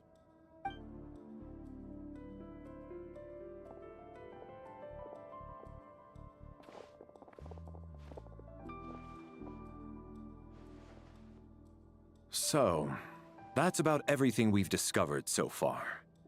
I'll share my theory first. Based on what we've learned from the logbook, I believe the extra person among us is most likely the killer. If the killer had simply bought a ticket, it would have greatly increased the risk of their identity being exposed. I expect he or she either hid in the theater ahead of time, or found a way to slip past the ticket inspection. They then blended in with the group and waited for an opportunity to strike. What about the note found in the investigation report? Any thoughts on how that fits in? The killer may have simply planted it there as some sort of sick joke. I've seen my fair share of psychopathic killers. They love playing cryptic mind games. So, it has nothing to do with the haunting of the theater after all. This theory makes sense to me. If we have an audience member unaccounted for, chances are they didn't come here to watch the show. Could it really be that simple? So, in other words, all we have to do is find out who got in here without a ticket, and all our problems will be solved? Voter needs to... Then let me make one thing clear. All the theater staff should be well aware that I came here for the rehearsal legitimately. Yes? There's no way I'm the one who didn't have a ticket. I had a ticket. It's true. I hear you used every trick in the book to get a hold of that ticket, too. Everything short of throwing a temper tantrum and rolling around on the floor at the entrance. I most certainly did not degrade myself in such a way. The only person we don't know about is this guy. Probably a stupid question, but I might as well ask. Did anyone here get in without having their ticket checked? Hmm? Guess it was naive of me to expect them to just admit to it. Especially after the unprompted Lelik reveal. Once was already a miracle. Twice would be unfathomable.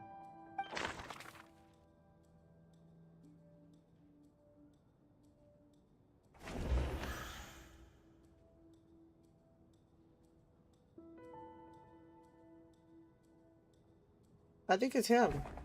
But why would it be him? Oh, it could... No, not her. These two. I feel like it's just him. We had a ticket. He brought him. They are show people. He works for the theater. So only the person I could think of is him. I don't believe any of us here knew Shram before all this. If no one can verify Shram's identity... What? Mr. Shram, did you really go through the ticket inspection to get in here? Huh? Me? Why am I being singled out, my friend? Do I seem that suspicious? It's not that you stand out as suspicious, more that everyone else has been ruled out as trustworthy. Okay. Well, we spent the best part of 2 days together now, so I'm sure you can all tell what kind of person I am. I'm a true gentleman. I never dream of doing something like sneaking to the theater without a ticket. Yeah, I have no doubt that you're a good person. But the problem is, none of us here actually know you, so no one can say for sure that you are who you claim to be. Although, actually, what was it you said last night? Yeah, you're friends with that water imp, which is why you understand our primary mode of expression. Last time I checked, there were barely any of us remaining in Snezhnaya, since most of the water imps left. Could you tell me a little bit more about your friend? There's a good chance I actually know her. Oh, there's her waters. I suppose it's also kind of a way for everyone else to get to know you a little better. Well... Good grief. Are you blushing? Pull yourself together, man. Stop giggling like a teenage boy. It's revolting. Hey, revolting is a little strong.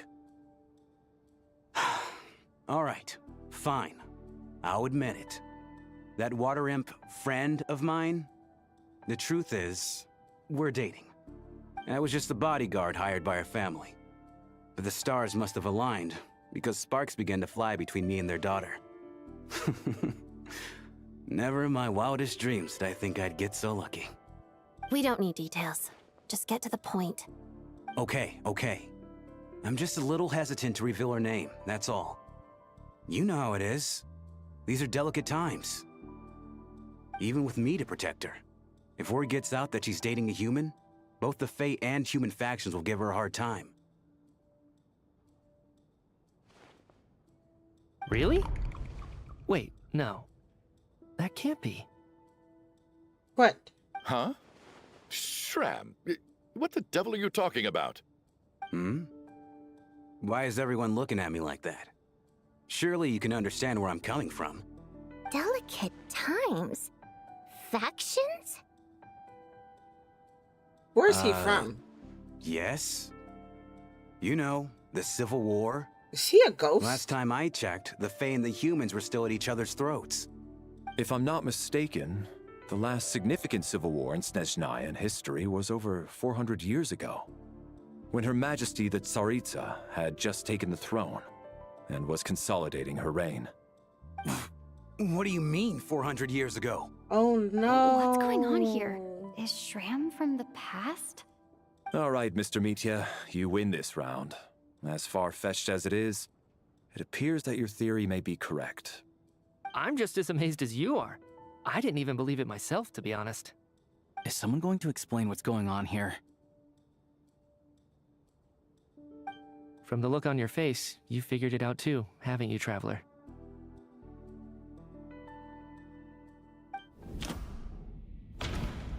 Okay. The clue to Shram's true identity is option 1. According to the theater's duty log, there seems to be an extra person at the scene. Okay. Option 2. The letter Volodya wrote to her family but never sent. 3. A clue that has yet to surface. 4. Investigation report into the alleged theater hunting. I feel like there's a couple of clues. This one? The theater's ley lines have been modified to block souls within its grounds from returning to them. Some souls can even wander this place forever. Mr. Shram's statement proves he's from hundreds of years ago. And according to the investigation report on the theater hauntings, Mr. Shram is very likely a lost soul wandering the theater. But I don't think this has anything to do with these deaths. Okay. What? So wandering the theater, I personally, what? For some unknown reason, the soul that has been wandering the theater due to the ley line issues has joined our group and blended in. Yeah, that must be the immediate reason why the ticket count doesn't match the number of people present. Yeah. Anything else? Death is near. In this case, death most likely refers to one of the recent victims, someone who died long ago, murder or later. Wait! Death is near just someone who died long ago. Because that was the contents of the investigation report have been verified. There are indeed ley line issues and wandering souls in the theater. Death likely symbolizes the deceased. Mr. Shram, for instance. Death is near. Huh. That must mean that there's a dead person in our midst. That's the truth, isn't it? Yeah, the logic is clear now. The investigation report said that there would be souls stuck wandering around the theater because the ley lines were cut off. Mr. Shram must be one such soul who died in the theater a long time ago. In which case, that also makes him our extra person. So when the note said death is near, it must have been referring to death as in the deceased, people who died a long time ago. Someone who died a long time ago. In short, there's a dead person among us. The extra person we've been searching for is a ghost from the past. You mean I'm a ghost? No. Don't make jokes like that, my man. There must be some mistake. Oh, poor Shram. But even if I was dead, I know for a fact I didn't kill anyone these past 2 nights. Yeah. Even if all that's true, the report also said the souls inside the theater can't affect reality, right? They're harmless. Then what if the problem isn't the souls at all, but the ley lines themselves? The ley lines have a powerful ability to attract and devour souls. Let's say that the ley lines are like a black hole, constantly seeking to engulf souls. But the souls that don't want to return are trying to avoid being sucked in. Huh. Why does this analogy you had sound those so crazy familiar? dreams. What happens when the black hole can't achieve its goal? I'm only speculating here, but what if it ended up swallowing innocent souls by mistake? Or intentionally taking other souls to compensate? That could explain why we weren't able to determine a cause of death. If you're right, and their souls were devoured by the ley lines, it does make some sense.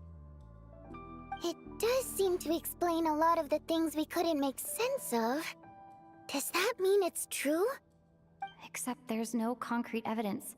Mitya is relying on a lot of logical leaps. Still, it seems like the best explanation we have under the circumstances. All right, so how could Shram not know that he's dead? Seems a little unlikely that he hasn't noticed anything unusual even after several days interacting with us. On the contrary, It's perfectly normal for a soul to wander the theater for centuries without questioning their existence or reason for being there. It's simply what's natural for them. Uh-oh.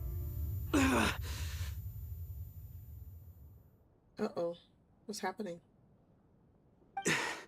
You know what, Mr. Brainiac?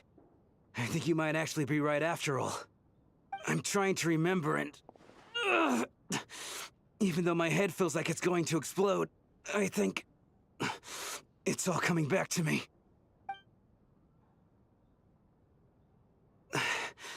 I was the one who didn't want to remember my own death, so I forced myself to forget.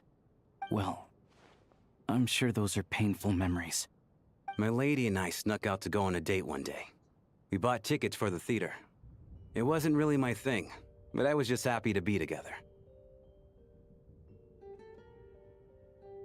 All of a sudden, a group of people burst into the theater, shouting for all the water imps to get out, performers and audience members included.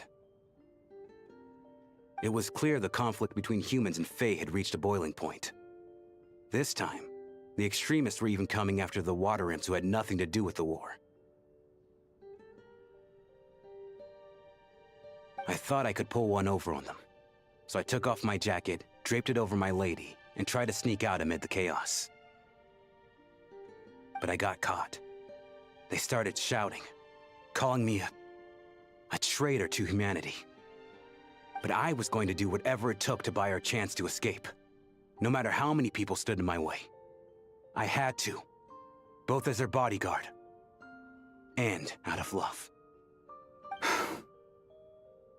It's all right, friend. You can stop there if you want. You don't need to dig all that up again. It's just... even now, I'm still struggling to accept the truth. How could I be dead? I'm sorry, everyone. If I'd known I was a dead man walking, I wouldn't have dragged you down with me. If I'm the cause of all this death, then punish me however you see fit. But, Mr. Shroom... No. I refuse to be a burden. I know what I have to do. You said I've been wandering the theater for centuries, right? We know what you have to do. I guess it's high time I got a breath of fresh air. Out there, I mean. I'll leave this place and take all this death with me. Go out on my own terms. Mr. Shram, I'm sure we can figure out a different course of action. My good sir, we both know I'm not supposed to be here. I should have accepted my death long ago. One way or another, this has to end. Unless you're saying this goes against another one of your military principles somehow. No, I'm speaking on a personal level this time. Let it go, man. Oh, wait. One last thing. Miss Waterimp. My lover. Her name was Litia. Litia Ozarova. Do you know what happened to her? Ozarova. Oh, Auntie Ozarova. That's what we all called her. I remember her as a very kind elder. She had a bunch of kids, too. I'm so glad she survived. And she had lots of kids? Good. That's... good. I could hardly expect her to stay single just because of what happened to me, right? As long as she went on to be happy, that's all that matters. Besides, I'm dead. My soul's been wandering around here for so long because I was worried about her. But now, I can go without regret. There's no need to see me off, my friends. I've enjoyed our time together over these past few days. Perhaps we'll meet again in the next life. Why Shreya?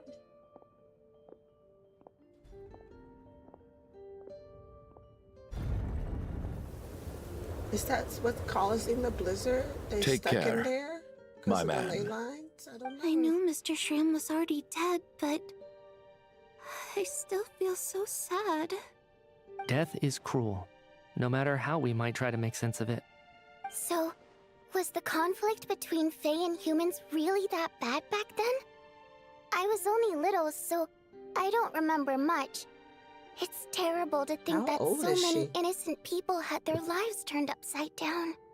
Even the historical records about that time period don't say much about it.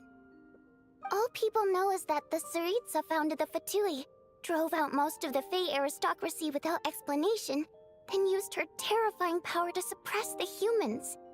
It seems to me like the Tsaritsa chose to make herself the enemy. She downplayed the conflict, directing whatever animosity both sides had for each other at herself instead.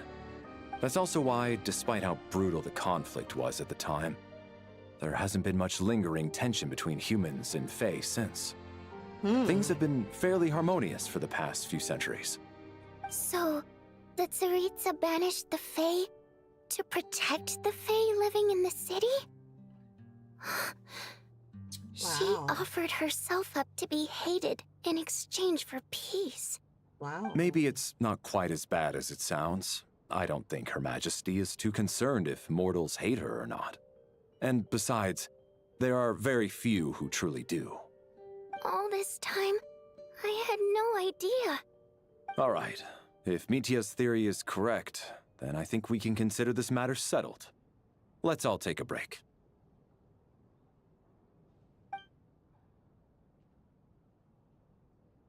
Did it stop? If only this blasted storm wasn't still raging on. I wonder... Okay, I'm gonna rest. Let's talk to everybody before we rest. I was actually planning on hiring him as my bodyguard after we got out of here, you know. Oh, poor guy.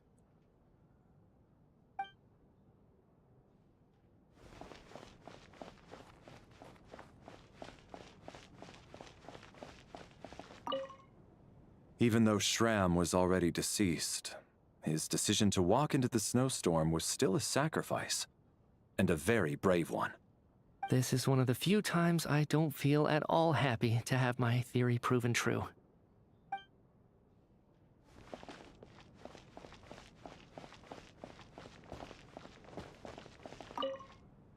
Well, at least it seems like Mr. Shram stayed optimistic until the end.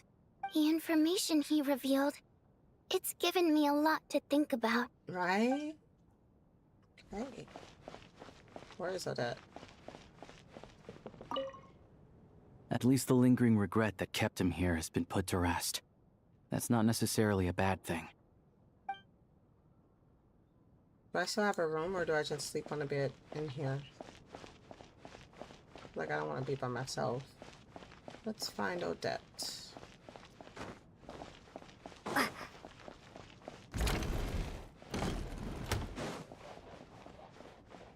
Nope, still can't go in there. What?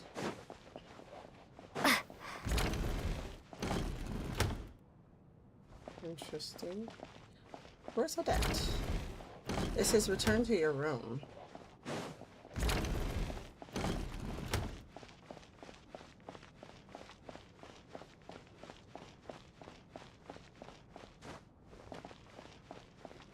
Did I talk to Alosha? At least the lingering regret that kept him here has been put to rest. I did talk to her.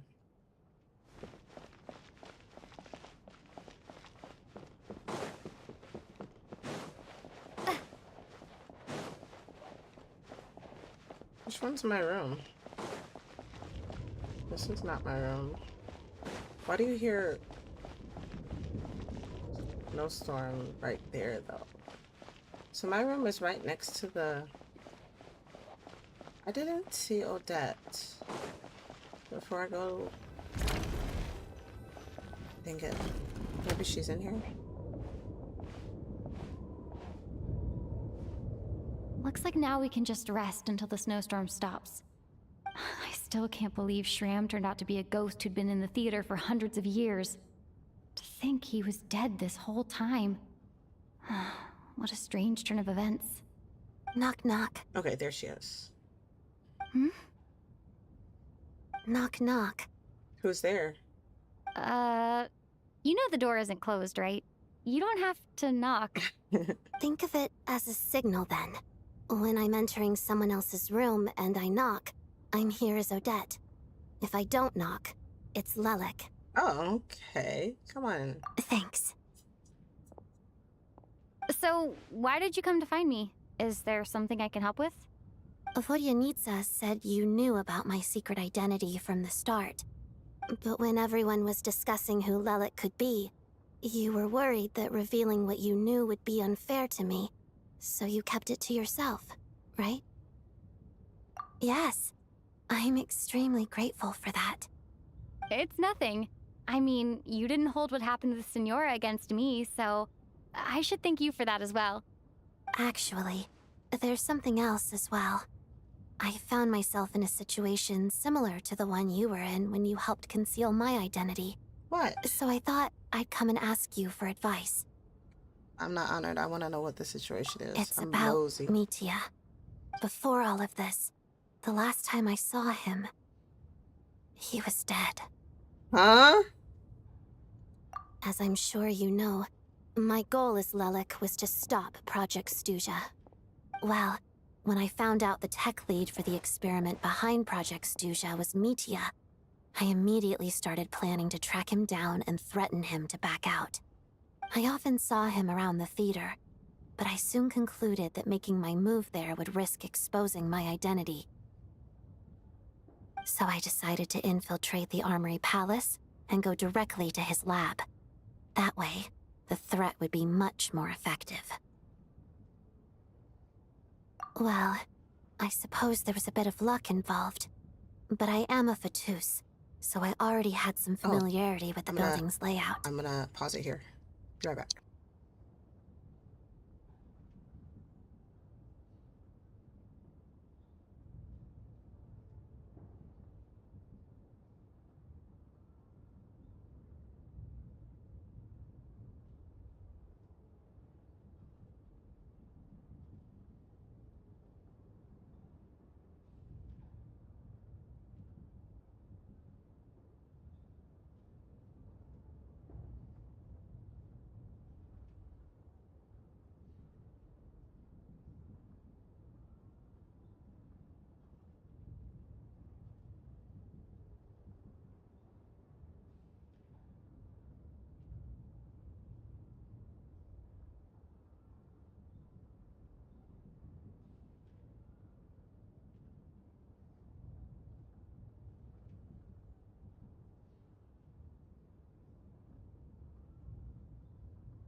But when I finally made it to his lab, Mitya seemed to be dead.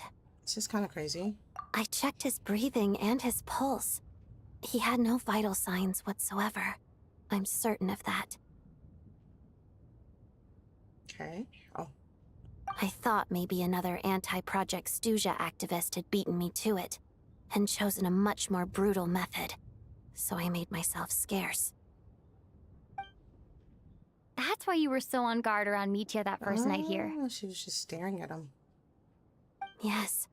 When I saw him sitting in the audience during the performance, I could barely contain the shock. To me, it was a miracle. Somehow, he'd come back from the dead. But then, the murder started happening and things got so complicated that it wasn't really at the front of my mind. That is, until Mitya himself said there must be a dead person among us. Then I couldn't ignore it any longer. And yet, you thought that bringing it up right away would single Mitya out. Just like when everyone was suspecting Lelek. Exactly. I thought there could be something I was missing. Besides, we soon figured out that Mr. Schramm was a ghost. And we knew there was only one extra person. So we thought he had to be the one. But now it seems like there's another candidate. I understand why you kept it to yourself. There was so much information being thrown around during that discussion. Bringing up Mitya would have just introduced more confusion. So, what do you think we should do? Let me confirm one thing first. When was it that you found Mitya dead? Around a week ago. Sometime in the afternoon. A week ago? That's earlier than I thought. I saw him just a few days ago at a restaurant. That definitely would have been after you found him dead. He seemed completely normal to me. Chatting with Vodyanitsa, trying to avoid Valeri. So he was definitely alive on that day. Huh. Well, all I can say is I know what I saw. Here's a thought. The reason we even suspected a dead person could be among us was because of the problem with the theater's ley lines. But Mitya's death happened inside the Armory Palace. The ley line issue affecting the theater shouldn't reach that far. You're right. I guess he doesn't fit the profile of the person we were searching for. I think the chances of it being him are very low. Surely he can't have died for real in the Armory Palace. Unless what? Unless he really did come back from the dead. You're right. Do you think we need to disclose this to the others? Huh, what's this? A private meet and greet? Where do I line up? That's not what's going on here. Well, I was just making the rounds. Thought I'd try to lighten the mood a bit. Vodyanitsa's handing out food if you're hungry. I would have just asked him. He can't go nowhere and hide, so why not? Get it out there in the open. We know who Lilik is now, so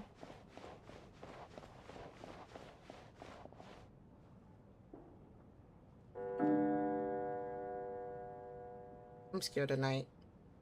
What is going on with this storm? Could it be connected to that monster that just arrived in Snezhnaya? I almost hope it is. Her Majesty the Tsaritsa left to vanquish that beast herself. We just need to wait for her triumphant return. Do you think people still feel the cold after they die? I'm wondering about Shram. Oh, maybe we should have given him a coat before he went out there. Death itself is cold, isn't it? I'm sure the storm will embrace him. Well, I hope he has a safe journey. I'm going to miss him, I think. It's not like we can blame him for Rampana and Kulish's deaths. Thinking back on it, we barely made it out alive ourselves. Once we get out of here, how are we going to explain what happened to their families? True.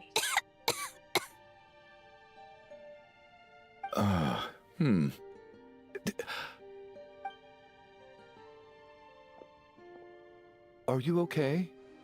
Here, take this. I've never used it.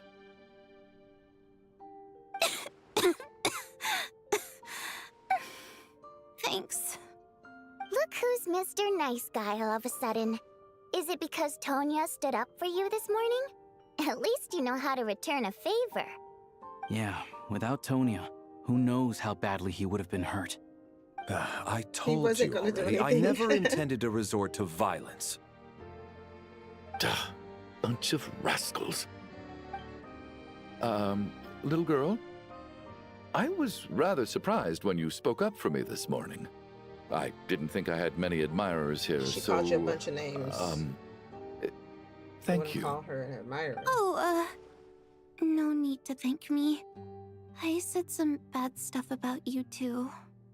I've been too embarrassed to admit it, but you remind me a lot of my daughter. So kind to everyone, but never lets her old man off the hook. Unless my wife and I are having a fight, then she's always on my side. Especially when she was little. Every time I took her out... What did he give her? All right, easy now. How long have you had that cough, Tonya? I don't know. It's probably been a while. I'm fine. Are you taking anything for it? Yeah. I'll be fine once I see my brother. He's gonna pick some frost fairy flower leaves and brew a tonic for me. I'll feel much better once I drink that. What? I see. That's good to He hear, knows then. something. We should wanna probably know. discuss arrangements for tonight. Now that the deceased has left our midst, there shouldn't be any more incidents. However, out of an abundance of caution, I'll keep watch. Shouldn't we take shifts? I can take one if needed. No need. I managed to get a nap in earlier, so I have plenty of energy right now. After all the tension of the past few days, everyone else should just focus on getting a good night's sleep. People keep dying when I sleep. I'm so scared too. What a long day. This whole situation turned out to be way more complicated than I expected. But Valeri's right.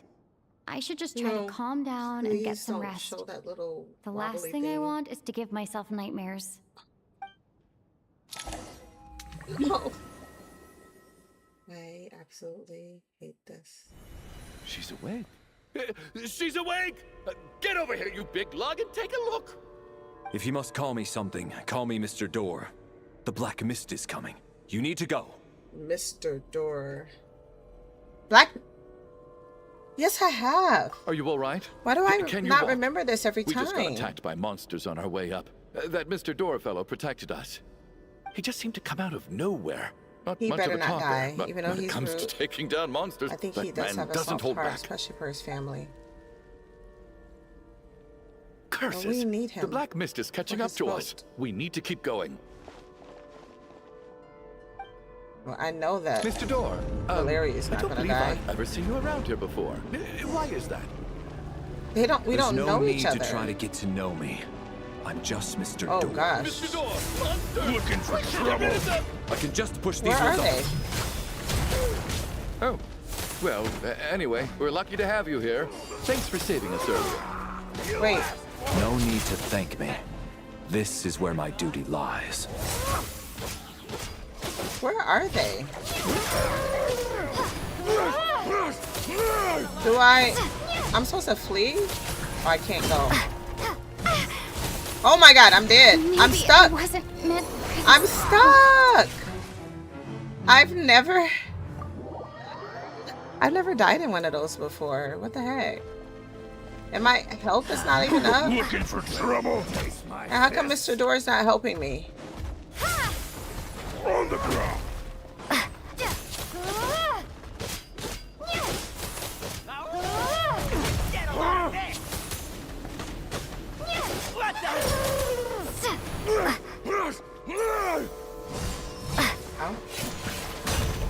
Oh, that got me. No, I'm stuck again. I'm stuck again. What? I went to the same place and got stuck again. What is happening? Do they know that's there? Looking for trouble.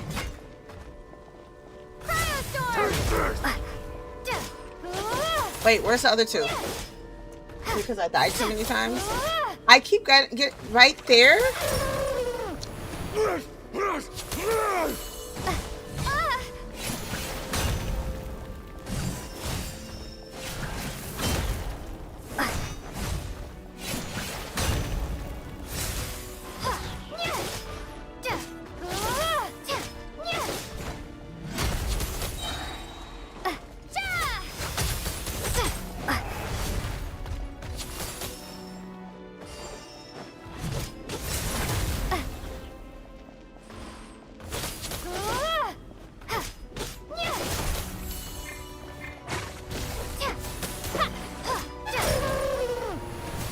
I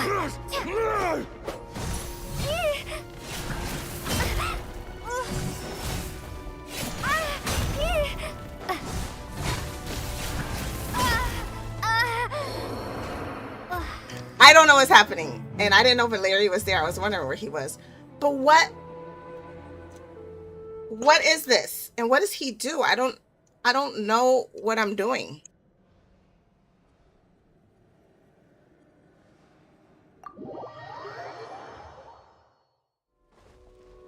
I'm looking for trouble.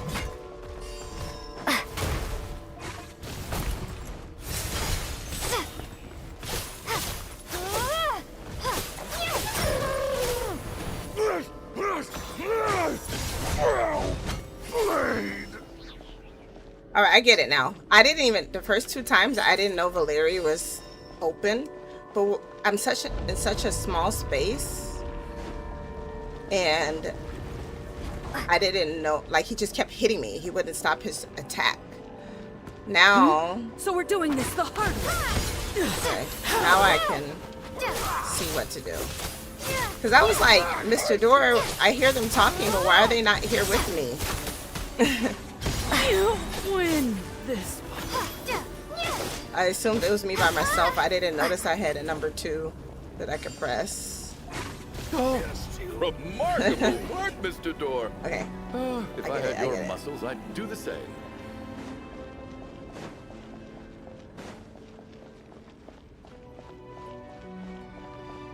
Are none of these doors the one you're looking for? No. So slow.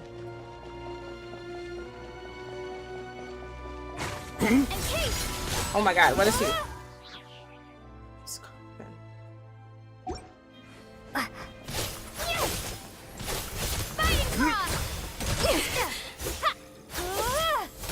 Where'd she come from? Goodness. Are these those ice people? Impossible. Did she say impossible? Crystallize. Oh. Impossible.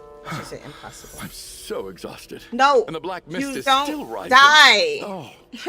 Wait, look! There's more monsters down there. Are they coming from within the black mist? No, no! They're gaining on us. Quick, keep going, or they'll be at our heels any second.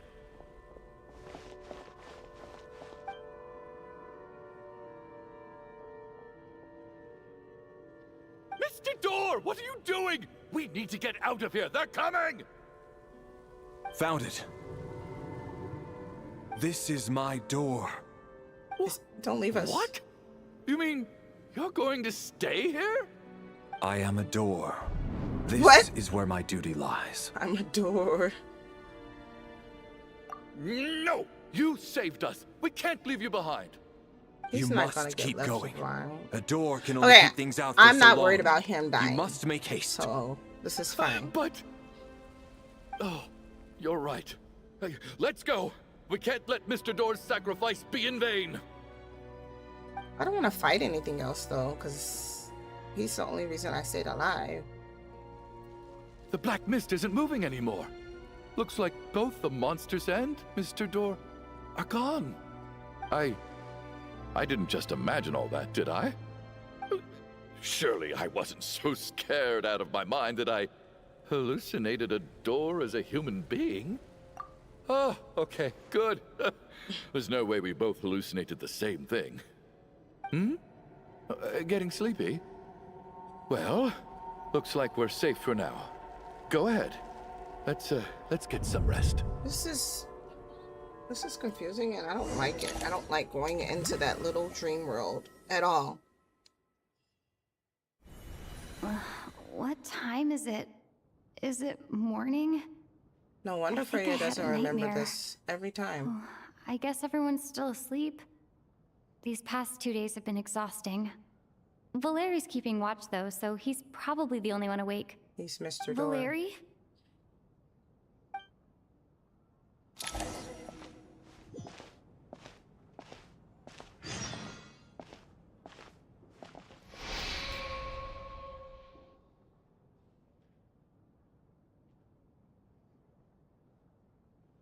wake up! Everyone needs to wake up! So, that means... Oh, wait a minute. Now I have an idea of something. Just like the last 2 nights. That has to do with him. No clear cause of death. I've been a real thorn in your side, haven't I, Mr. Valeri? Now you can rest in peace. But for me, life will be all the duller for not having to run away from you, my friend. Well, only could hope How's that... Tonya? Is she okay?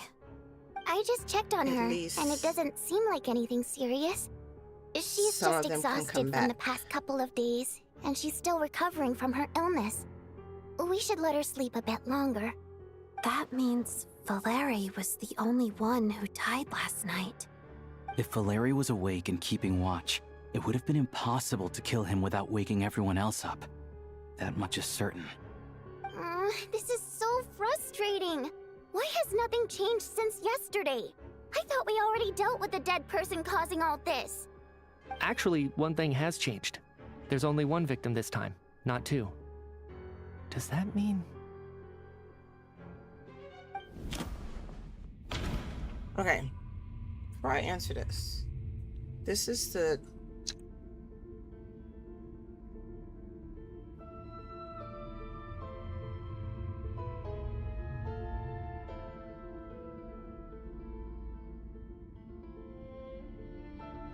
Okay, so before I go through this Archon Quest is very interesting. I didn't think it would be like this.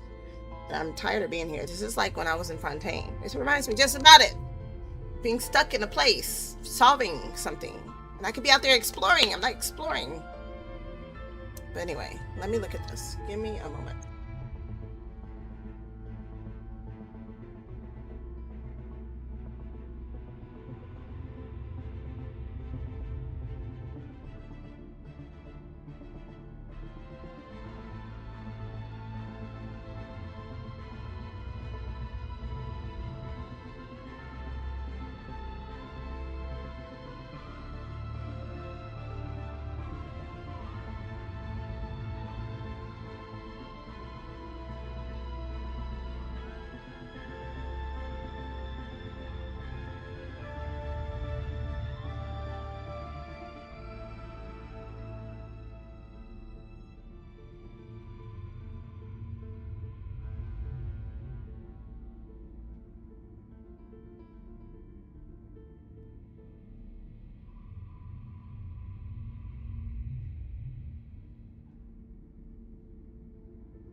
Okay, let's see.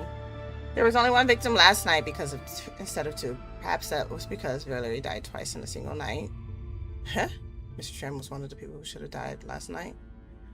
The number of victims each night corresponds to the number of the deceased. Oh, this one. Wait a second. I think this. After the deceased could be an Shram answer. left, there was one less victim last night.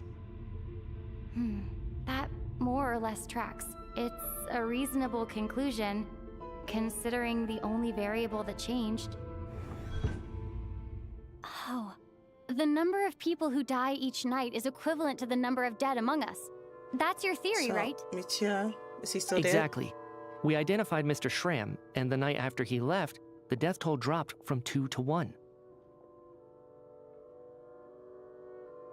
By that logic, there must be one more dead person left among us. Another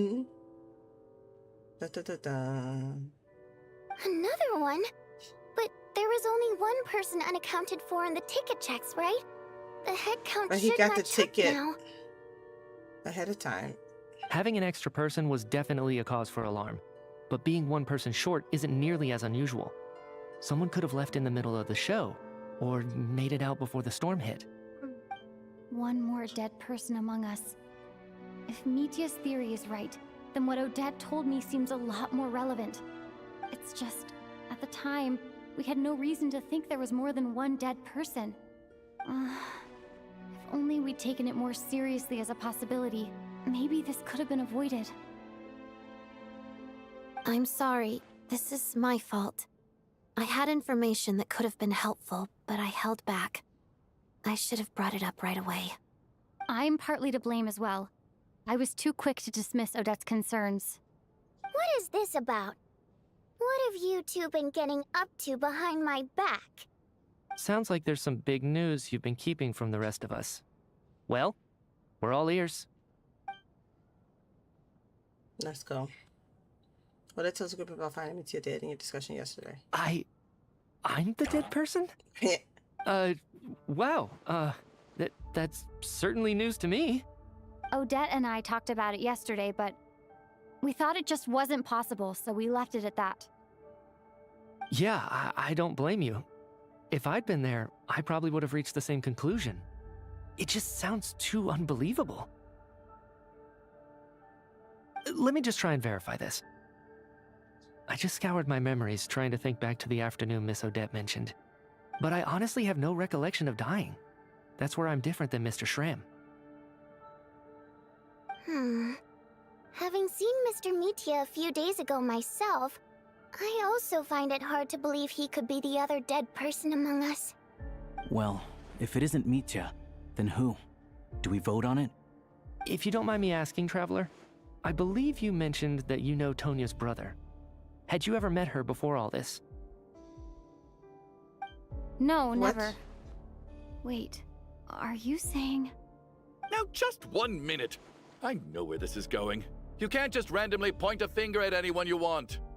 You're in the hot seat, and all of a sudden you want to divert our suspicions onto somebody else? Trying to pick a fight, Mr. Chuganov? Whenever you open your mouth, all you do is attack people, and I've had enough of it. If you don't want to engage in a civil discussion, you can shut up. Dang.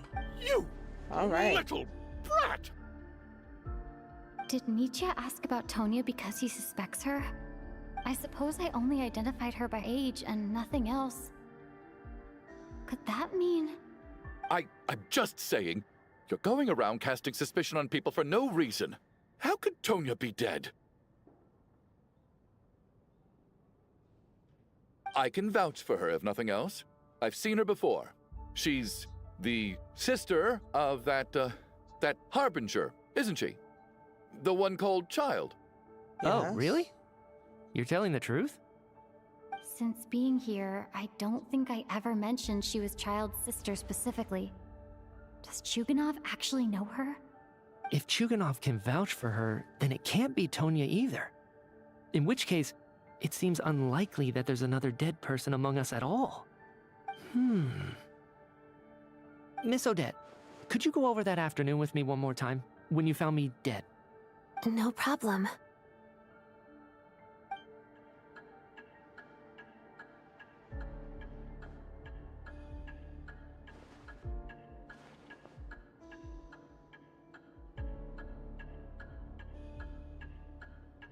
Is Mitya a playable character? They say he's gonna come out, but I don't see... No matter how hard I try, I just can't remember anything about dying. But I do remember something else. Miss Vojanitsa, during our last meal together, I told you how some of the researchers were suffering from temporary memory loss. Do you remember that?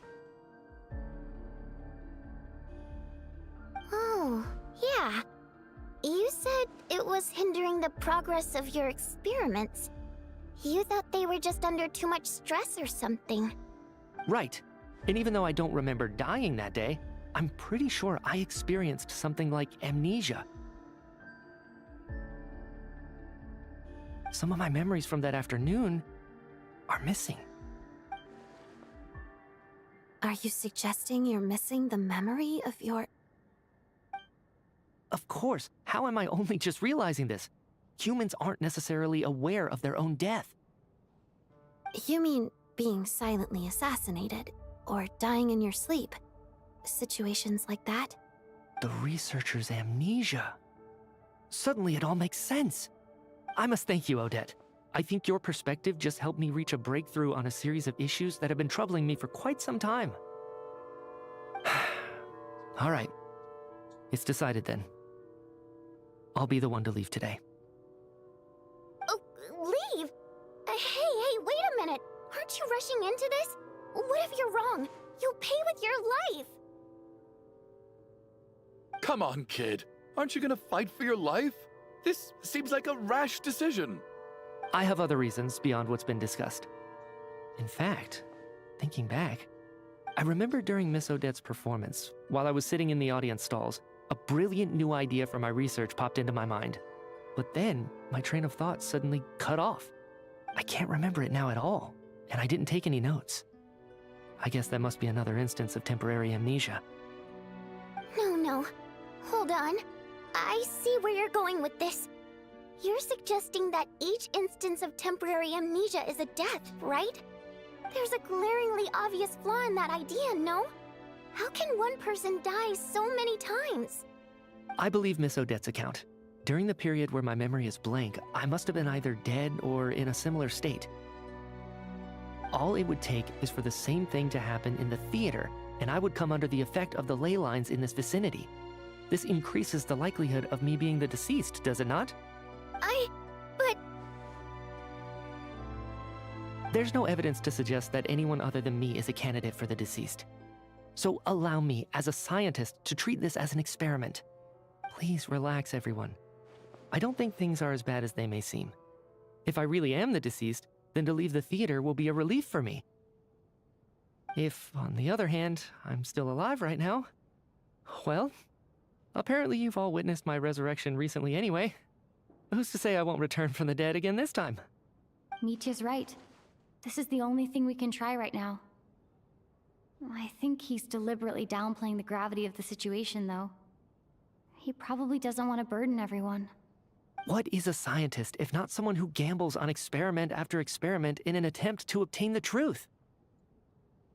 With this snowstorm, the ley line phenomenon, ghosts of the dead, and my amnesia, we've been paralyzed by not knowing and powerless to do anything about it. It's a terrible feeling. But if I do get resurrected, you can be sure that I'll come back with the truth of all this. Just you wait. This is crazy. Bye, Pan.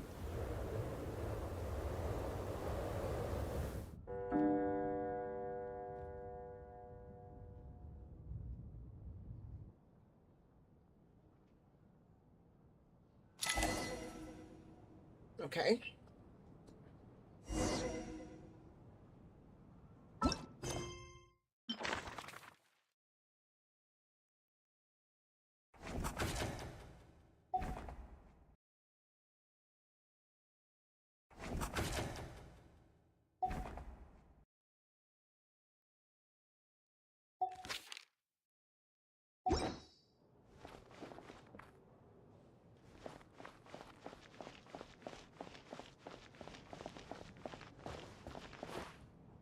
What's on your mind, Odette? You haven't said a word. I was thinking about Mitya. If he'd been unwilling to sacrifice himself by walking out into the snowstorm, that would have made more sense to me. After all, it seems like the dead don't perceive things any differently from the living. Mitya doesn't even remember dying. So, to hear the news that you're apparently dead, and simply choose to walk out that door without a second thought, I can't imagine all the things that must have been going through his head. But when Mitya left, his expression revealed absolutely nothing.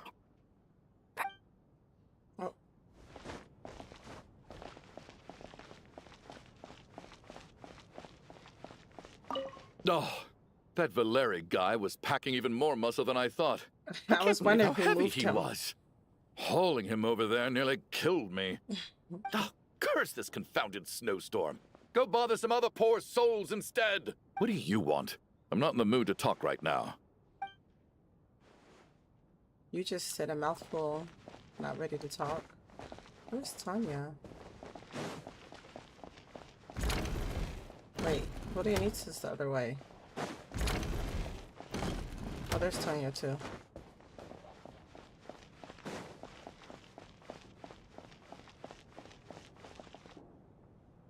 Poor Mr. Mitya. I didn't even get to see him one last time. Maybe it's a good thing that you weren't there to see it. It was a hard thing to watch. I hate goodbyes. Why does it feel like everyone around me is slowly disappearing? Not just in here, I mean. In the outside world, too. Maybe it's the realization that, at the end of life, everyone has to face it alone. Come to think of it, the main reason we're still alive right now is pure luck. Each morning here, for every one of us, there's the chance that we might not wake up. You could take it a step further and say that the same is true outside, too. Who can never be 100% sure when they drift off to sleep that they'll open their eyes again in the morning? If I make it out of here, I'm going to cherish every moment that I'm awake and live without any regrets. Without regrets? I feel like a strange sense of anxiety has been quietly growing inside me over the last 2 days. What is happening? Are you okay? You look really glum. If something's bugging you, let's talk about it. There's only a few of us left here now. After everything we've been through, what's the point in keeping things bottled up? I have a travel companion named Paimon. Alosha and Odette have met her before. She's been feeling unwell recently. You're worried about her, aren't you? That makes sense. We've been trapped in here for days.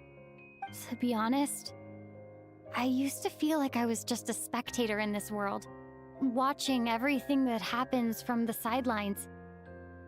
Maybe it's because I'm a descender? A descender? But with Paimon by my side, over time, I slowly felt my connection to this world growing stronger. She loves eating, sleeping, and having fun, but she's also a great guide. It's her authenticity that makes this whole world feel more real for me.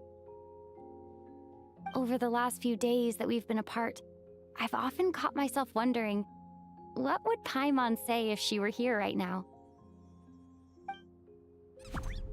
But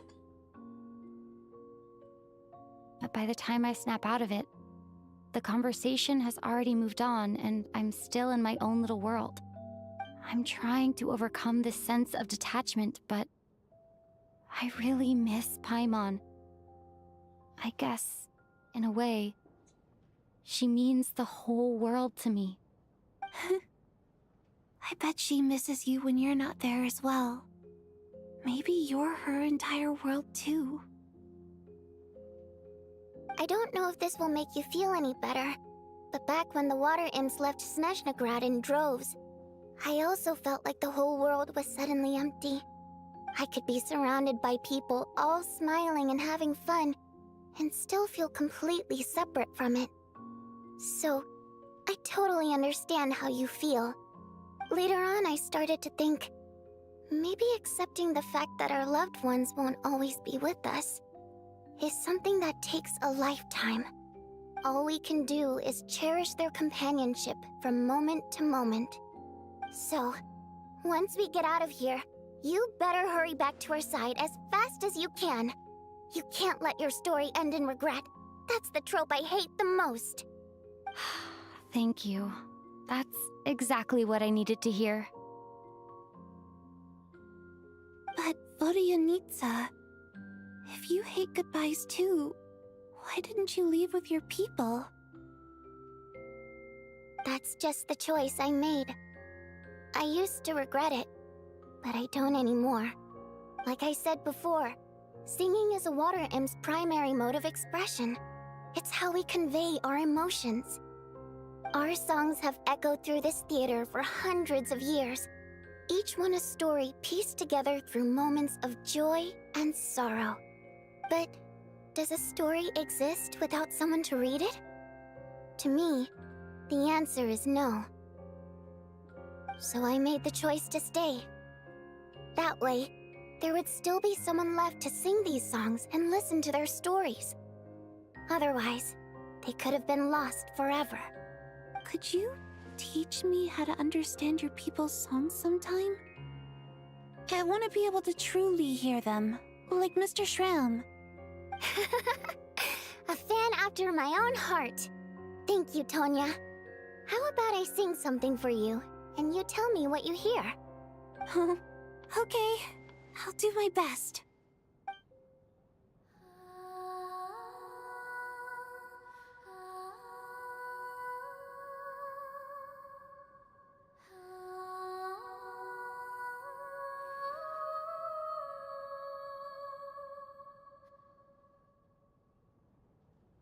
I've never heard that one before.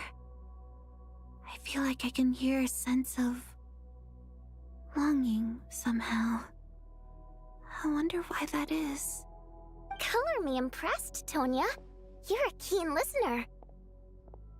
Most people can only tell if a song is happy or sad. I didn't think you'd be able to pick up on such specific details. So, what's the song about then? Come on, tell me! I've actually never performed this song in the theater before, because it has more of a ceremonial purpose for our people. It's not meant for the stage. It means something like, "May those we have lost watch over us, and follow this song back home in the night, so that we might be reunited once more." No wonder I could hear that sense of longing. You sing it for loved ones who have passed away. I hope it reaches them. It's getting late, Tonya, and you're not well. We should all turn in early. I suppose there's no reason to keep watch tonight. Oh, gosh. Okay. But, before I go to bed, could you sing that song a couple more times for me, Vodyanitsa? Of course. Anything for my #1 fan.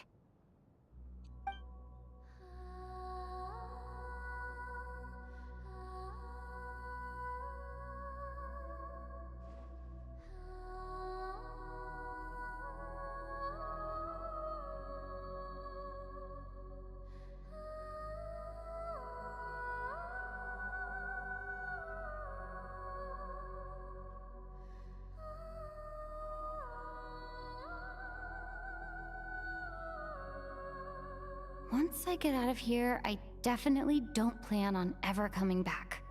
But I guess that means I'll never get to hear Vodyanitsa sing again. That's a sad thought.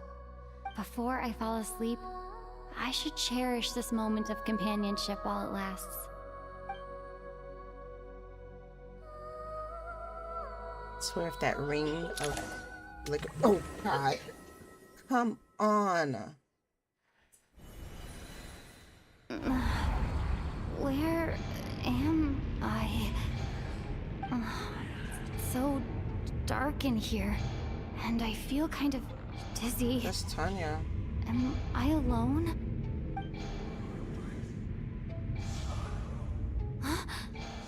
What was that noise?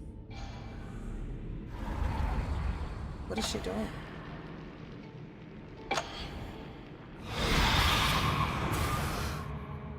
Why am I having a nightmare? Return, O spirits. Fulfill your oath of protection.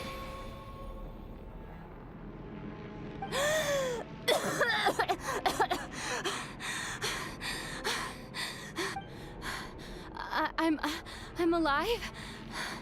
What just happened? No time for questions. Quick, over here. Turn on the switch. We need to bring back the light.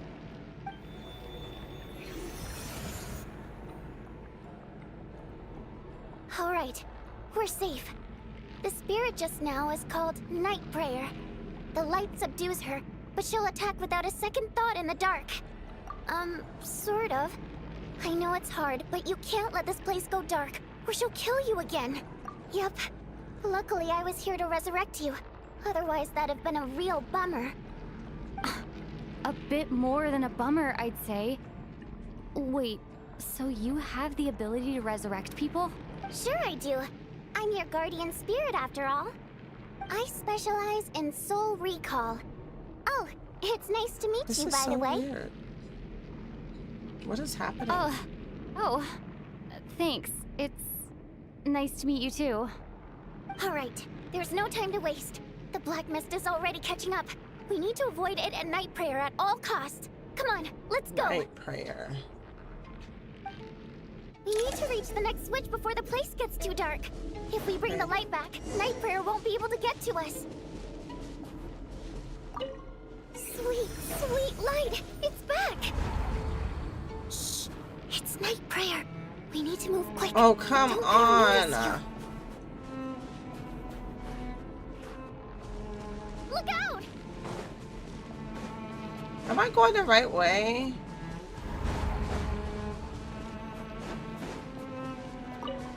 Is she coming? Oh, this is so anxiety-inducing. The next switch is over there.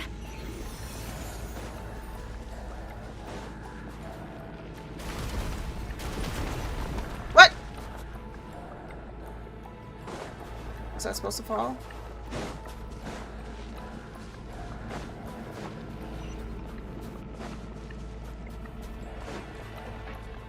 Am I going the right way? What?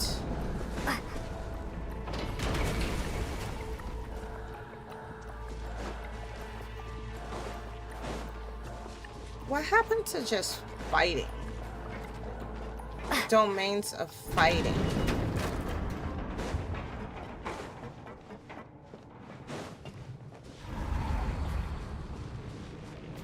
No, she's in there. Night Prayer is here too.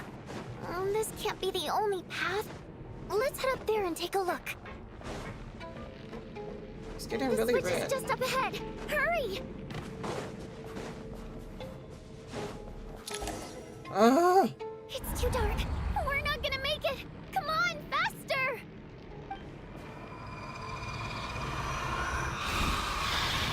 Did she kill me again? Because, like... Traveler!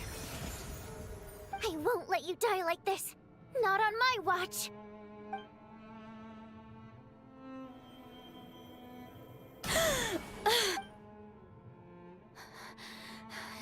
Even though it's not permanent, dying is definitely not a pleasant. Great. You're back. Yeah, thanks to you. Time for you to get out of here. Quick, before the... What about you? You're not coming with me? I can't. I've already been used. The Guardians Oh my might not look any I'm different. getting a little tired My of this. essence has been exhausted. I can Okay. go no further. The black... Yeah. Why didn't you tell me sooner? Now it's Because just her turn it to wouldn't die. have changed anything. But I know she's not dead. She's not gonna die. Go. Now. I'm losing my patience of what's going on. Get to the gist.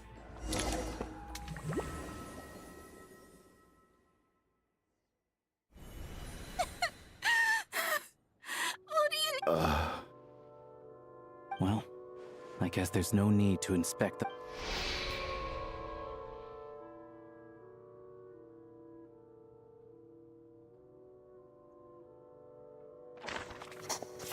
Okay.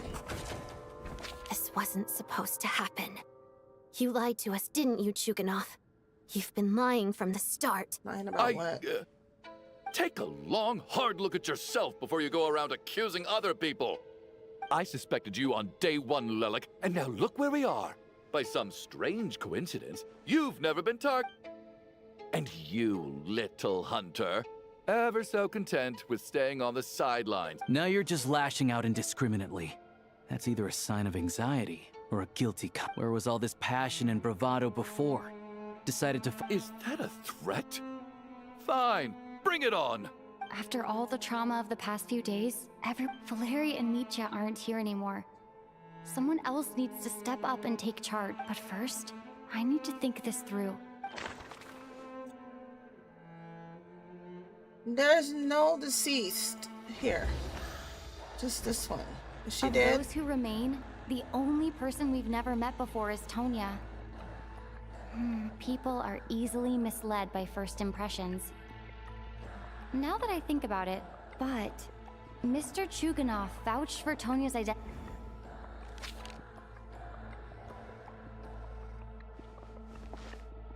Tonya, how's Tusser been lately? Tusser? Your brother Ajax must have mentioned me in his letters home, right? Did he say anything about a blonde traveler? No. And my brother's name is Razik, not Ajax. Chuganov, looks like it's your turn to do some explaining. Yesterday you said you could vouch for Tonya. Why did you give us a false testimony? I knew you were behind this, Chuganov. You've been lying through your teeth. Everything about you is fake. Down to the wife and daughter you're always talking about. Your entire family man persona is a charade, isn't it? That night, when I infiltrated your place as Lelik, I noticed you were home alone. Didn't think much of it at the time. Just thought everyone else was out. But thinking back on it now, that doesn't seem very likely. My guess is, you live alone, don't you? Even that was a lie? Curses! Oh, why is there no end to this? I think I remember now. The reason I'm always coughing is because I got sick with frostbite. The locals usually call it the snow cough. It's not a very common illness. It's partly genetic and partly caused by the cold climate, but it can be fatal. After a while, I felt myself growing weaker and weaker. So one day, I told my brother that I wanted him to take me outside for once, so things could be like they used to, just for one day. He agreed. He snuck me out of the hospital, and we escaped. We got to the theater, bought tickets, and went inside. It was all so exciting. I remember the show very clearly. It was amazing. But I found myself getting sleepier and sleepier. Oh, Tonya. When I woke up, I couldn't find my brother anywhere. So I guessed he'd already left. But there's no way he'd leave me behind. So I decided to stay here and wait for him. At the time, I figured he'd probably gone to brew some more medicine for me. I was planning to chew him out for abandoning me when he got back. Tonya, it sounds like by then you'd... Yeah, I know. I understand now. Dad, after all of that, it turns out I can't blame my brother after all. I'm sorry, everyone. I realized this much too late. Your name probably isn't even Tonya, is it? Didn't that ever strike you as odd over the last few days?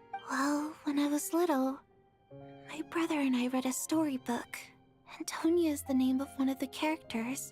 When we escaped from the hospital, our family and the hospital security were looking everywhere for us. So when you first approached me and said my brother had sent you, and called me Tonya, I thought he must have chosen a fake name that... At least your memory of death isn't painful. That is a small comfort. Now it's your turn, Chuganov. Talk to us. I believe no lie is ever told without a reason. You're right. I was lying. I happened to know that the Harbinger child and his sister Tonya managed to get tickets, so I lied to you and pretended I knew them. And yes, I was lying about my family, too. The truth of the matter is, I lost them a long time ago. I just refused to accept reality. And now I've spent the second half of my life living a lie. I'm a joke. My daughter's name was Iskra. And before you ask, yes, Iskra, as in Iskra Manufacturing Plant. She also died from the snow cough. She was just 6 years old. If she were still alive today, she'd be around the same age as little Tonya here. After Iskra passed, my wife couldn't bear to face those memories either. So she chose to start a new life without me. One day when I came home from work and saw the empty room, I felt like I couldn't breathe. Subconsciously, I started to imagine that they were still there. I soon discovered that this was the only thing that made me feel any better, so I just embraced the delusion. Nothing more than a pathetic means of escapism, I know. But at least it's not a crime. So explain your false testimony, then. The night before last, when I was chatting with Tonya, she mentioned that her brother would brew medicine for her from frost fairy flower leaves. Combined with her various symptoms, I suddenly understood everything, including the fact that she was deceased. The snow cough used to be an incurable illness. I would pick frost fairy flower leaves to brew medicine for Iskra, too. It took hours and hours on the stove. But the year after my daughter passed away, the jester of the Fatui announced that a cure for frost blight, also known as the snow cough, had finally been developed. It turned out that all previous treatments were completely ineffective. No better than random concoctions. That was the final straw for me. I just couldn't take it anymore. Just one more year. One more year, and everything would have been okay. So, more than anyone, I know full well that in this day and age, no one in their right mind would still be using frost flower leaves to brew medicine for the snow cough.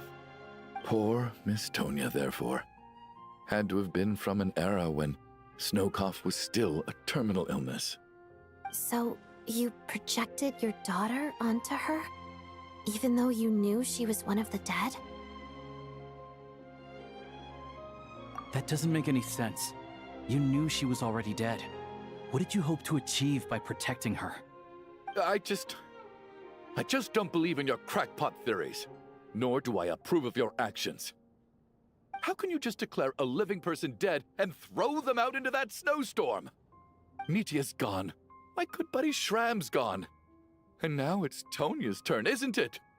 The others I can make my peace with, but little Miss Tonya, here she is, standing right in front of us, alive and breathing, and fighting her own battles. Yet you're quite happy to say she's dead? I just want her to live. Once this snowstorm is over, the very moment it stops, I'm going to march out that door and find someone who can fetch the very best medicine for her snow cough. I'll be damned if I'm gonna let you cast her out into the snowstorm before I have the chance to cure her. Not again! Not this time! Not when the cure is right within our grasp! I'd never be able to forgive myself. Mr. Chuganov, stop. I can't let you do this. Tonya. By the sounds of it, you've known I was dead since the night before last, right? I really liked Mr. Valeri, Mr. Mitya, and Miss Vodyanitsa. And now they're all dead because of me. I'm not happy about that. The reality is, you've been trying to fight your own demons through me. But all you've really done is trap me inside your delusion along with you. No! Listen to me. I want to save you. I do!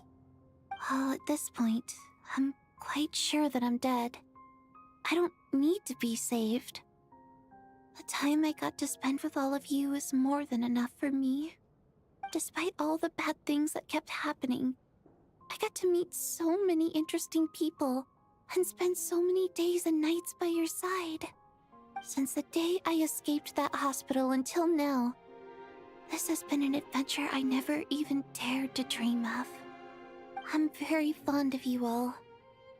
If it were only possible, I'd trade my soul to bring back the ones who died. If it meant things didn't have to end like this. And that's why I'm not fond of you at all, Mr. Chuganov. It's them that you owe an apology to, sir. Well then, I suppose this is it. It's time for my adventure to end. I've caused enough trouble. You're leaving already? It's still early. Don't you want to stay a little longer? No thank you. Oh, and by the way, my name is Patashka. It was nice meeting you all. Feels strange that we're only being properly introduced now that it's time to say goodbye. Tashka.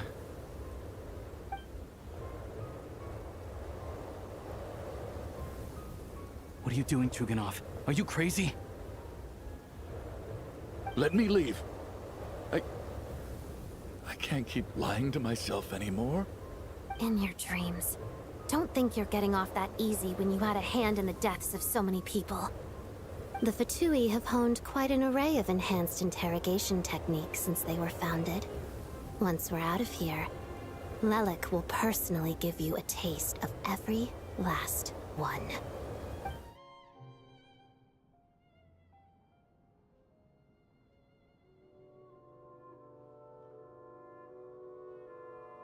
I think we should leave. I doubt this snowstorm is ever going to stop. For all we know, this storm might have destroyed all of Snezhnaya by now. Maybe even the whole world. Between about Mitya then? He's obviously alive. Wait, we finally solved the mystery of the haunted theater today. Maybe let's at least try to enjoy tonight? How? Fair enough. I don't particularly feel like dying in Chuganov's company anyway. And yet you won't let me die first. Hey, Chuganov, on a serious note, if we do make it out of here, you should close down that factory of yours. A lot of people are freezing thanks to you. Is this really the time to be discussing my factory? Yes. All right, fine. I'll shut it down. Doesn't matter to me anymore. Thank goodness. Okay, her leaving made the snowstorm stop. Am I hearing things? Or was that a knock at the door? There it is again. But I don't understand. Oh, it hasn't? Is it The snowstorm hasn't stopped, has it? Should we open the door? Yes. Is this it? Is this nightmare finally over? If the last few days are anything to go by, I probably shouldn't be getting my hopes up. Whatever lies beyond that door at this moment, it could be something even more terrifying. If it was, it would just bust the doors open. Oh, I gotta go open the door? Nobody else is gonna do it?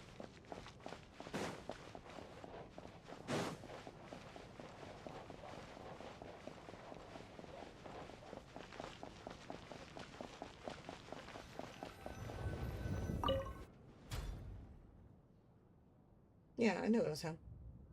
He cold?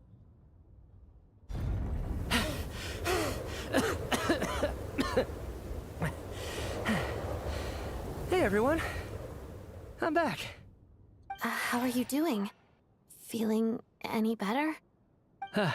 Much better, thanks. Whew, it is so good to have you guys here. I was a little worried that the theater would be empty by the time I got back. Let me see. Tonya and Vodyanitsa are missing, which means Vodyanitsa died last night. And then you discovered that Tonya was the other dead person. Yeah, he was Am I right? Not Tonya. Patashka. First, tell us how you made it back here. given the conditions outside, no one should be able to return alive.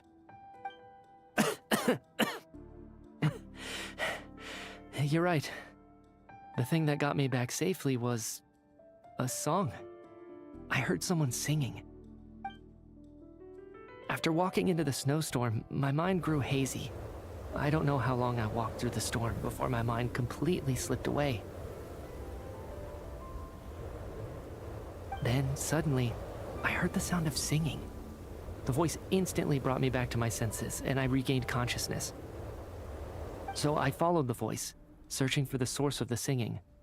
I searched and searched, until finally, just a few moments ago, there was the entrance to the theater, right in front of me. I've actually never performed this song in the theater before, because it has more of a ceremonial purpose for our people.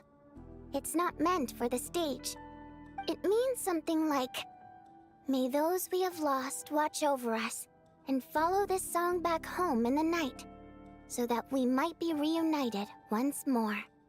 That must have been Vodyanitsa's Requiem. Who knew it actually worked? That song is meant to guide the souls of the dead. Mitya, that must mean that you... Huh. No kidding. Huh, seemed like I guessed right then. This is what I've been so desperate to tell you about. When I first stepped out of the theater, I was still quite lucid. My memory of it is still pretty intact. I remember the outside world being completely different than what I'd expected. It was like this was a world where only the snowstorm existed. There wasn't a trace of any humans or buildings ever having been there. I don't know how else to describe it, except to say that it just didn't seem like the real world. And as for the Requiem, if I was guided here by Vodyanitsa's song, it can only mean that I must already be dead. And this is my soul, not my body. But I didn't experience a clear moment of death while I was out there. Nor do I feel any different now than before I walked into the snowstorm. You don't seem any different to me either. In fact, this is something I've been wondering about for a while now. If souls aren't physical, shouldn't they lack tangible form? Both Shram and Patoshka were clearly deceased, and yet their souls didn't look or feel like ghosts at all. They were visible, tangible, no different than you or me. This raises a truly terrible thought. Is that really what Mitya is suggesting?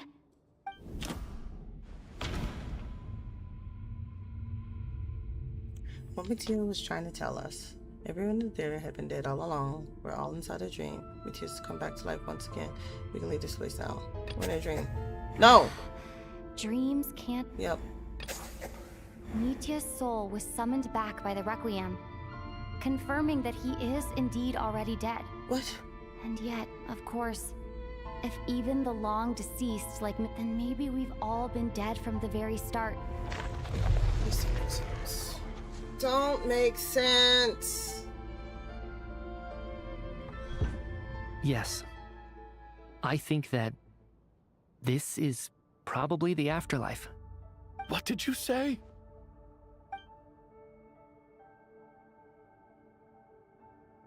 You heard me. We died in the theater. All of us did. But due to an obstruction in the theater's ley lines, our souls are trapped here, while an endless, infinite snowstorm rages outside. It's ironic, really. All that time, we were working so hard to figure out who the deceased among us were, when the truth was, we were all deceased. The only difference being some of us died more recently than others. Do you remember that note, "Death is near"? Seems like we misunderstood what it meant after all. Death was nearer than we wanted to think all along. The note simply meant that all of us were already dead. Can we come back to So all our attempts to survive, our search for the deceased, it was all for nothing? Hard to say. At the very least, we helped 2 lost souls find clarity and go to where they belong. The presence of those 2 is probably what caused our souls to be drawn in by the ley lines. In which case, the deaths we've awoken to over the past few days were just souls returning to the ley lines for good. If what you're saying is true, Doesn't that make us the lost souls now? Huh, no wonder. This afternoon, when I was moving Vodyanitsa's body, I noticed that the other bodies in the room hadn't decayed one bit after all these days.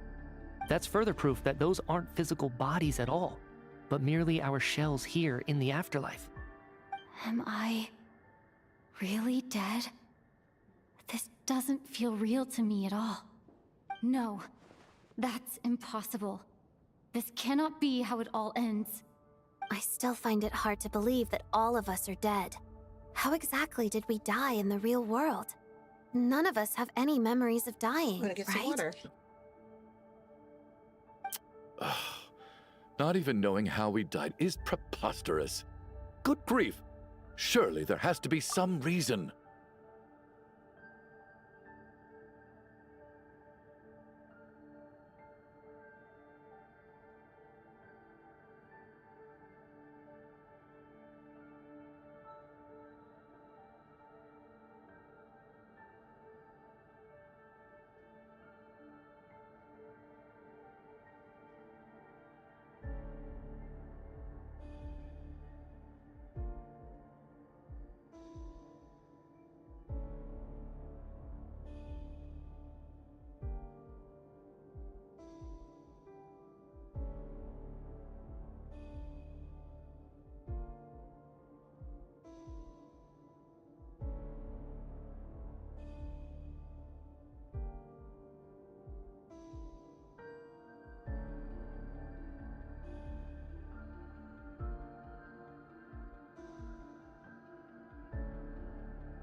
Exactly. It's hard to rest in peace when you don't even know how you died. It gave me lots to think about as I strode out into the snowstorm. I racked my brains trying to remember the cause of my death, the exact moment I died, the root of all of this, right up until my consciousness faded. Wait. Hold on. Right before I lost consciousness, I think I saw something. I can't remember. And I think I lost my notebook and pen. Mitya, your hand. Is that blood on your fingers? Huh? You're right. There's blood on the fingertips of my right hand. Looks like it's already dried. When did that happen? What the? I guess this was what I saw. I must have desperately drawn it in my own blood right before losing consciousness. What's wrong? Do you recognize the symbol? It's Renova, the ruler of death. Alosha, do you still remember that Snezhnaya folktale you told me about? It was about the Grim Reaper. When someone's about to die, he appears as an incarnation of someone familiar to guide their soul into the afterlife. And as soon as you recognize his face, your life is over. I heard a similar tale when I was little. You think the Grim Reaper in this story refers to the ruler of death you mentioned? That's right. In which case, death is near could also mean that the Grim Reaper is here, disguised in a familiar form. Death, the deceased, and the Grim Reaper? So it's a triple entendre. When I first saw this note, I thought it contradicted the investigation report. But now it seems like that was the whole intention. So the Grim Reaper deliberately misled us. Then, we started suspecting each other and searched for the deceased while they hid in plain sight.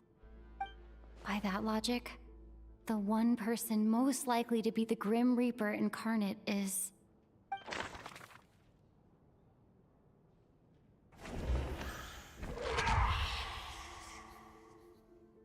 No doubt about it. It's Alosha. Looking back at how everyone has acted over the past few days, Alosha...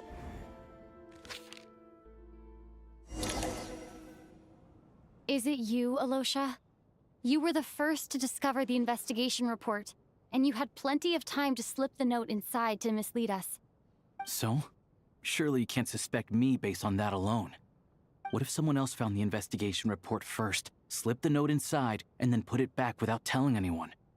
There's no denying it. The note could easily have been slipped in much earlier than it was discovered. That's not all.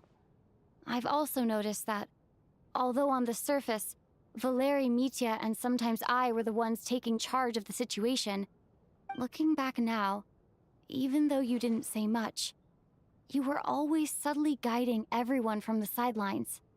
What do you mean? You were the one who emphasized how dangerous it was outside and insisted we all stay here. It was also you who suggested that we all sleep in the same place.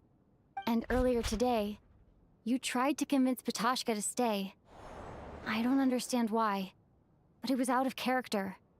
So, you didn't understand my intentions, and now you're assuming the worst. Seems pretty unreasonable if you ask me. He still won't admit it? Fine. Let's see how he responds to the most damning evidence of all. The biggest question I have right now is, if the Grim Reaper is impersonating Alosha, then where's the real Alosha? When did they switch?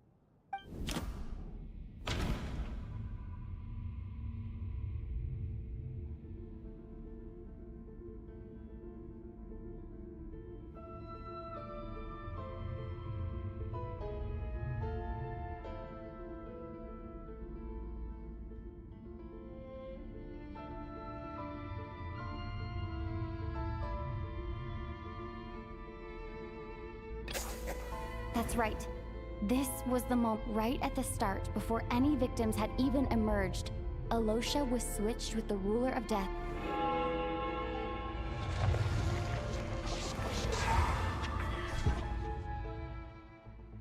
When all this began, right after the performance ended and the snowstorm began to pick up, no one suspected anything unusual.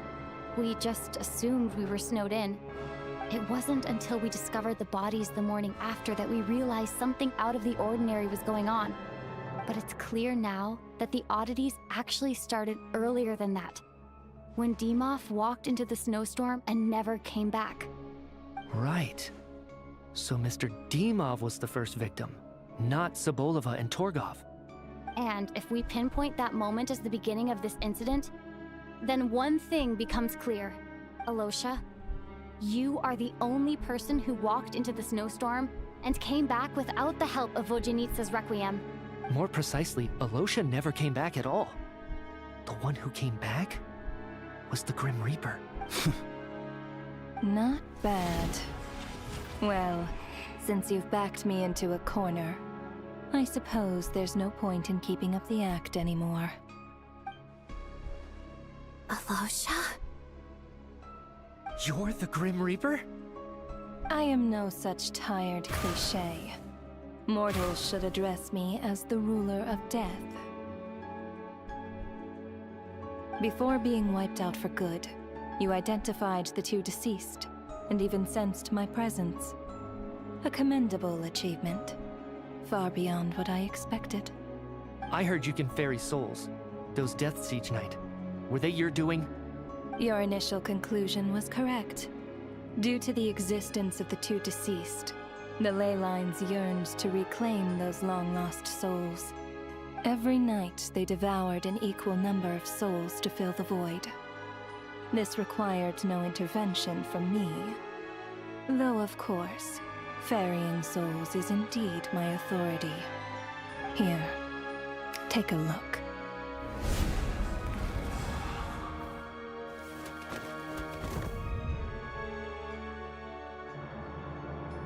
What are you doing? That takes care of today's two. Don't get so worked up.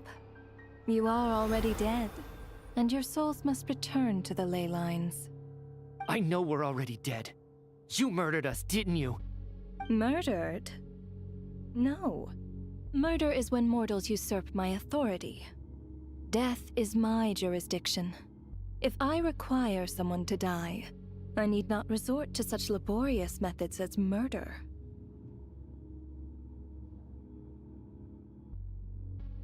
You simply met the criteria to trigger my curse of death. I know about the curse of immortality.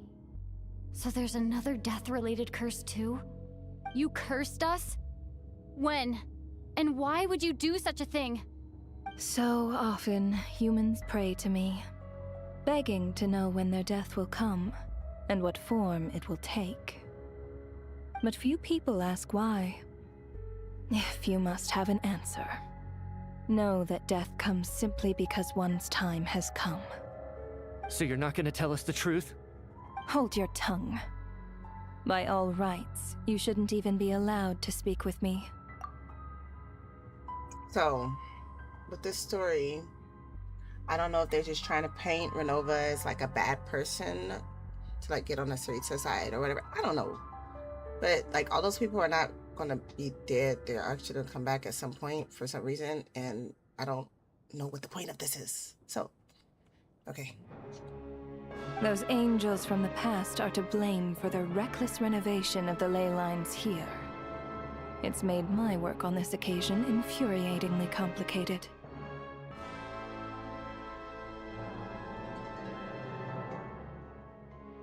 Work? So trapping us here, making us watch our friends die, that's just another day at work for you? You clearly have a lot of questions. Fine. As a reward for your remarkable accomplishments over the past few days, I shall answer a few of your inquiries, provided they aren't too unreasonable. After the physical body dies, the soul must return to the ley lines for that person's death to be considered Traveler's complete. not from here. My so... work encompasses the entire process of death, including, naturally, the guiding of souls into the ley lines, with which you are now so familiar. You must also be rather familiar with Natlan's Night Kingdom, I presume? It was I who supported the creation of the Night Kingdom. It provided a convenient means of guiding the souls of Natlan. Or is it because Here she's too, too tiny? the ley lines connected to the theater underwent some modifications. The angels hoped to make them capable of accommodating the souls of some special creations. But this actually hindered their ability to accept ordinary souls to some degree. This effect manifested itself after you died from the curse in the theater, leaving you stranded in the afterlife, unable to achieve a complete death. But if souls who die from the curse of death fail to return to the ley lines within a short window of time, they will miss their chance for good. Then, they will remain forever suspended between life and death, no longer subject to the authorities of either. So if you don't resolve this matter soon, and see all our souls return to the ley lines before long, we'll escape your control. Mitya is sharp. This must be what Renova was worried might happen, and the reason she got involved to begin with. But if you have the authority to guide souls, why didn't you just show yourself and get it over with? Why hide among us in the form of Alosha? You seek to understand the mind of a god. Very well. I'll tell you. This is a theater, and I decided I wanted to watch a show about death. That's why I encouraged you to take the events to the stage. I found myself getting quite immersed. I suppose the entertainment you provided makes up for all the trouble you've caused me by being so defiant in the face of death. There. Are you happy with my answer? Can't say I am. Really? But it fits the stereotypes you humans have about gods. Just moments ago, you were complaining about how infuriatingly complicated your work here has been. Work is work, I get it. There are times when it's a huge pain, but you just have to get it done, right? That's a rather unique perspective for a human. You are in fact correct. There is a pain point in this case. Due to the obstruction in the theater's ley lines, there is a hard limit on the number of souls they can receive each day, making it impossible for me to ferry all your souls at once. Revealing my identity too soon would inevitably have led to futile resistance, and there was a risk that any souls who chose to run would disappear. Then there was the issue of the 2 lost souls you called the deceased. The way you resolved that quandary was all part of my design. That's what I don't understand. If all of us were souls of the dead, what made their presence among us special? For centuries, they have refused to return to the ley lines, exploiting the issues created by the angel civilization to resist being drawn in. Centuries of obsession accumulated during this process. You may think of this obsession as the resentment of the dead, and in this quantity, it was a bomb that could have detonated at any moment. It reached the point where I could not afford to leave it unchecked. But the only way to fix it was to help them acknowledge their own deaths, make peace with their regrets, and willingly walk into the snowstorm. Only then, with my guidance, could they finally return to the ley lines. Otherwise, you would not like to know what the consequences would have been. I vaguely remember seeing Patoshka, but in the most terrifying form. Was that in a dream? Is that what would have become of her if she hadn't returned to the ley lines? I see your dreams brought you many revelations. So you see, death in fact grants wisdom to mortals. Souls connect to all things in the world and see the chain of cause and effect between them. It's nothing unusual. Anyway, giving psychological counseling to lost souls is not my strong suit. That is more of an angel's role. It was something I could not resolve directly using my authority, so I decided it was easier to leave the bomb defusal to you. Meanwhile, of course, their presence caused the souls of other members of your party to return to the ley lines each night. From where I stand, that was killing 2 birds with 1 stone. As both issues slowly resolved one another without me having to lift a finger, all I had to do was stay close by and keep the situation under control. Then use my authority to wrap things up at the end. And, of course, while I was at it, I thoroughly enjoyed watching this drama, dealing with death from a mortal perspective, play out on the stage. Sounds like you had it all figured out, Grim Reaper. I just did the math. You said there's a hard limit to the number of souls the ley lines here can receive each day. It's 2, isn't it? That much is obvious, even to a fool. It's time to review this whole affair. If the ley lines can only take in 2 people per day, I need to go over the deaths from these past few days again.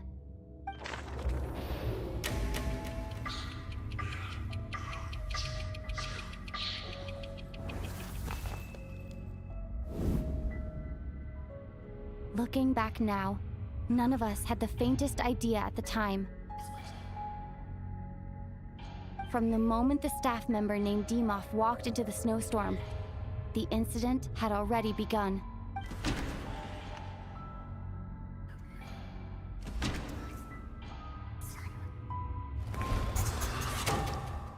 Alosha was the second to walk into the snowstorm after Dimov to investigate. During this process, the ruler of death assumed his identity.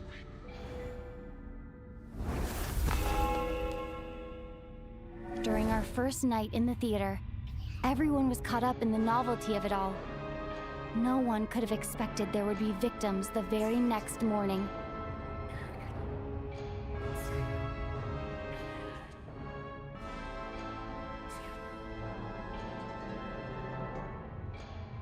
Despite all the confusion, and with the help of hindsight, we finally began to realize that something was amiss with the snowstorm.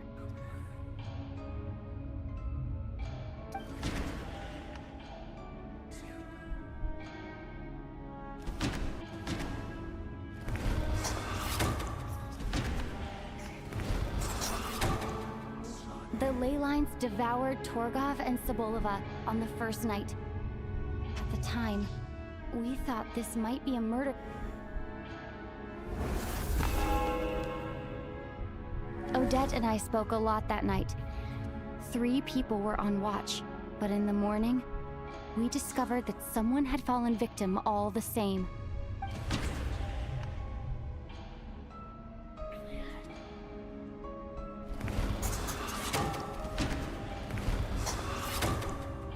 The deaths of Kulish and Ranpana caused everyone to stop suspecting Lelek.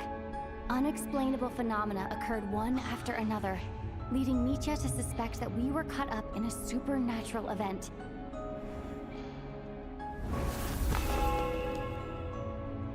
Later, we discovered that there seemed to be an extra person among us, and subsequently discovered the existence of the deceased.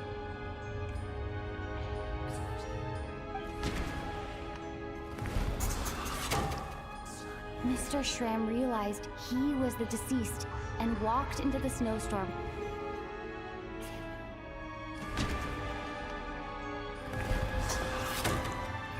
We thought it was all over, but a lot happened today.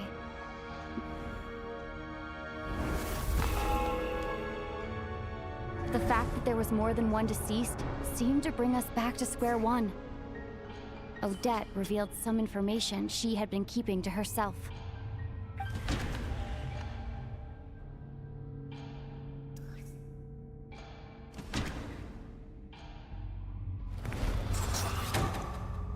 Vodyanitsa was swallowed by the ley lines in her sleep.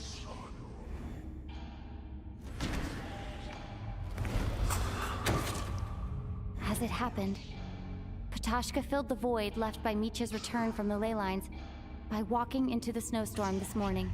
The girl I thought was Child's sister, Tonya, turned out to be another of the theater's deceased. Come to think of it, Patashka was about to walk into the snowstorm at that time, and Renova, unaware that Mitya would return, was concerned that her soul would overflow from the ley lines. Looking back, I suppose that was an early... No one could have expected anyone who walked into the snowstorm to return.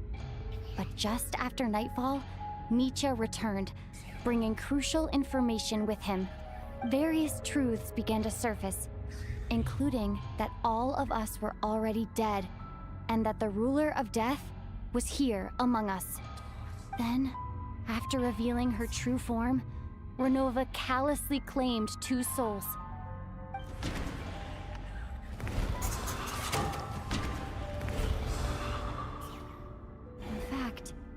Everyone was already dead by the time we took now.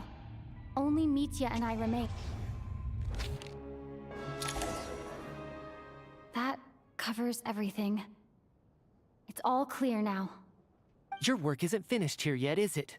The Traveler and I are still standing here, safe and sound.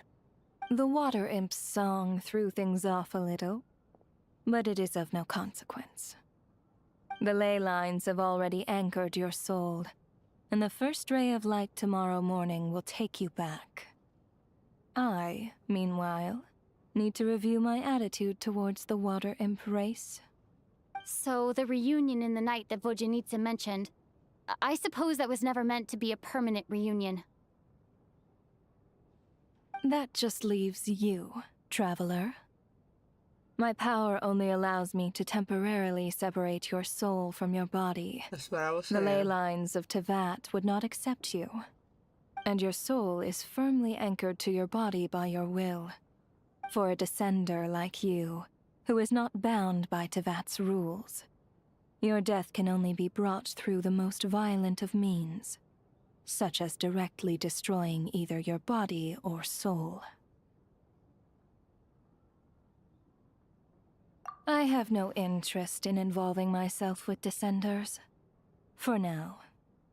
Although, this may change if Asmodee remains missing, or you insist on interfering with our affairs. One last question, then.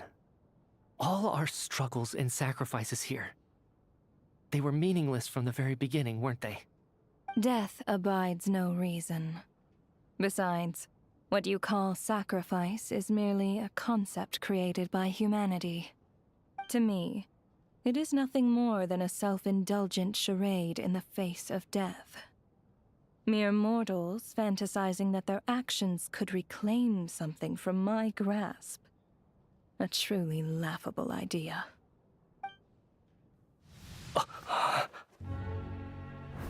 Grim Reaper, you really know how to get on my nerves. I'm not here to ingratiate myself with you. I kill merely because your deaths are necessary. Oh, you've made that quite clear. But humans don't take well to being scorned. Not even by the gods.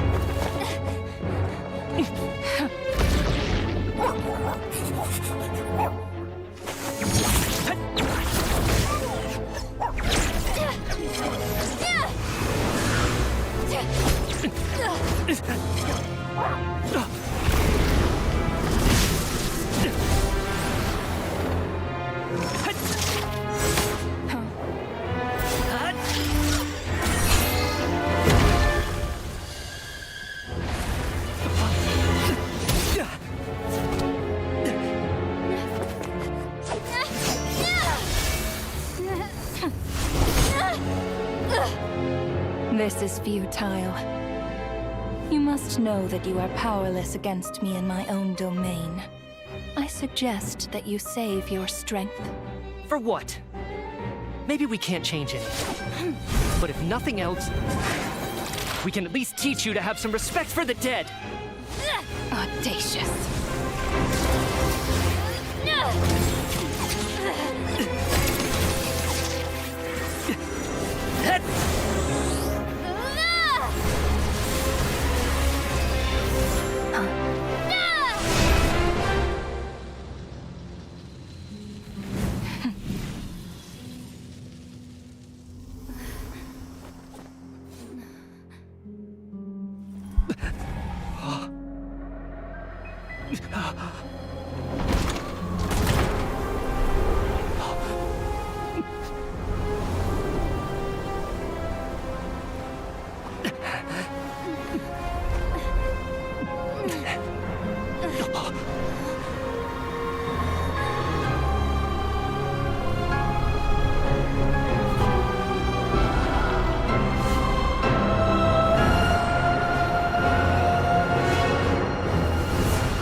How are you holding up, Odette?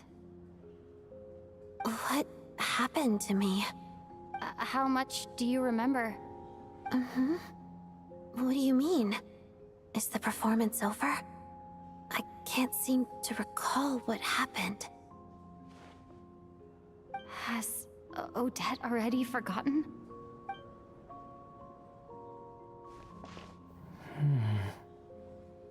Mitya? Oh, I'm sorry. I guess I spaced out there for a second. Remind me who you are? Don't you remember anything?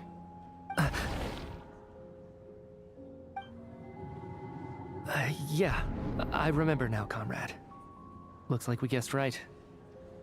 Just like me when Odette found me at the Armory Palace. For some reason, everyone killed by the Ruler of Death eventually came back to life.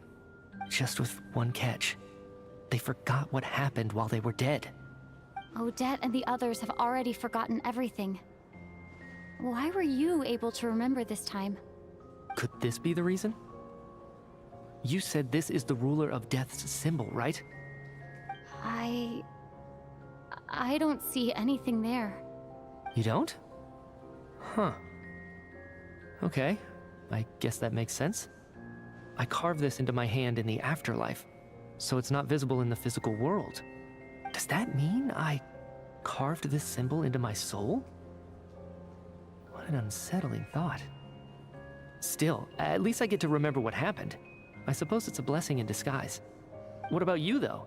The ruler of death mentioned that you're a descender? Is that why you can remember? A full explanation would get complicated very quickly, but that's essentially it. Well then, now that it's all over, let's figure out what we've learned. The first thing I notice is that everything here is precisely as we left it, right before our deaths. This confirms that time passes differently in the afterlife than in the real world. They say that right before death, time slows down and your whole life flashes before your eyes. That must be how you know you have one foot in the afterlife by that point. Anyway, clearly the few days we spent in the afterlife probably only amounted to a few short minutes in the real world. This also aligns with previous reports of widespread temporary memory loss among the Armory Palace personnel. Now it seems likely that those were all brief deaths caused by the Grim Reaper's so-called curse of death. To those unaware of the truth, dying and coming back to life must feel similar to a short bout of catatonia.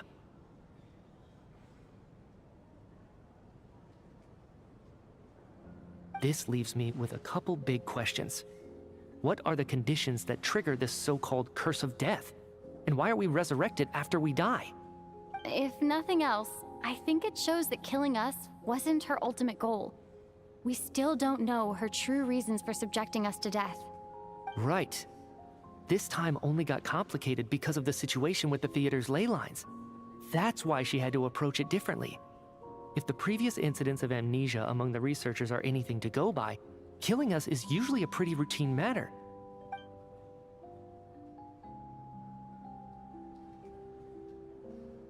Come to think of it, wasn't I about to note something down before I died?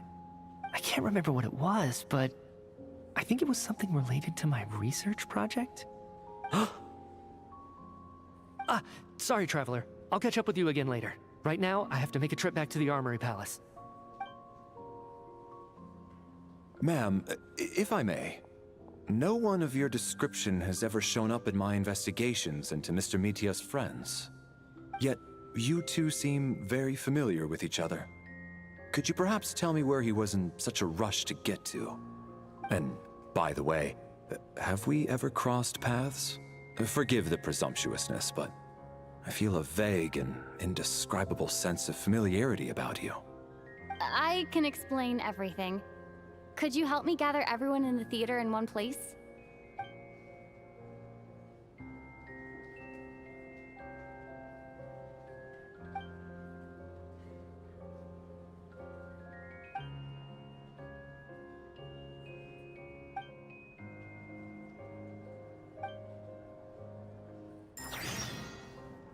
So does this mean they don't know about Levick?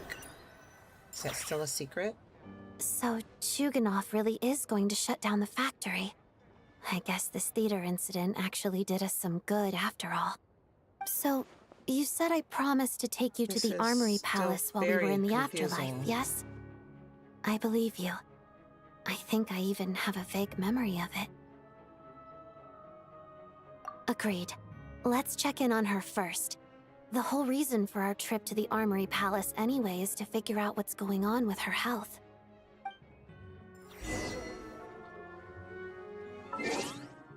Look at that. I can click. I can get out of that. That was the longest story mode I've ever been in. And yeah. That was crazy, Hoyo.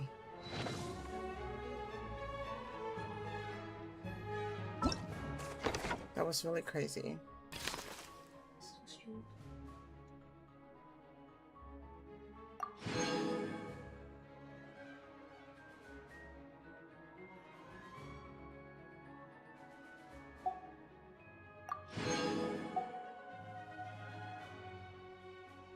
Okay, wait. What was the other one I just got? Mysterious Silence. Nice. Okay. How do I see all of them?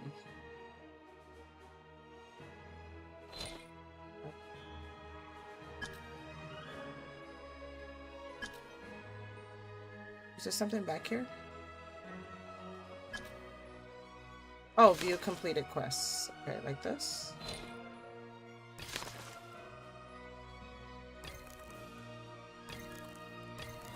No. I don't know how to look at the completed ones.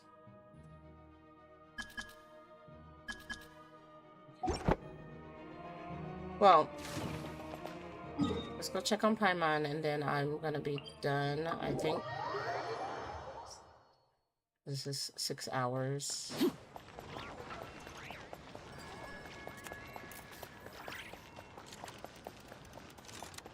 Oops. I don't know why I climb that every time.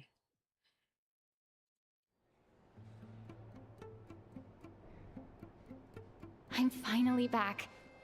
Even though a long time has passed from my perspective, as far as Paimon's concerned, I probably just went out to watch a very short show. I should keep my emotions in check when I see Paimon again, or it'll seem weird. Oh. Wait. The atmosphere here feels off. Is there danger? Shh. Stay quiet. Let's go inside and take a look. Have we still not been able to notify Child yet? We need new orders. What if that person comes back again?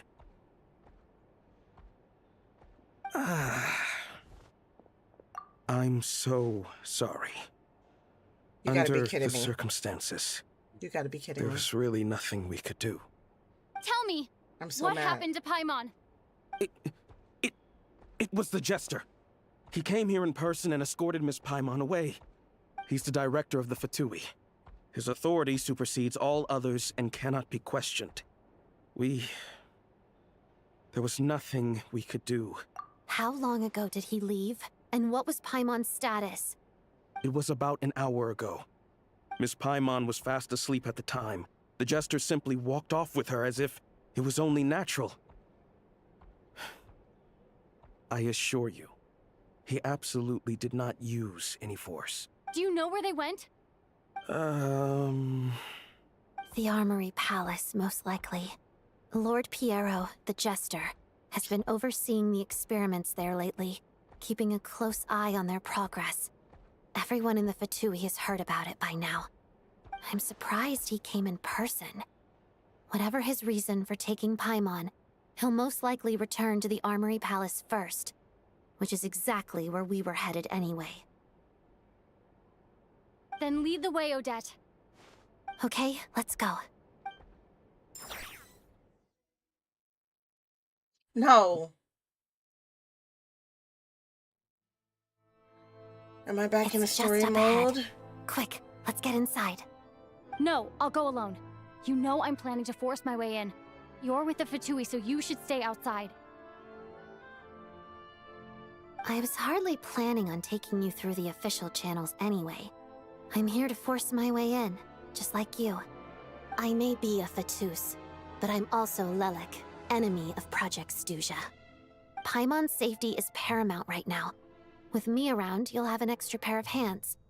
There might be devices inside that are easier for an insider to deal with. If you say so. Let's go. There's no time to hesitate.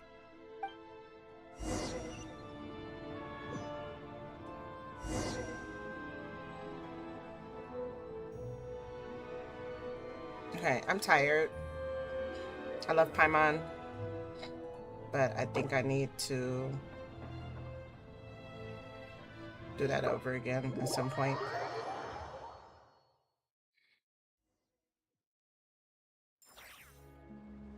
So I am going to be done with this for today. I am gonna go ahead and do, how did I get here? This little side quest because I have a day and a half to do. Oh, these are cute. Oh, there's no Paimon.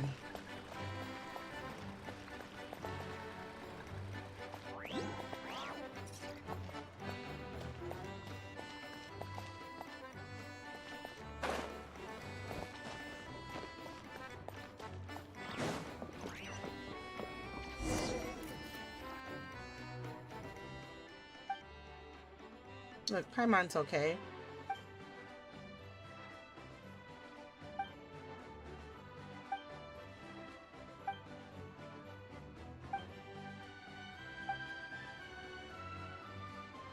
Okay.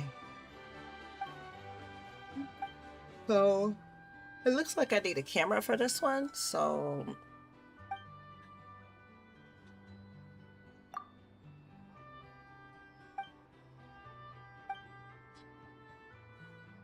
Chichikova.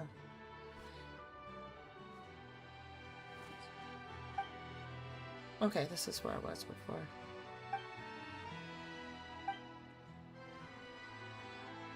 Oh.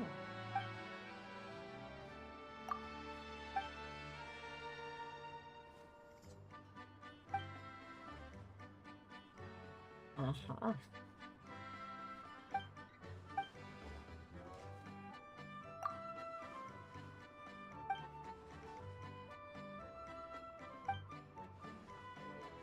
Mm-hmm.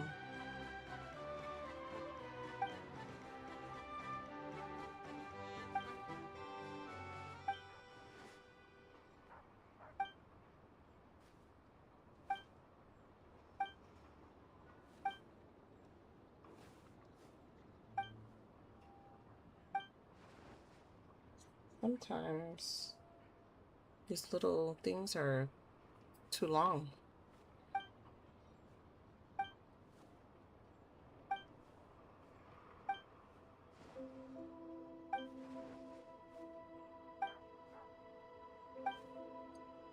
Okay, as soon as this is done, I can start.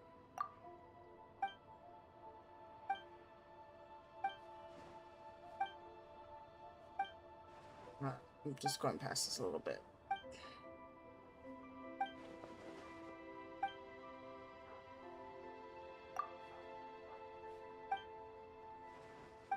Okay, great. Now it tells us what to do. So I'll be doing some photos, I guess, which is totally fine. We'll check by putting that into my number 2. Wait, where is it? This one. I'm gonna put it in my number 2, actually, so... Oh, I didn't mean it. I did not mean to do that. I was trying to hold C. Number 2. Switch. Alright, I'm gonna get ready to do this one, because it ends very soon. And I've done... What? How do I do all this stuff? Oh, I have... Oh, I get to go explore. This is like the perfect thing to do. I should have did this first.